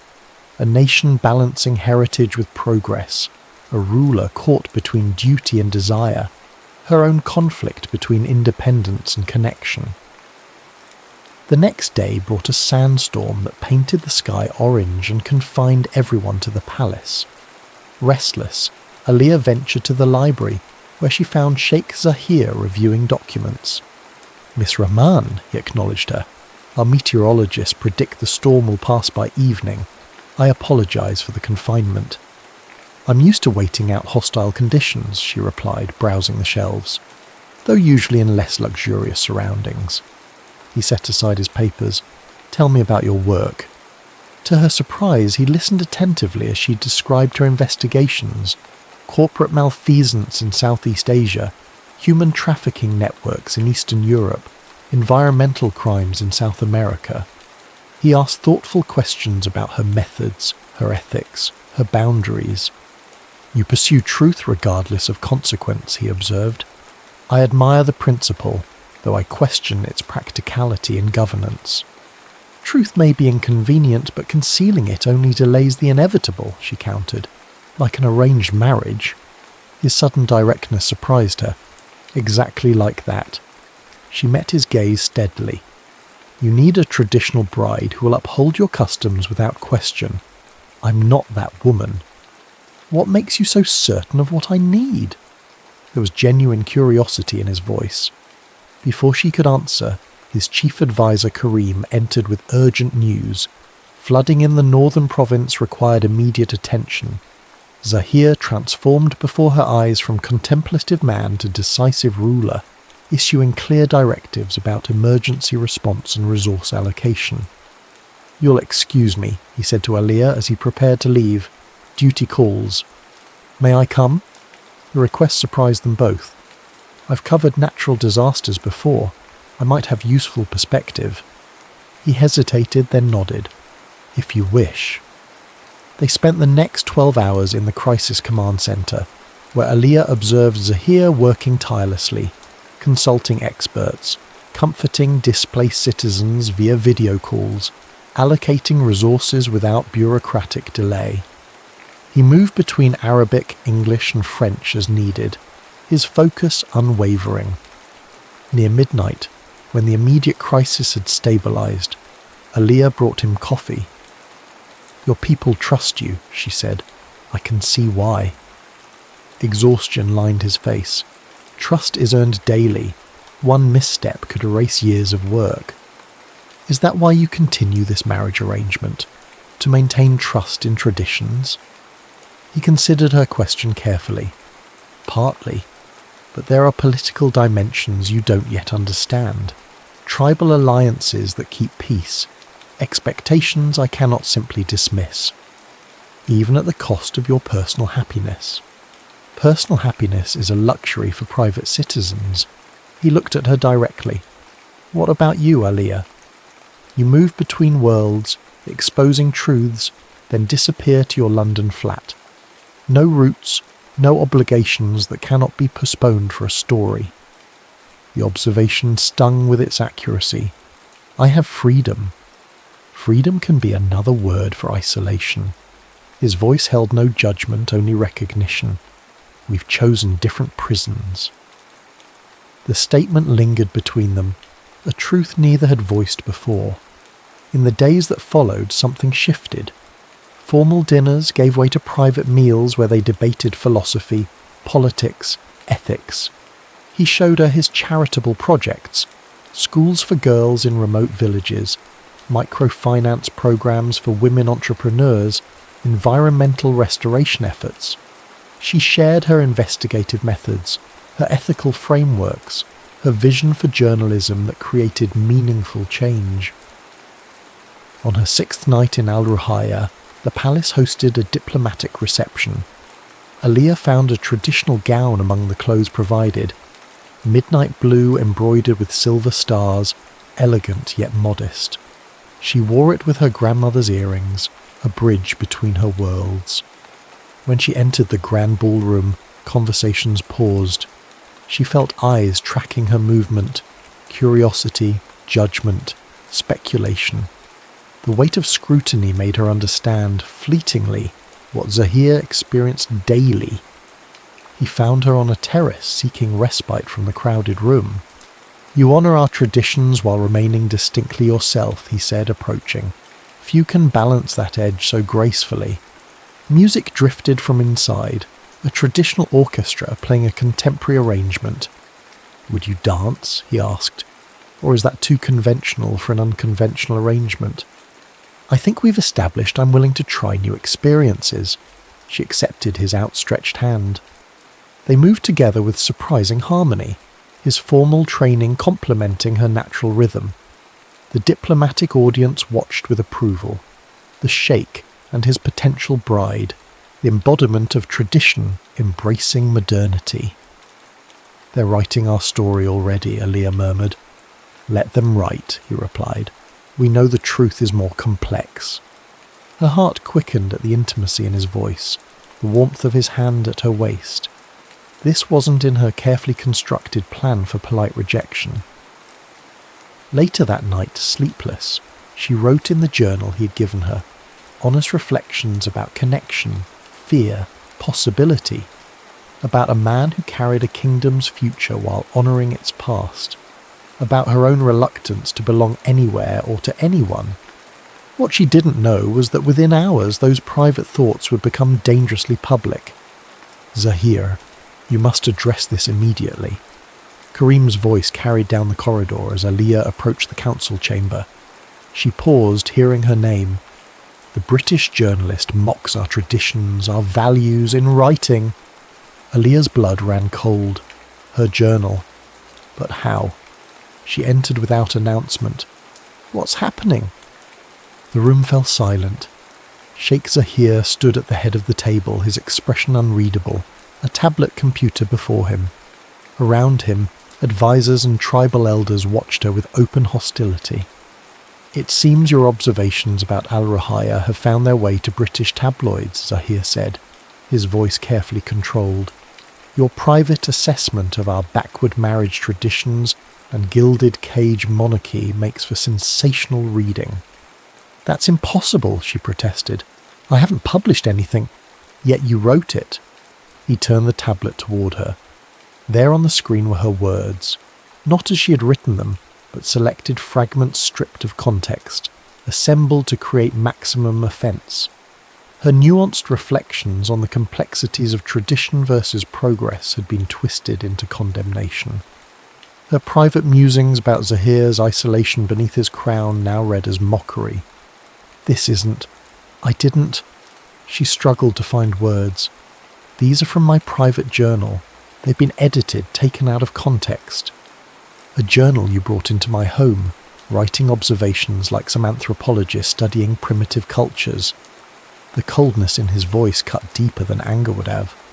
"No, I was trying to understand, to see beyond my own perspective." She looked around the room, meeting hostile stares. Someone stole my private writings and manipulated them. An elder spoke in Arabic. Zahir responded, then addressed her in English.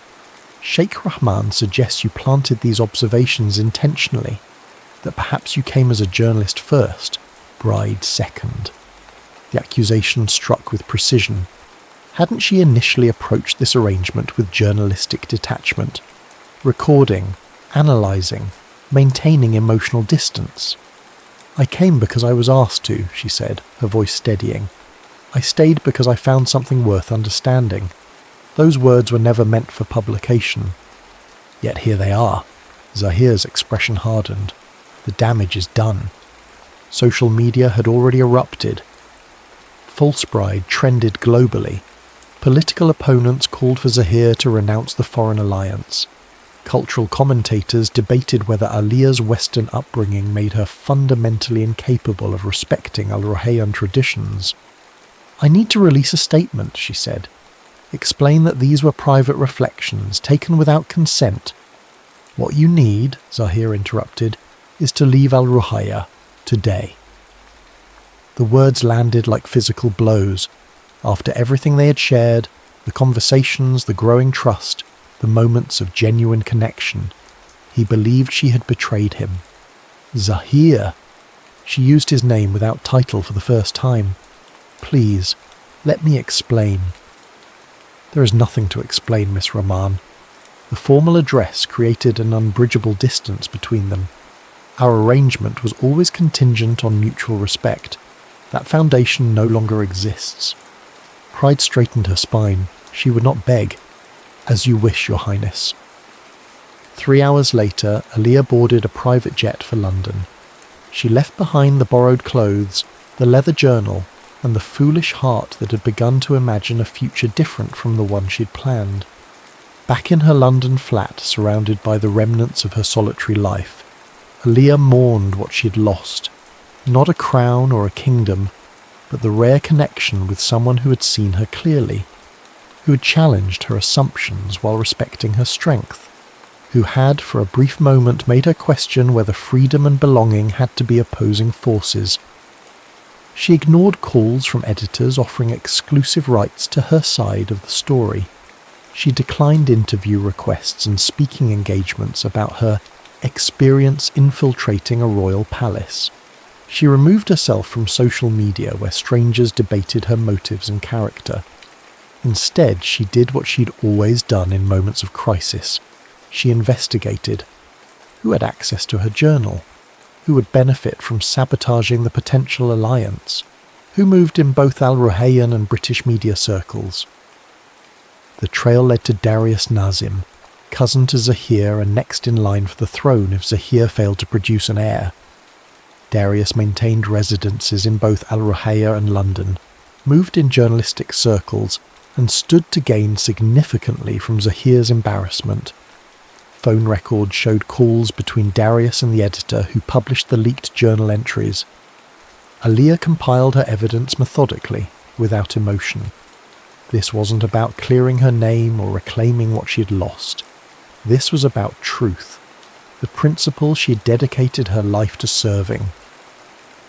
When her investigation was complete, she sent a single email to Sheikh Zahir's private account, the one she'd seen him use during the flooding crisis. No emotional appeals, no defense of her character, just evidence documented with journalistic precision. Subject: relevant information for your review attachment. Darius Nazi evidence.pdf. Then she did the hardest thing of all, she let go. She returned to her work, accepting an assignment in Argentina that would keep her oceans away from thoughts of desert kingdoms and amber eyes. But late at night, when the Southern Cross glittered above the pampas, Aliya still found herself writing in an imaginary journal, trying to make sense of how a week in a foreign land had transformed her understanding of herself. Cafe Ricardo buzzed with midday energy, laptop keys clicking, espresso machines hissing. Aliya hunched over her computer, 3 weeks into her investigation of agricultural corruption in Argentina. The story was solid, corporate land grabs, indigenous displacement, environmental devastation, but her usual fire was missing. "Your coffee's getting cold," said Martine, her local fixer. "Hmm?" She looked up, distracted. "Right, thanks." "You've been reading the same document for an hour," he observed. "Something wrong with the evidence?" "No, the evidence is clear." Just as it had been when she sent that file to Zahir, evidence he had apparently ignored, as she had received no response. Not that she expected one. Just thinking through the angles. Her phone vibrated, a London number. Her editor, probably, with questions about her draft. "Rahman," she answered crisply. "Hello, Aliyah." The voice sent electricity through her veins. "Zahir. I'm in Buenos Aires. We need to talk." 4 hours later, she entered a private dining room at the city's oldest hotel. Rain lashed against leaded glass windows, lending drama to an already surreal scenario. Sheik Zahir al-Fayez, ruler of Al-Ruhaya, stood looking out at the downpour, his back to the door. No entourage, no security detail visible. "How did you find me?" she asked. He turned. The weeks had changed him. New lines around his eyes, a certain weariness in his posture. "You're not difficult to locate when you're investigating a story. You leave footprints." "Why are you here?" "Because I owe you an apology." He gestured to a chair. "Please." Pride wanted her to remain standing, but curiosity won. She sat. "Darius has been removed from succession," Zahir said without preamble. "The evidence you provided proved his involvement in other matters as well. Financial improprieties, political undermining." "I didn't do it for revenge," she said. "I know." He met her eyes. "You did it for truth. It's who you are." A server brought tea, then discreetly disappeared. "I should have trusted you," Zahir continued. "I let public opinion and political pressure override what I knew of your character. It was cowardly." The admission stunned her. Rulers didn't acknowledge weakness, especially not to those they had wronged. "Why tell me this now?" Her voice remained steady despite the storm inside her. "The arrangement is broken. We both move on." "Because I can't." The simple declaration hung between them. "Move on, that is." Outside, lightning illuminated the sky, casting his face in stark relief. All defences down, vulnerability exposed. "In your absence, I've come to understand something," he said. "The traditions I've upheld, the obligations I've honoured, they mean nothing if they force me to reject the one person who makes me feel fully alive." Her heart thundered against her ribs. "Zahir, let me finish." He moved to sit across from her. "I don't need a traditional bride who will uphold customs without question. I need a partner who will question everything, including me, who will see the man beneath the crown and hold him accountable, who understands that real respect comes from honesty, not blind obedience." "You're describing a journalist, not a queen," she said softly. "I'm describing you." He reached across the table, his hand stopping short of touching hers. "Come back to Al-Ruhaya, not as my reluctant bride, but as my chosen equal. Help me build a kingdom where tradition honours progress rather than fears it." The offer left her breathless. You can't just rewrite centuries of royal protocol. "Can't I?" A smile touched his lips. "I am the Sheik, after all." "Your council would revolt." "Some, yes. Others have seen what your perspective could bring to our future. The schools for girls you suggested, already in development. The press freedom initiatives you outlined, being implemented." Rain drummed against the windows, a counterpoint to her racing thoughts. This was everything she hadn't allowed herself to want. Purpose aligned with passion, independence within connection, a future that embraced all parts of her identity. "I have a career," she said, "stories that matter. I can't abandon that work." "I would never ask you to," he leaned forward. "Your voice matters, Aliyah. Not despite your journalistic integrity, but because of it." And when that integrity leads me to criticize policies you support, then we debate as equals, and the kingdom benefits from our clash of perspectives." He paused. "I'm not offering you a cage, gilded or otherwise. I'm offering you a platform, one with far-reaching influence." She studied his face, searching for hidden agendas, finding only sincerity. The Zahir before her was different from the stoic ruler she'd first met. More human, more vulnerable, yet somehow stronger in his willingness to evolve. "I need time," she finally said. "This isn't a decision to make in one rainy afternoon." "Of course," he nodded. "I return to Al Ruhaya tomorrow. Take whatever time you need. My offer stands regardless." As he rose to leave, he placed a familiar leather journal on the table. "I believe this belongs to you. No one has read it but me, and only with your permission would I do so again." After he left, Aaliyah sat for hours, the untouched journal before her, rain painting teardrops on the windows. Back in London a week later, Aaliyah walked through her flat with new eyes. The space that had once represented freedom now felt like isolation. Awards on her walls celebrated professional triumphs, but said nothing of personal connection.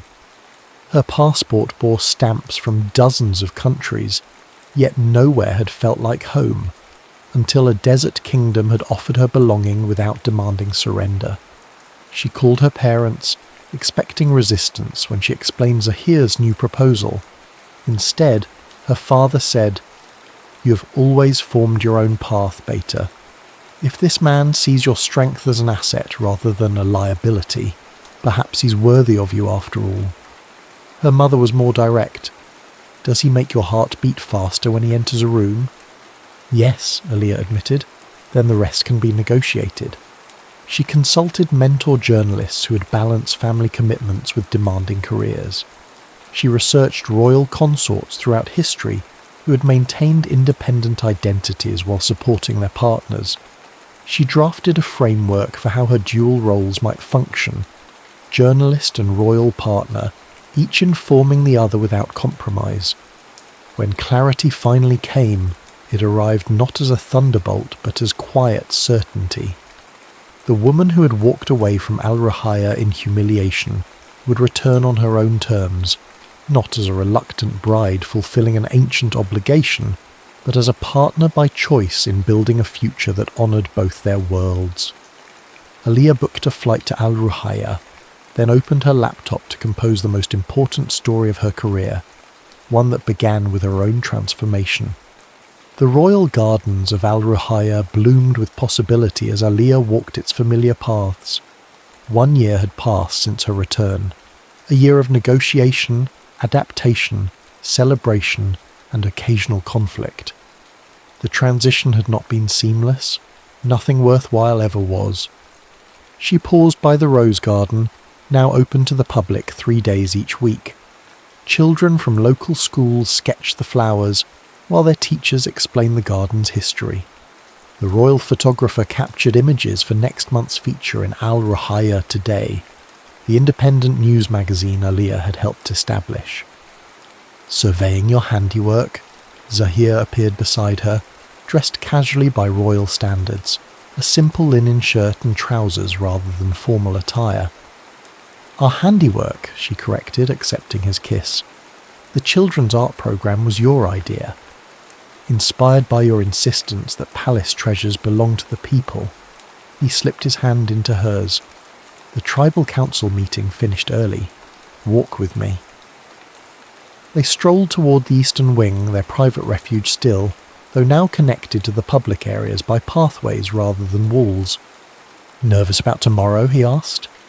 Tomorrow, her first official solo diplomatic mission representing Al Ruhaya at a regional women's education summit, a test of her new dual identity, journalist turned royal partner. "Not nervous," she replied, "but mindful of the balance. I need to honour Al Ruhaya's interests while maintaining my journalistic perspective." "That's precisely why you're the perfect envoy." He squeezed her hand. "You see both the ideal and the practical, progress without erasure of tradition." They reached his father's study, now their shared workspace, where ancient texts sat alongside modern technology, where policy documents mingled with draft articles, where tradition and innovation engaged in ongoing dialogue. On the wall hung a framed front page, a royal partnership for a new era.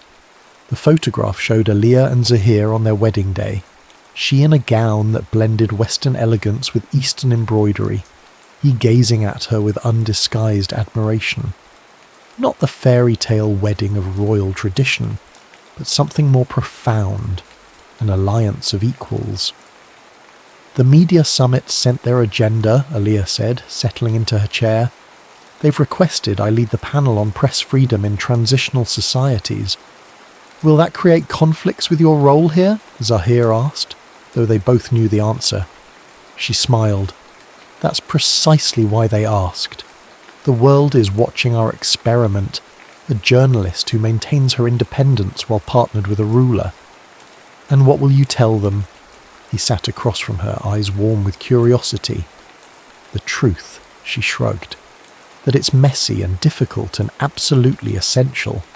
That freedom without connection is just another form of isolation. That real change happens in the tensions between opposing forces, not in their elimination. Zahir nodded. The Western papers still call it the unlikely royal marriage.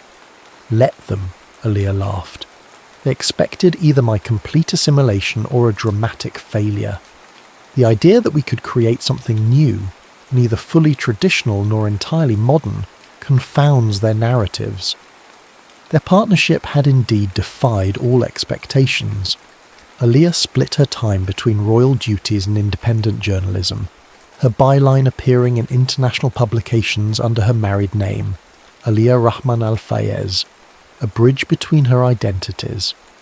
Her recent exposé on labour conditions in neighbouring countries had created diplomatic challenges Zahir navigated with skill, never once suggesting she suppress her findings. For his part, Zahir had opened Al-Ruhaya's governance without sacrificing its cultural foundations. The Council of Elders now included women for the first time in history. Educational reforms expanded opportunities for girls while honouring family values. Environmental initiatives partnered traditional desert conservation knowledge with cutting-edge technology. The Australian ambassador asked if you'll be attending the climate conference, Zahir mentioned. I told him you'd be covering it as a journalist first, royal representative second. And he accepted that? Not entirely, but he's learning, as they all are. Zahir's expression grew thoughtful. Sometimes I wonder if our ancestors knew what they were doing when they created that alliance between our families. You think they foresaw this? Aliyah gestured around them. Not specifically, but perhaps they understood that bloodlines alone don't ensure a kingdom's future, that sometimes fresh perspective is the most valuable inheritance. A knock interrupted them. Samira, now Royal Chief of Staff, entered with a tablet. Your Highness, the Education Minister needs your approval on the new curriculum, and Miss Aliyah, the editor from The Guardian, is online too. I'll take it in the communications office, Aliyah said, rising. Zahir caught her hand before she left. Dinner tonight? Just us in the garden? I'd like that. She brushed her fingers against his cheek. I have a new essay I want to share with you, about finding home in unexpected places. As she walked the palace corridors toward her office, Aliyah reflected on the journey that had brought her here. The reluctant bride had become a willing partner, not because she had surrendered her independence, but because she'd found someone who valued her strength. The sceptical journalist had discovered that some traditions contained wisdom worth preserving, while some needed evolution to remain relevant. In her office, a space that balanced the aesthetic of Al-Ruhaya with the practical needs of a working journalist, she glanced at the framed photo on her desk. Not her wedding portrait, but something more telling. Zahir and herself in working clothes, planting trees in a community garden, laughing together in the sunlight. Not a king and his consort, but partners in the truest sense. The intercom buzzed. The Guardian is holding. And you have the Women's Literacy Foundation at 3, her assistant reminded her. Thank you. Aliyah straightened her shoulders and picked up the phone, ready to bridge worlds yet again. This is Aliyah Rahman Al-Fayez. That evening, as they dined alone beneath the desert stars, Zahir raised his glass. 2 unlikely partnerships. Aliyah smiled, clinking her glass against his, and to reluctant brides who find freedom in connection.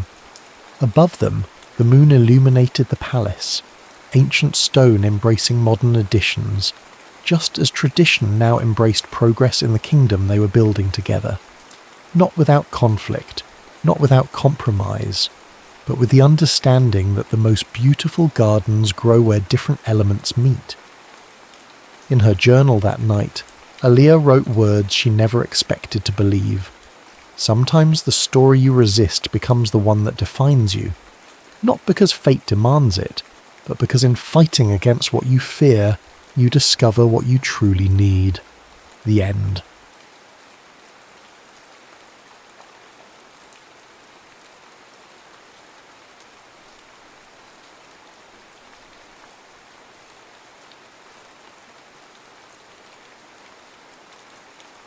Maine, 2008.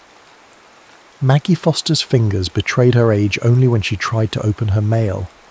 The thin skin, mapped with blue veins and speckled with sunspots, struggled with the precise task of sliding beneath envelope flaps. At 84, she had outlived both a husband of 53 years and the arthritis specialist who had once promised her a revolutionary treatment. The letter arrived on a Tuesday, wedged between a utilities bill and a supermarket circular featuring food she no longer had the appetite to cook. The official letterhead caught her attention. United States Military Archives, New Jersey Division. Curious, she murmured, reaching for her reading glasses. They hung from a beaded chain that her granddaughter Claire had made during a summer visit 4 years prior, before Claire had transformed from a college sophomore with streaked hair into a doctoral candidate in history with a penchant for archival research. "Gran, you need anything from town?" Claire called from the hallway, keys jingling in her hand. She had moved in temporarily to finish her dissertation, at least that was the official reason. Maggie suspected her son had orchestrated the arrangement, worried about his mother living alone since Harold's passing. "I'm fine, dear," Maggie replied, distracted by the letter now open in her hands. Her eyes scanned the typed paragraphs, then froze on a name she hadn't permitted herself to say aloud in over 6 decades. James Whittaker. Jamie. "Gran?" Claire appeared in the doorway, concern shadowing her features. "You've gone pale." Maggie's hand trembled as she extended the letter toward her granddaughter. "They found something," she whispered. "Letters. His letters." Claire scanned the document quickly, her academic training enabling her to extract the essential information. A bundle of World War II-era correspondence addressed to Margaret Evans, discovered during a digitization project. Her eyes widened. "Evans. That was your maiden name." Maggie nodded, a curious weightlessness spreading through her chest. "The archivist, this Eli Turner, he says they were never delivered. All this time, I thought." Her voice faltered. Claire sat beside her grandmother, academic curiosity temporarily eclipsed by personal concern. Who is James Whittaker? Maggie's gaze drifted to the window. Beyond the neat garden Harold had meticulously maintained until his final summer. Beyond the coastal pines that bordered their property, to a place only she could see. "Jamie was the boy I loved before the war took him away," she said simply. "The boy who promised to come back to me. And he didn't." Maggie's smile held 6 decades of quiet resignation. "I never knew. There were no letters, no word. After 2 years of waiting, my father said it was time to accept that Jamie was either dead or had forgotten me."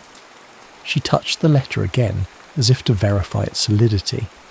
"Now I learn his letters existed all along, sitting in some government warehouse." Claire reached for the phone. "There's a number here. This archivist, Eli, says he can forward the letters." Maggie nodded. suddenly feeling every one of her 84 years pressing down upon her shoulders. "Yes," she said softly. "I think it's time I read what Jamie wanted me to know." The first letter arrived 3 days later, carefully preserved in an archival sleeve. Maggie sat alone on the porch swing, the protective covering cool against her fingertips. Through the transparent material, she could see the familiar slant of handwriting she'd once treasured in past notes and birthday cards. February 18th, 1942. "My dearest Maggie, they've finally assigned us to units. I'll be shipping out within the week. They won't tell us where, but rumours point to North Africa first. Before the official censors start blacking out half of what I write, I wanted to send you something honest and unedited. Last night, Winters, you remember Frank from school, he's in my unit, started crying in his bunk. Not loud, just the quiet kind that shakes your shoulders. Nobody said anything. I think we all understood. It's not cowardice. It's the weight of knowing we're about to step into something larger than ourselves. But here's what I realised in that moment, Mags. Everyone here is afraid of losing something, or someone. I'm the lucky one. I know exactly what I'm fighting to return to. When I picture your face, with those freckles you hate but I count like constellations, I feel something stronger than fear. I'm carrying your photo, the one from the lakeside last July. Remember how the wind kept blowing your hair across your face, and you kept laughing and saying the picture would be ruined? It turned out perfect, just like you. They're calling for lights out soon, so I'll end this here. I'll write whenever I can. Don't worry about responding quickly. They tell us mail might take months to catch up with us. I love you, not in the fleeting way of high school sweethearts, but in the enduring way that reshapes a person. I am better for loving you, Margaret Evans, and I'll come home to you. Always yours, Jamie." Maggie read the letter twice more, then carefully placed it back in its protective covering. The porch swing creaked gently as she rocked, cradling the physical evidence of a love she had eventually forced herself to relinquish. She closed her eyes, summoning the face of the boy who'd written these words. Not the sharp-jawed senior who had kissed her beneath the bleachers after winning the regional track meet, but the solemn young man in uniform who had held her on their last night, whispering promises against her hair while stars wheeled indifferently overhead. In her bedroom drawer lay the velvet box containing Harold's wedding band, removed from his finger just before they closed the casket. He had been a good husband, a faithful companion through raising children, weathering financial uncertainties and navigating the complex territory of growing old together. But he had never been Jamie, and now, 66 years too late, Jamie's words had finally reached her doorstep. The letters arrived every few days after that, each in its own archival sleeve, each bearing the careful handwriting of a young man growing older in the crucible of war. Eli Turner, the archivist, had arranged them chronologically, providing Maggie with a timeline of Jamie's experiences and his unwavering devotion. Claire observed her grandmother's ritual with a historian's fascination and a granddaughter's concern. Each evening, Maggie would take a new letter to the porch swing, read it slowly, then sit in contemplative silence as twilight settled over the coastal property. "Did you ever try to find him? After the war?" Claire asked one evening, bringing her grandmother a cup of chamomile tea. Maggie accepted the mug with a grateful nod. "I waited 2 years," she said simply. "No letters came. His parents had moved away during the war. Defense factory work in Michigan. Nobody seemed to know anything. But surely there were—" "Records?" Maggie smiled faintly. "Claire, you've grown up in an age where information flows like water. Back then, especially with the chaos after the war, finding someone wasn't as simple as typing a name into a computer." She sipped her tea, eyes distant. "Eventually I met your grandfather. He was kind, stable. My parents approved." A small shrug. "And life continued." Claire leaned against the porch railing. "These letters, though, he really loved you." Maggie's expression softened. "Yes, he did." She gestured to the small stack of red letters on the side table. "You can read them if you'd like. A historian might find them illuminating. Later that night, Claire sat cross-legged on her bed, carefully examining each letter. As a doctoral candidate specialising in 20th century social history, she recognised the academic value of first-hand war correspondence. But these weren't merely historical artefacts. They were windows into a love story that had shaped her family without anyone realising it. November 3rd, 1943. My dearest Maggie, we've been in Italy for 3 months now. The landscape here is both beautiful and terrible. Ancient stone buildings shattered by mortar fire, vineyards trampled by tanks. Yesterday we passed an old woman tending her garden as if the war was something happening in another country entirely. She gave us tomatoes so ripe they burst at the slightest pressure, the juice running down our chins like we were kids again. I haven't received any letters from you yet, but the mail system is in chaos. Some fellows got packets of month-old letters all at once last week. I'm hoping for the same luck soon. The strangest thing about war isn't the fighting. It's the waiting. Hours of boredom punctuated by moments of sheer terror. During those quiet stretches I've been reading poetry. Remember how you used to tease me about my fondness for Keats? The guys in my unit would never let me hear the end of it if they knew, but I keep his collected works tucked inside my jacket. There's a line I keep returning to. A thing of beauty is a joy forever. Its loveliness increases. It will never pass into nothingness. When I remember our days at Lake Winnipesaukee, or the way you look when you're concentrating on a difficult passage of music, I understand what Keats meant. Some memories don't fade. They grow more vivid with distance. I know this letter might reach you months from now when circumstances could be entirely different. But I need you to know that whatever happens, loving you has been the most real thing in my life. Forever yours, Jamie. Claire carefully returned the letter to its sleeve, her academic detachment giving way to a profound sadness. These weren't just words on paper. They were evidence of a life unlived, of possibilities foreclosed by circumstance and miscommunication. With sudden determination, she opened her laptop. If Jamie Whittaker had survived the war, there might be records, property tax filings, voter registrations, social security information. In her research work, she'd become adept at tracing historical subjects through public documents. She typed his name into various databases, adding qualifiers. Born approximately 1922 to 1924, possibly from New Hampshire or Maine, served in World War II European theatre. Hours later, as the first hint of dawn crept through her window, Claire stared at her screen in disbelief. James Thomas Whittaker, born April 17, 1922 in Wolfboro, New Hampshire. Current address, Saratoga Springs, New York. He's alive, Gran. The words hung in the kitchen air, competing with the scent of percolating coffee and the distant call of gulls. Maggie's hand stilled on the handle of a ceramic mug, a Mother's Day gift from Claire's father decades ago. What did you say? Claire gentled her voice, aware of the magnitude of her revelation. Jamie Whittaker. He's alive. 86 years old, living in Saratoga Springs, New York. Maggie lowered herself carefully into a chair, her expression unreadable. How can you possibly know that? I traced him through public records, Claire hesitated, then added. I also found his phone number. A long silence followed, broken only by the coffee maker's final gurgle. Maggie's gaze drifted to the window, where fog was retreating from the morning sun. 86, she whispered. All these years.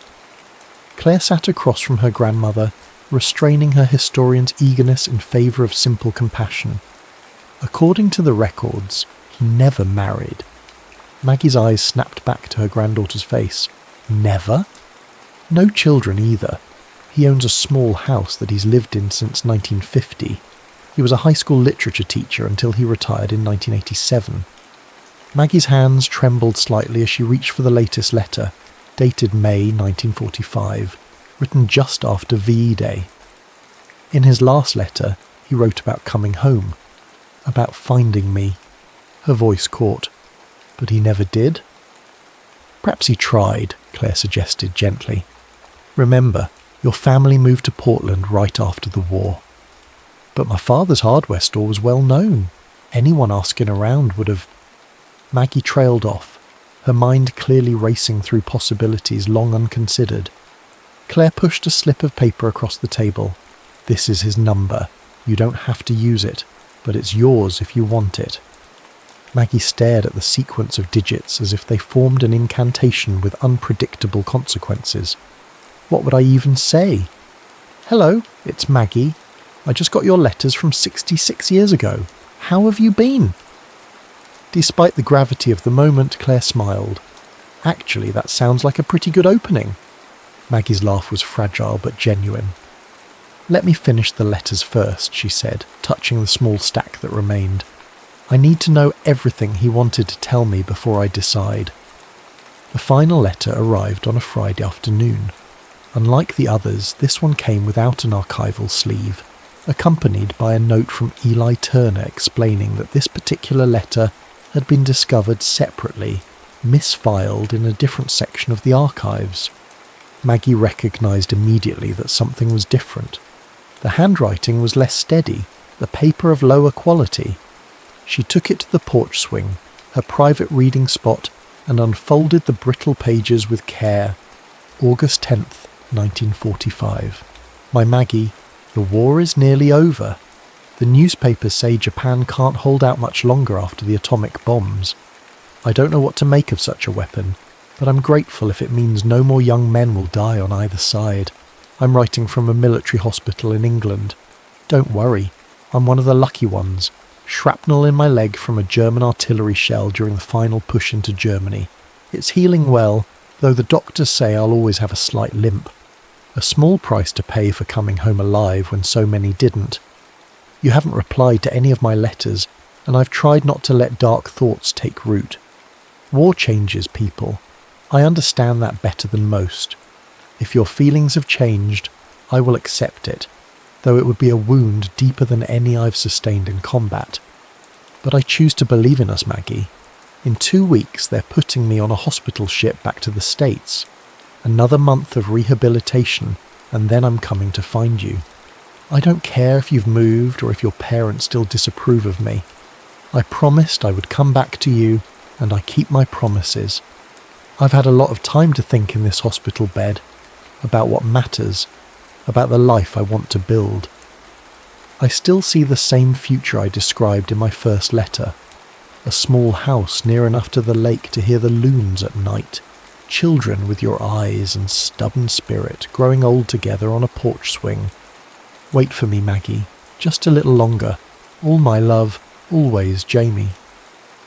Maggie folded the letter, pressing it against her chest as if to absorb the words directly into her heart.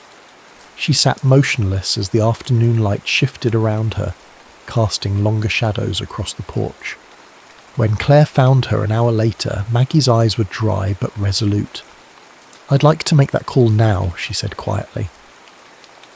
The phone rang 4 times before a male voice answered, deeper than Maggie remembered, weathered by age but with the same distinctive New Hampshire cadence. Hello? Maggie's carefully rehearsed opening evaporated, her throat constricted around unsaid words.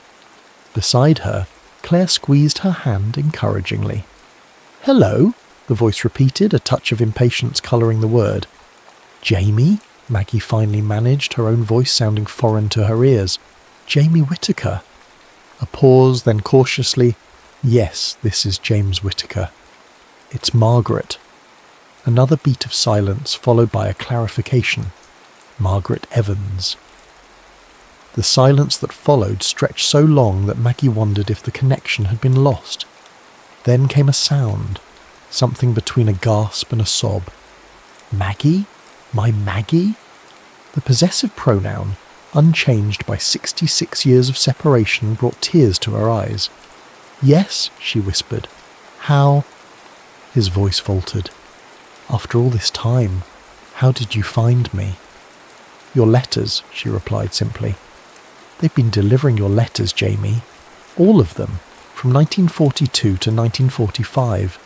They were misplaced in a military archive all these years. Another long pause, this one filled with the weight of understanding. You never received them. Not a single one. Number I waited, Jamie. For 2 years after the war, I waited for word from you. I came looking, he said, his voice stronger now, urgent with the need to explain. When I was discharged, I went straight to your house. A different family was living there. They said the Evans family had moved away during the war. I tried to find your father's store. We moved to Portland, Maggie interrupted gently. Dad's health was failing. The doctor recommended the city closer to medical care. I asked everyone in town who might remember you. Some said you'd moved on, maybe even married. His voice grew softer. Eventually, I believed them. Maggie closed her eyes, imagining the young man with the injured leg searching for her, encountering dead ends at every turn. I married in 1949, she admitted. Harold Foster. He passed 3 years ago. I'm sorry for your loss, Jamie said, the genuine empathy in his tone bringing fresh tears to Maggie's eyes. Were you happy at least? Did he treat you well? The question, selfless in its concern, cemented what Maggie already knew. This was still her Jamie, the boy who had written those beautiful letters, whose heart had remained true even across an ocean and through the horror of war. He was a good man, she answered honestly. We raised 2 children. I have 4 grandchildren. She smiled at Claire, who was pretending not to eavesdrop. My granddaughter Claire was the one who found you. Then I owe Claire my gratitude, Jamie replied, a smile evident in his voice. Maggie, would it be too forward, after all this time, to ask if I might see you? The question hung between them, simple in its phrasing but monumental in its implications. Maggie found herself nodding before remembering he couldn't see her. I'd like that very much, she said. The journey to Saratoga Springs took 5 hours, with Claire insisting on driving. Maggie spent most of the trip gazing out the window, occasionally touching the small stack of letters she'd brought along. Nervous? Claire asked as they crossed the state line into New York. Maggie smiled faintly. Terrified, she admitted. 66 years is a long time, Claire. We're not the same people who wrote and waited for those letters. Maybe not, Claire conceded, changing lanes smoothly. But from what I read in those letters, what you and Jamie had was rare. Some connections transcend time. Jamie's home proved to be a modest craftsman-style house on a quiet street lined with mature maples. The front garden showed signs of careful tending. Late-season roses climbed a trellis, and chrysanthemums provided splashes of autumn colour. Claire parked at the curb, then turned to her grandmother. Ready? Maggie smoothed her blouse, a soft blue that her daughter always said brought out her eyes, and nodded. As I'll ever be. They were halfway up the front walk when the door opened. The man who stood on the threshold was tall, despite a slight stoop to his shoulders, his white hair still thick, his face lined but handsome. He leaned lightly on a cane, a permanent reminder of that long-ago German shell. For a moment, both Maggie and Jamie remained frozen, separated by 10 feet of concrete walkway and 66 years of divergent lives. Then Jamie smiled, the same smile that had once made 17-year-old Maggie Evans forget her own name, and the decades seemed to compress. You still have those freckles, he said, his voice thick with emotion. Maggie laughed softly, tears threatening. And you still notice them. Claire, suddenly feeling like an intruder in a deeply private moment, touched her grandmother's arm. I'll wait in the car for a bit, she murmured. Maggie nodded absently, her attention fixed on the man carefully navigating the 3 steps down from his porch. When Jamie finally stood before her, she allowed herself to really look at him, to reconcile the boy from her memories with the elderly man who had lived an entire lifetime without her. I brought your letters, she said, holding out the small bundle. Jamie's eyes, still the same remarkable shade of hazel, though now surrounded by a network of fine wrinkles, filled with tears. I never stopped wondering if they reached you. Without conscious thought, Maggie stepped forward into his embrace. His arms came around her, tentative at first, then with the certainty of recognition.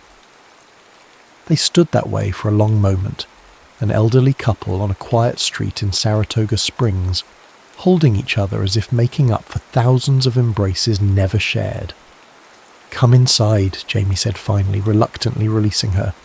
"I have a pot of coffee on and about 66 years of stories to tell you." "You kept it all these years." Maggie's voice was hushed as she held the small photograph. Herself at 17, standing by Lake Winnipesaukee, hair blowing across her laughing face.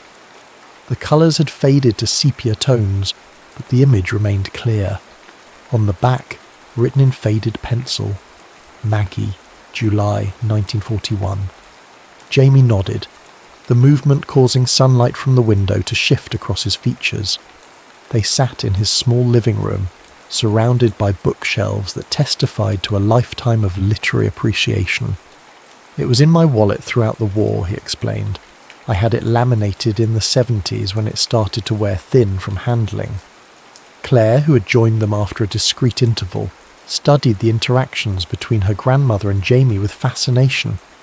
There was an ease between them that defied their long separation, a comfortable shorthand that suggested their connection had somehow persisted despite decades without contact. "Would you like to see the garden?" Jamie asked, reaching for his cane. "The afternoon light is particularly nice this time of year."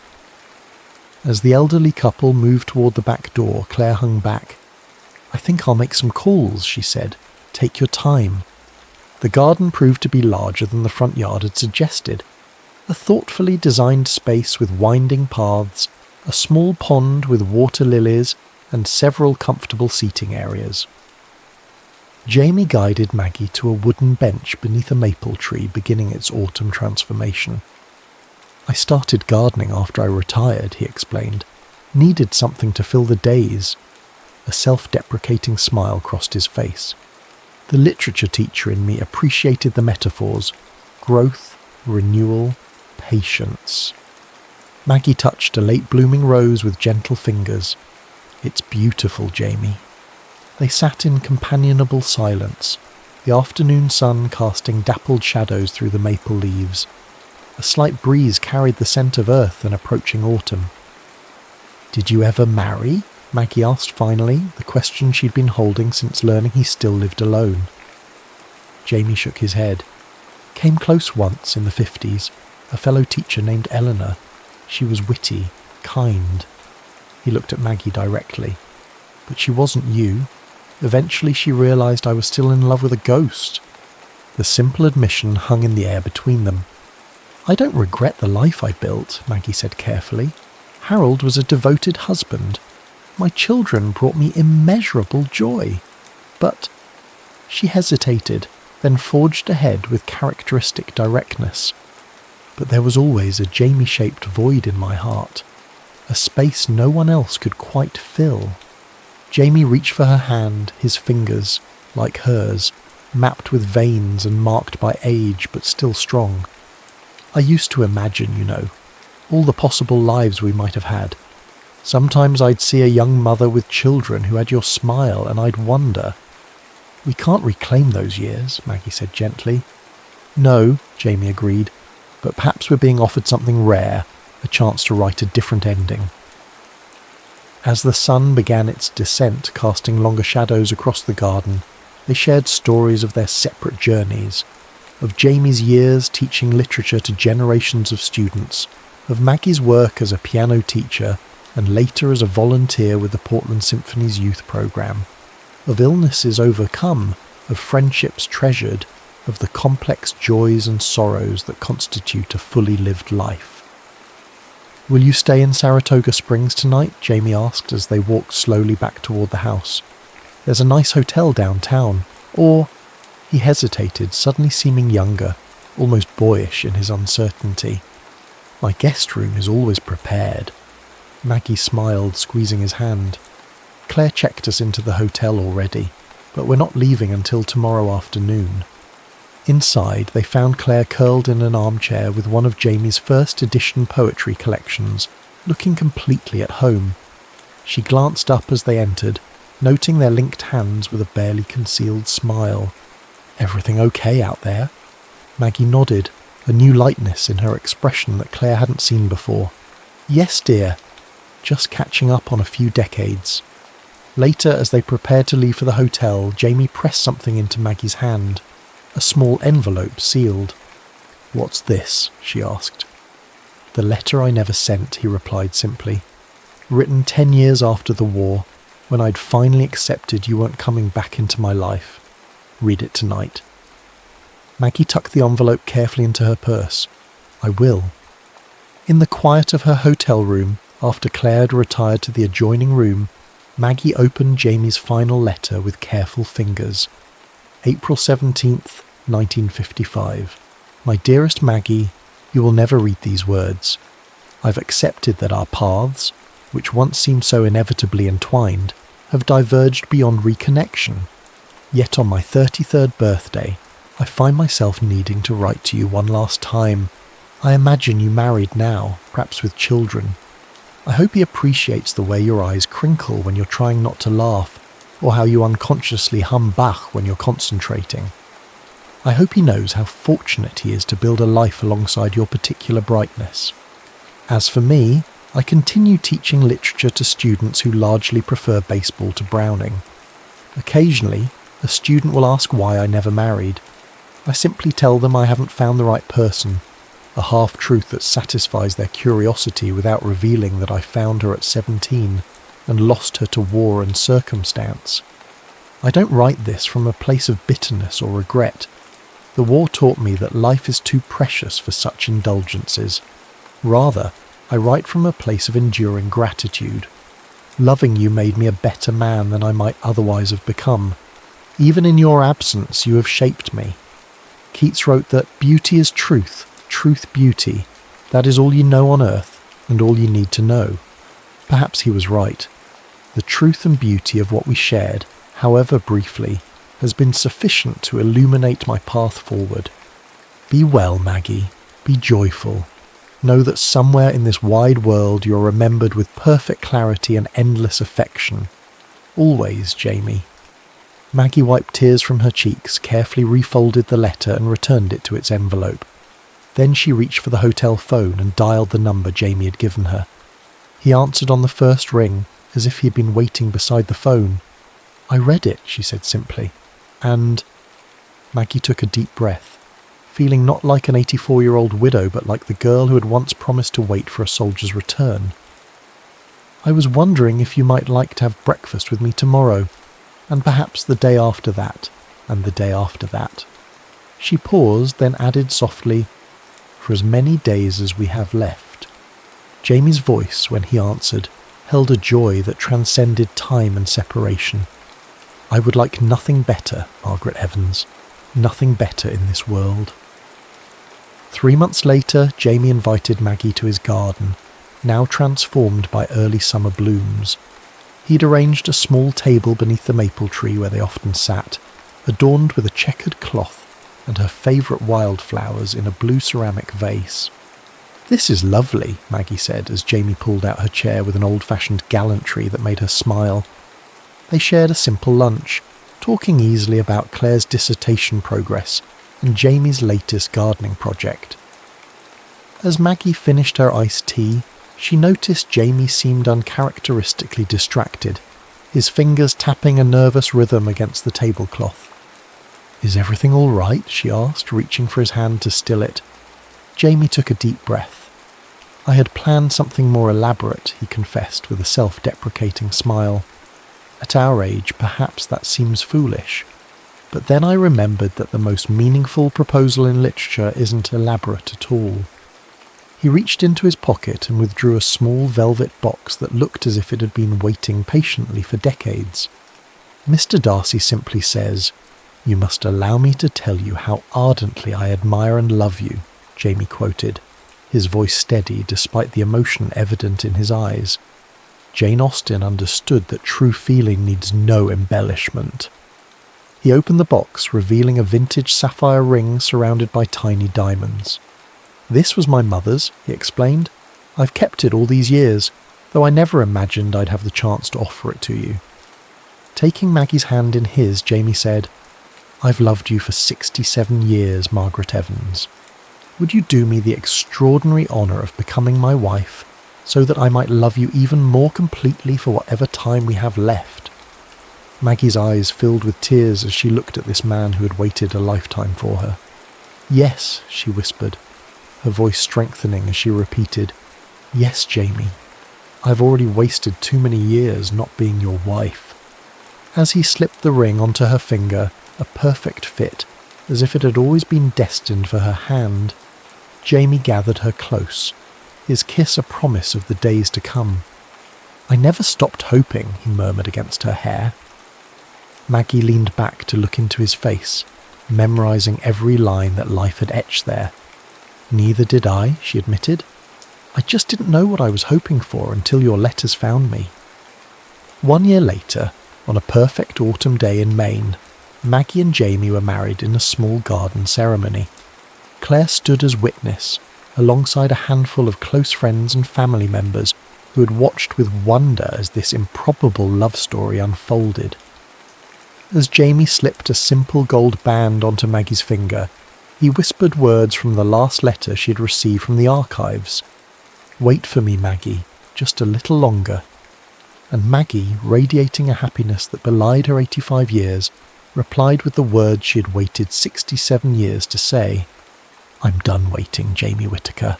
From now on, we walk together." The end.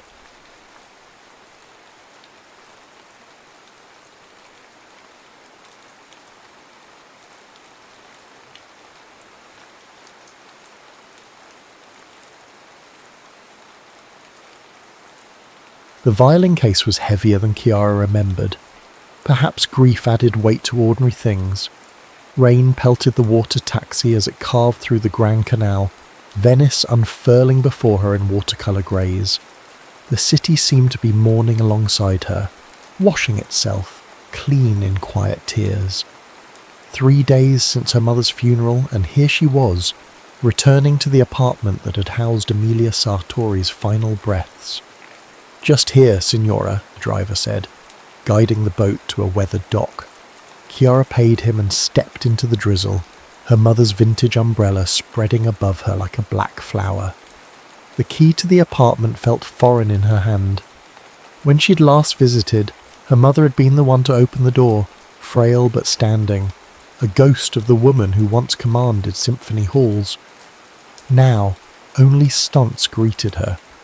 Emilia Sartori had been precise about her exit from this world, just as she had been about her entrances onto stages across continents. The will was clear: cremation, no memorial concert, though 3 orchestras had already announced tribute performances, and instructions for Chiara to retrieve personal items from the Venice apartment before it was sold. "There's nothing of value," her mother had written, "only memories, and you may keep or discard those as you wish." Their relationship had been like a complex musical arrangement, beautiful in theory, difficult in execution. Chiara had chosen contemporary violin over classical, electronic experimentation over Vivaldi. Her mother had responded with polite interest masking disappointment. The apartment smelled of rosemary and dust. Chiara moved through its narrow hallways, touching surfaces her mother had touched. In the bedroom, clothes hung with military precision. In the kitchen, a single cup and saucer sat in the drying rack, a life distilled to essentials. She left the music room for last. When she finally pushed open the door, the late afternoon light was streaming through tall windows, catching dust motes in golden suspension. Her mother's Guarneri violin rested in its open case on a small table, looking orphaned. Chiara approached it with the reverence one might approach a sleeping child. The instrument, worth more than most Venetian apartments, had been her mother's voice for 60 years. Now it would go to a museum, per the will. She ran a finger along the polished wood, feeling the invisible imprint of her mother's touch, when something caught her eye. Tucked into the lining of the case was the edge of a photograph. Chiara gently worked it free. The image was sun-faded but clear. Her mother, perhaps 20 years younger, standing in a Venetian piazza beside a man Chiara had never seen. They weren't looking at the camera, but at each other, captured in a moment of shared laughter. The man held sheet music in one hand, his other rested lightly on Emilia's arm. Chiara turned the photo over, written in her mother's elegant script. Luca and me, San Marco, 1999. Luca. A name never mentioned in family conversations. She looked more closely at the case and noticed a slight bulge beneath the velvet lining.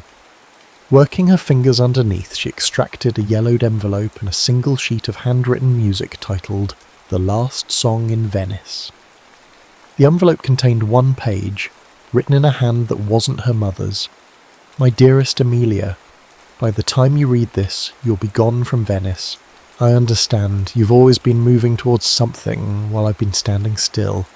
Perhaps that's why the universe allowed our melodies to intertwine, if only briefly, to teach us both something about time. I've enclosed our song. Play it when you're ready to remember, not before. Some music isn't meant to be heard too often. Like us, it exists in a moment.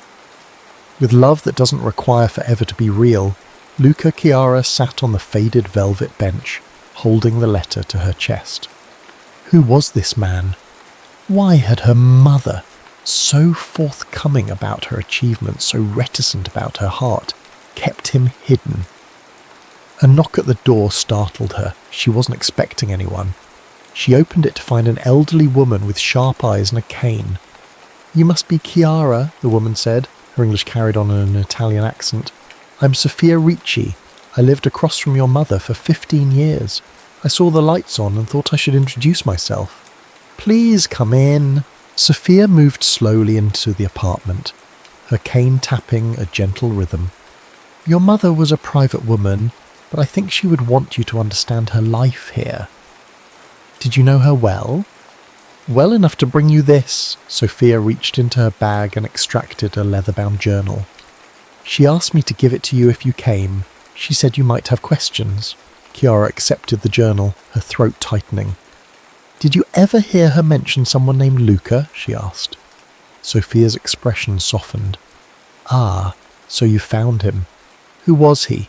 The old woman smiled sadly. That's not my story to tell, but it's all there. She gestured to the journal. Just promise me you'll read it where they played.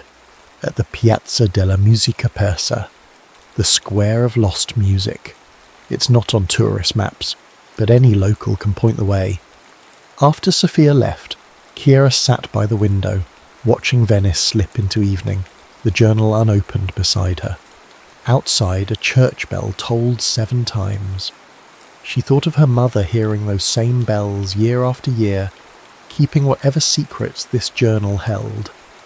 As darkness fell, she opened to the first page and began to read. Venice, May 12th, 99. Tonight I heard jazz in the piazza.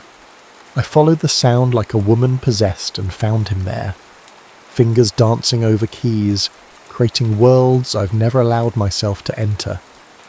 He plays like a man without fear. How strange it must be to make music without the certainty of notes on a page. Venice, May 99. Emilia Sartori stood on her small balcony watching evening descend on the canals. Her 51st birthday had passed uncelebrated the day before. What was there to mark after all? Another year of borrowed time. Dos Rinaldi's words echoed. 2 years, maybe 3, before the tremors make public performance impossible. She'd sought second and third opinions, but the diagnosis remained. Early onset Parkinson's disease, progressing faster than they'd hoped. Already she could feel the betrayal in her fingers, slight hesitations, moments when her legendary precision faltered. No one in the orchestra had noticed yet, but she could hear it, that microscopic space between intention and execution. For someone else, perhaps it wouldn't matter. For Emilia Sartori, first chair violinist with the Rome Philharmonic for 22 years, It was the beginning of the end. This European tour would be her last. She'd decided but told no one, not even her daughter. Especially not her daughter, who had chosen her own musical path, electronic and experimental, a rejection of everything Amelia had built. The sounds came to her on the night breeze, piano notes, scattered like coins across the evening air. Not classical, something looser. Jazz. She didn't care for jazz, with its improvisation and lack of structure. But tonight the melody pulled at her. Amelia found herself walking, following the music through narrow alleys and over footbridges, until she emerged into a small piazza she'd never noticed before. A modest fountain burbled at its centre, and beside it sat a weathered grand piano. A man played, his fingers moving with casual mastery, his eyes closed. The audience was sparse, a few tourists, some locals nursing espressos at outdoor cafe tables. The music didn't seem to care. It spilled out, filling the space between buildings, climbing towards stars just beginning to appear. Amelia stood in shadow, listening. The man played like he was having a conversation with the night itself, asking questions, receiving answers, sometimes arguing, sometimes making love. She found herself holding her breath between phrases. When he finished, people applauded politely and dropped euros into a hat on the piano. Most drifted away. Amelia remained, unable to explain to herself why she stayed. The pianist noticed her.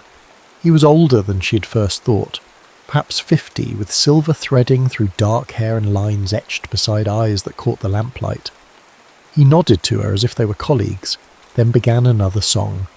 This one she recognised, a jazz interpretation of the Adagietto from Mahler's Fifth Symphony. The audacity of it should have offended her. Instead, she found herself stepping closer. When he finished, they were alone in the piazza. "You're still here," he said in Italian. "You must really need music tonight." "Or perhaps I'm just lost," she replied. He smiled. Nobody gets lost in Venice. They just find places they weren't looking for. He extended a hand. "Luca Moretti." "Amelia." "Just Amelia?" His eyes sparkled with mischief. "For tonight." He studied her, head tilted. "You're a musician." She raised an eyebrow. "How can you tell?" "You have the posture of someone who spent a lifetime being watched. And you listen differently than other people. Not passively, you were analysing." "Perhaps I was judging," she said. He laughed, a warm sound that seemed to belong to the piazza. "Even better. Tell me, what was the verdict?" "Your Mahler was unorthodox." "Ah, so you know your classical music, and I'm not sure Mahler would have approved."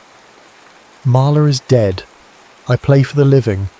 He gestured to the bench beside him. "Would you like to try?" She instinctively stepped back, suddenly protective of her hands. "No, thank you." He nodded, seeming to understand something she hadn't said. "Another night, perhaps. I play here most evenings, unless it rains. Then I move to the covered corner by the cafe. Do you live nearby?" "Just there." He pointed to a narrow building with green shutters. "Second floor, the apartment with the red geraniums. And you?" "I'm just passing through." "Ah, a tourist." "A visitor," she corrected. "For work." "And what work brings you to Venice in May?" She hesitated, then decided there was no harm in truth to a stranger. "I'm performing with the Rome Philharmonic. We have 3 concerts at La Fenice." His eyes widened, then narrowed in recognition. "You're not just Amelia. You're Amelia Sartori." She inclined her head, neither confirming nor denying. "I saw you perform in Milan years ago. Sibelius.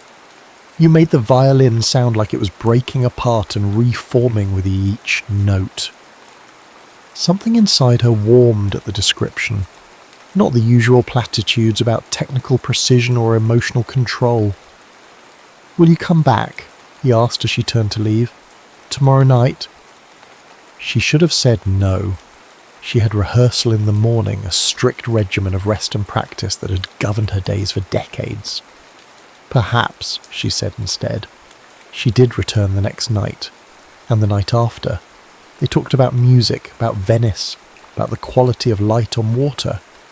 He never asked why she wouldn't play, and she never offered. Instead, she watched his hands and wondered what it would be like to live so openly in music, without the armour of perfection she'd forged around herself.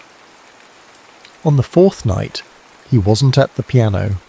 Disappointed beyond reason, she turned to leave when a voice called her name. Luca stood in the doorway of the cafe, waving her over. "Too much rain for the piano," he explained. "They have a decent upright inside." She followed him into the warm cafe, where the owner greeted Luca like family. They were guided to a back room where a simple upright piano stood against the wall. A bottle of wine and 2 glasses waited on a small table. "I took the liberty," Luca said. "Unless you don't drink before performances." "Not usually," she admitted, "but I'm not performing tonight." The wine was rich and earthy. The room was intimate, just large enough for the piano and table.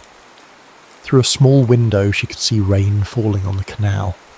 "Tell me something," he said, refilling their glasses. "Why does Emilia Sartori, who can play in any concert hall in the world, spend her evenings listening to a street pianist?" "Perhaps I'm researching the enemy," she said, the wine making her bolder. "And am I the enemy? You and your kind. Jazz, improvisation, playing without a score is the opposite of everything I've devoted my life to. Is that why you won't play with me? Because I'm the enemy?" She stared into her wine glass. "I won't play with you because I can't play like you."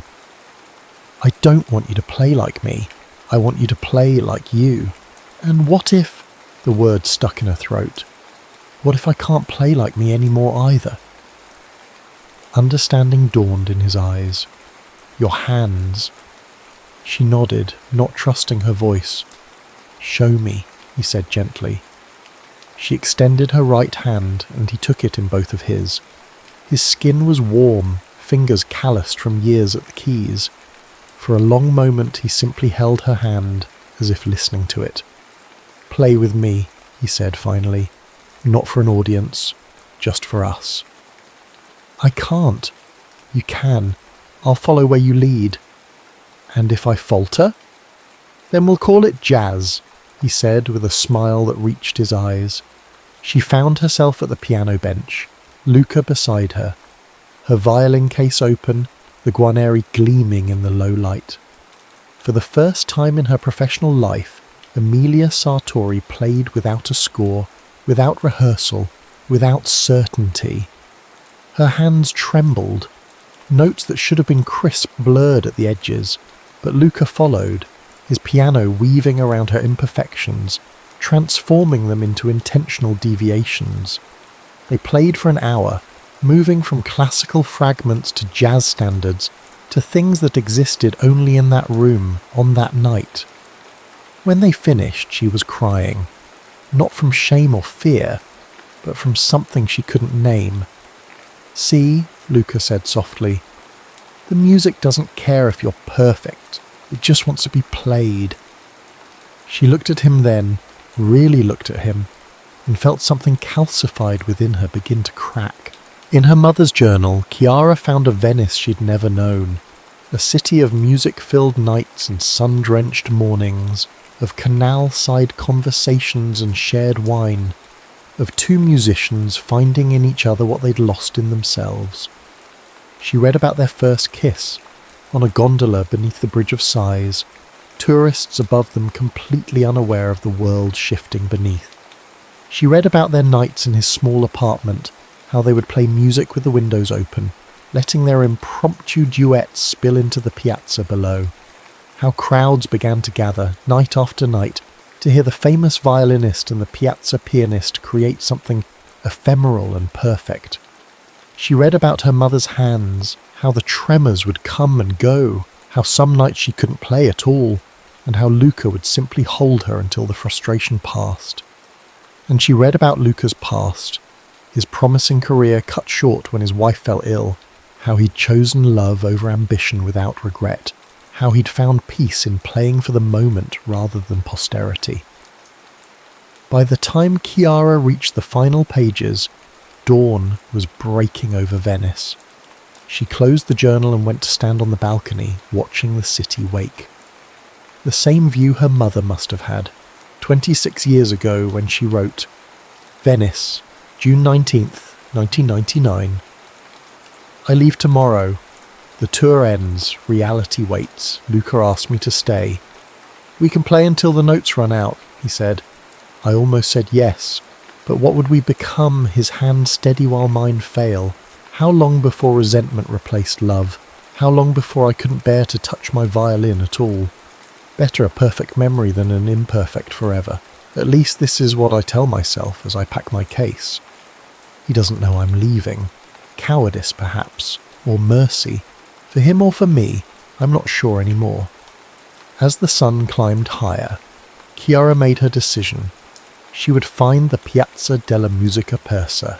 She would understand why her mother had kept this love story hidden for so long. Why she'd returned to Venice years later to live alone with only these memories for company.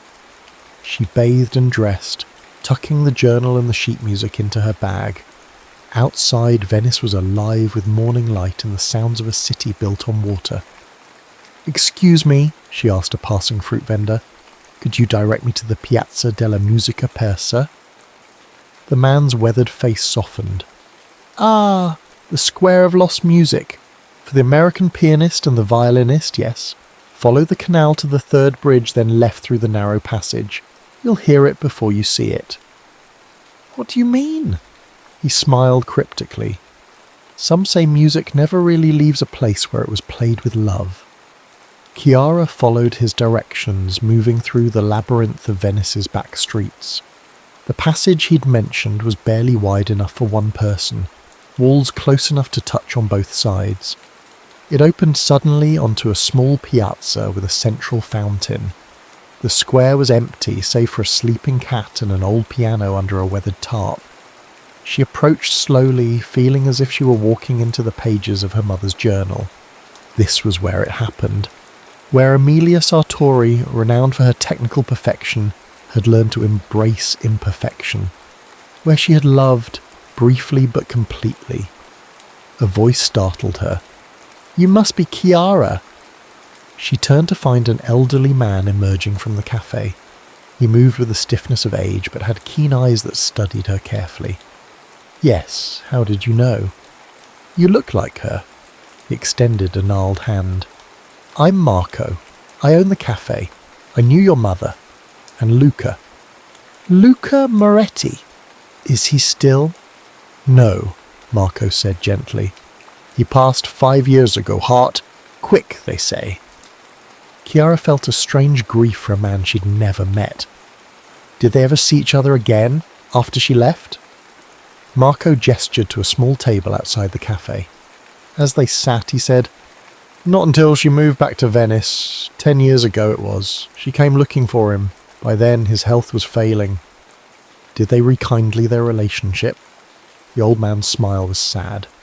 They were different people by then, but the music, that was still the same. They played here together every Thursday evening for almost a year, until he couldn't anymore. And my mother, after he died, she came to the piazza often, just to sit, sometimes with her violin, though she rarely played in public by then. He studied Chiara's face. "She never told you about him?" "No, I only found out yesterday, after she died." Marco nodded, as if this made perfect sense. Some loves are too private to share, even with those closest to us. They belong only to the people who lived them. "I brought this," Chiara said, extracting the sheet music from her bag. "It's called The Last Song in Venice. Did you ever hear them play it?" Marco's eyes grew distant. "Only once, the last time they played together. There wasn't a dry eye in the piazza." He gestured to the piano. "It's still in tune, if you'd like to try." "I don't play piano." "But you play violin, yes? I can see it in your hands." "Yes, but I don't have—" "Your mother left her guanri to the museum, I know. But her first violin, the one she learned on, that's behind the bar. She left it for you, she said. Marco disappeared into the cafe and returned with a violin case, the leather cracked with age. Inside was a modestly crafted instrument, not valuable but well loved. She wanted you to have it, and to play here, if you ever came. Chiara lifted the violin, feeling its familiar weight. Different from her own modern instrument, with its aged wood and gentle curves. She tucked it under her chin and drew the bow across the strings. The sound was warm, surprisingly resonant. She placed the sheet music on the edge of the fountain and began to play the last song in Venice. The notes were simple at first, a delicate melody that spoke of tentative beginnings. As the piece progressed, it grew more complex, layering emotions like brushstrokes on canvas. Joy, passion, doubt, resignation. People began to gather, drawn by the music. Chiara played with her eyes closed, feeling her way through the story her mother and Luca had written together.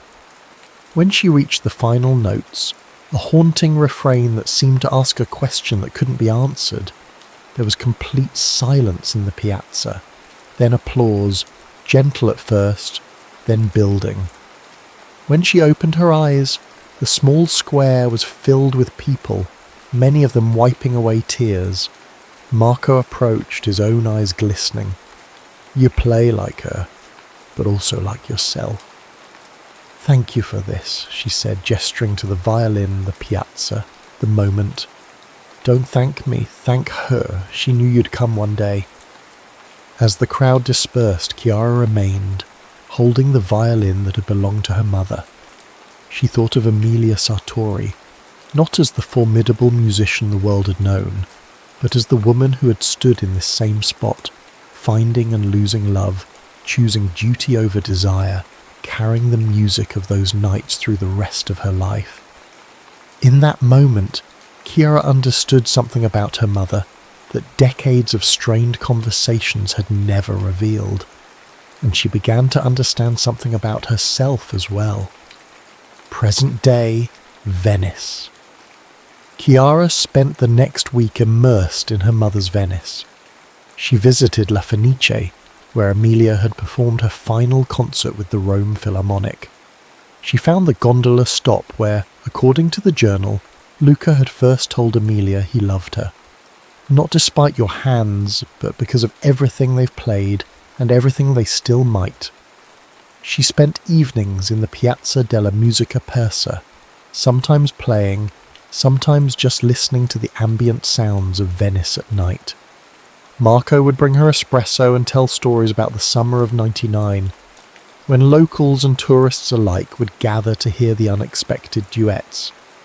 They weren't just playing music, he told her, they were playing each other. On her 8th day in Venice, a letter arrived from the Conservatory Museum where her mother's Guarneri had been donated. They were organising a memorial concert and wanted Chiara to perform a piece that captures your mother's essence, the director had written. She knew immediately what she would play. But first, there was one more piece of the puzzle missing. According to Marco, after Luca died, his piano had been moved to the home of his nephew, a music teacher who lived on the island of Murano. If anyone had recordings of Luca and Emilia together, it would be him. The water taxi to Murano cut through the lagoon, spray occasionally misting Chiara's face. She watched Venice recede, its spires and domes compacting into a unified skyline.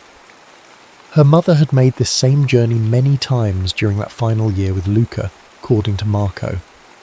Alessandro Moretti lived in a modest home near one of Murano's famous glass factories.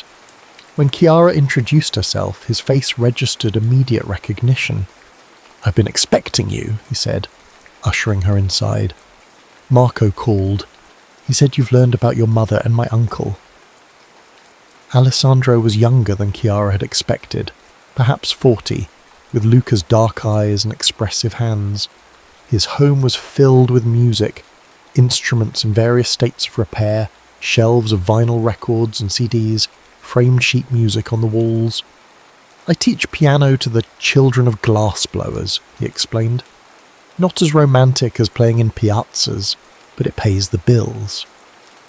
Did you know my mother well? Chiara asked. Only in her later years, after she reconnected with Uncle Luca, she was formidable, intimidating, until you saw her with him. Then she softened. Marco mentioned you might have recordings of them playing together. Alessandro nodded, moving to a shelf of unmarked CDs. Uncle Luca recorded most of their Thursday performances, said he wanted to capture lightning in a bottle. He selected a disc and handed it to her. This was their final duet, 3 weeks before he died. Chiara held the CD carefully. May I? He gestured to a stereo system in the corner. As she inserted the disc, Alessandro said, I should warn you. By this point, both of them were physically diminished. Uncle Luca's heart was failing. Your mother's condition had progressed. The music reflects that. The recording began with ambient noise, conversations, the fountain bubbling, Venice being Venice, then a piano, hesitant at first, finding its way note by note. A violin joined, equally tentative. Chiara recognized the last song in Venice, but this version was different from the sheet music, more fragile, more human. She closed her eyes, listening to her mother and Luca navigate the piece. There were missed notes, moments when tempos didn't quite align. But there was also a conversation happening between the instruments, a tenderness that transcended technique. As the final notes faded, Chiara heard something unexpected. Applause, yes, but also her mother's voice captured by the microphone. That was for everyone who's ever loved something they couldn't keep. When the recording ended, Chiara opened her eyes to find Alessandro watching her intently. Your mother was an extraordinary musician, he said, but I think she was at her most extraordinary in her imperfections. May I have a copy of this? Chiara asked. Uncle Luca would have wanted you to have the original. As she prepared to leave, Alessandro added, There's one more thing. He retrieved a small wooden box from a bookshelf. After he died, we found this among his effects. It has your mother's name on it. The box contained a single item, a fountain pen. I don't understand, Chiara said.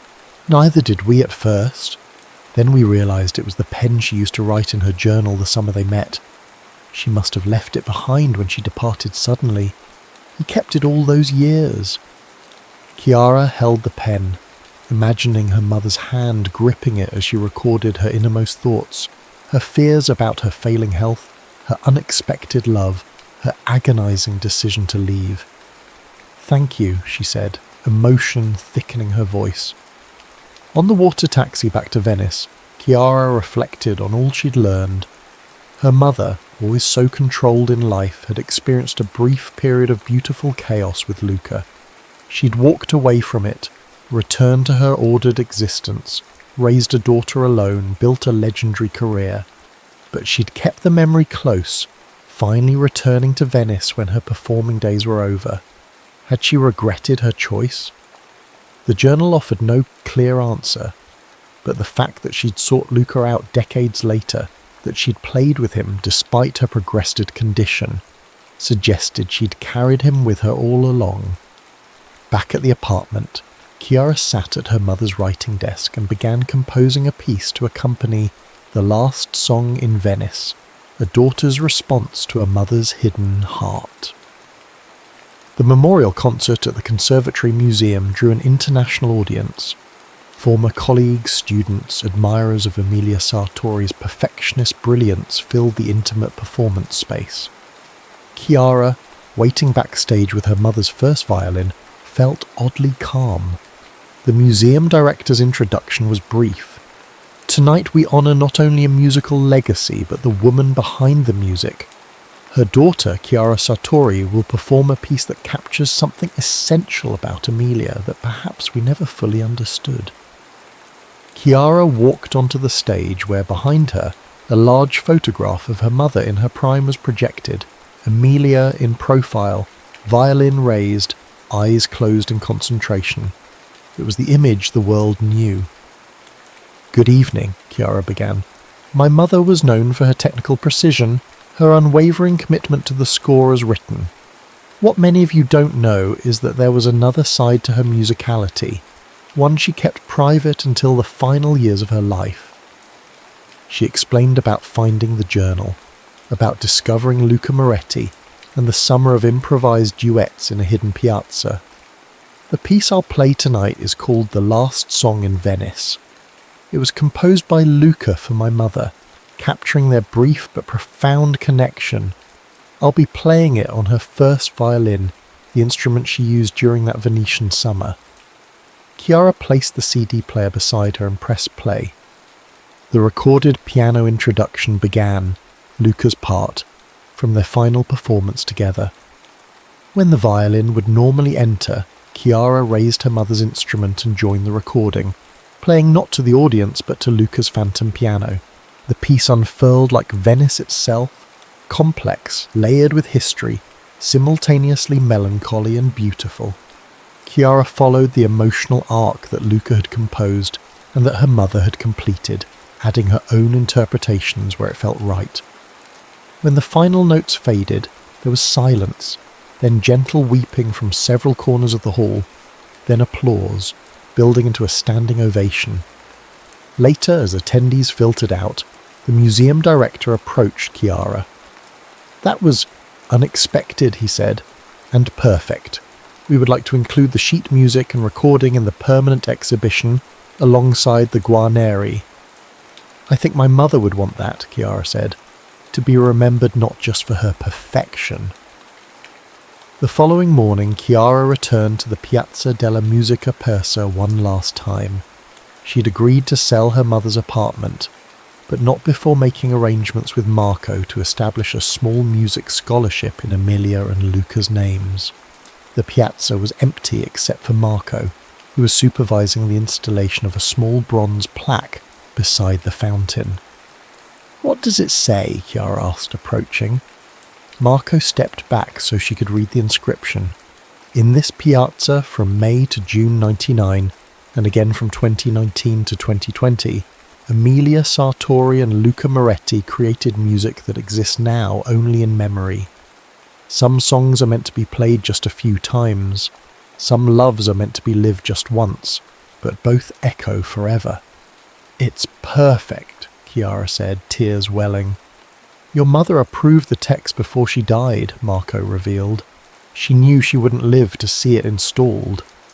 "She planned all of this," Chiara realized. "The journal, the violin, making sure I would find my way here. She wanted you to understand not just her story with Luca, but something about music itself, about life." "That perfection isn't the point," Chiara said softly. Marco nodded. "That beauty exists in the attempt, not just the achievement. That sometimes the notes we don't play are as important as the ones we do." As Chiara prepared to leave Venice the next day, she tucked her mother's journal and Luca's fountain pen into her carry-on bag. She would return to her own life, her own music, carrying with her a new understanding of the woman who had raised her. Emilia Sartori had lived two lives, one of public perfection and private loneliness, and another, briefer one of messy, beautiful connection. She had chosen duty over desire, structure over improvisation, but she had also, in her final years, returned to the scene of her greatest vulnerability and found it again. Chiara thought about her own career, her own choices. The electronic compositions that had so disappointed her mother now seemed less like rebellion and more like continuation. Different instruments, but the same search for something transcendent in sound. On her final night in Venice, she returned once more to the balcony of her mother's apartment. The same moon that had watched over Emilia and Luca's brief romance now illuminated the city's ancient facades and rippling canals. Below, a solitary pianist played in a different piazza, the notes drifting up like prayers. Chiara closed her eyes and listened, not just to the music, but to everything that lay beneath and beyond it.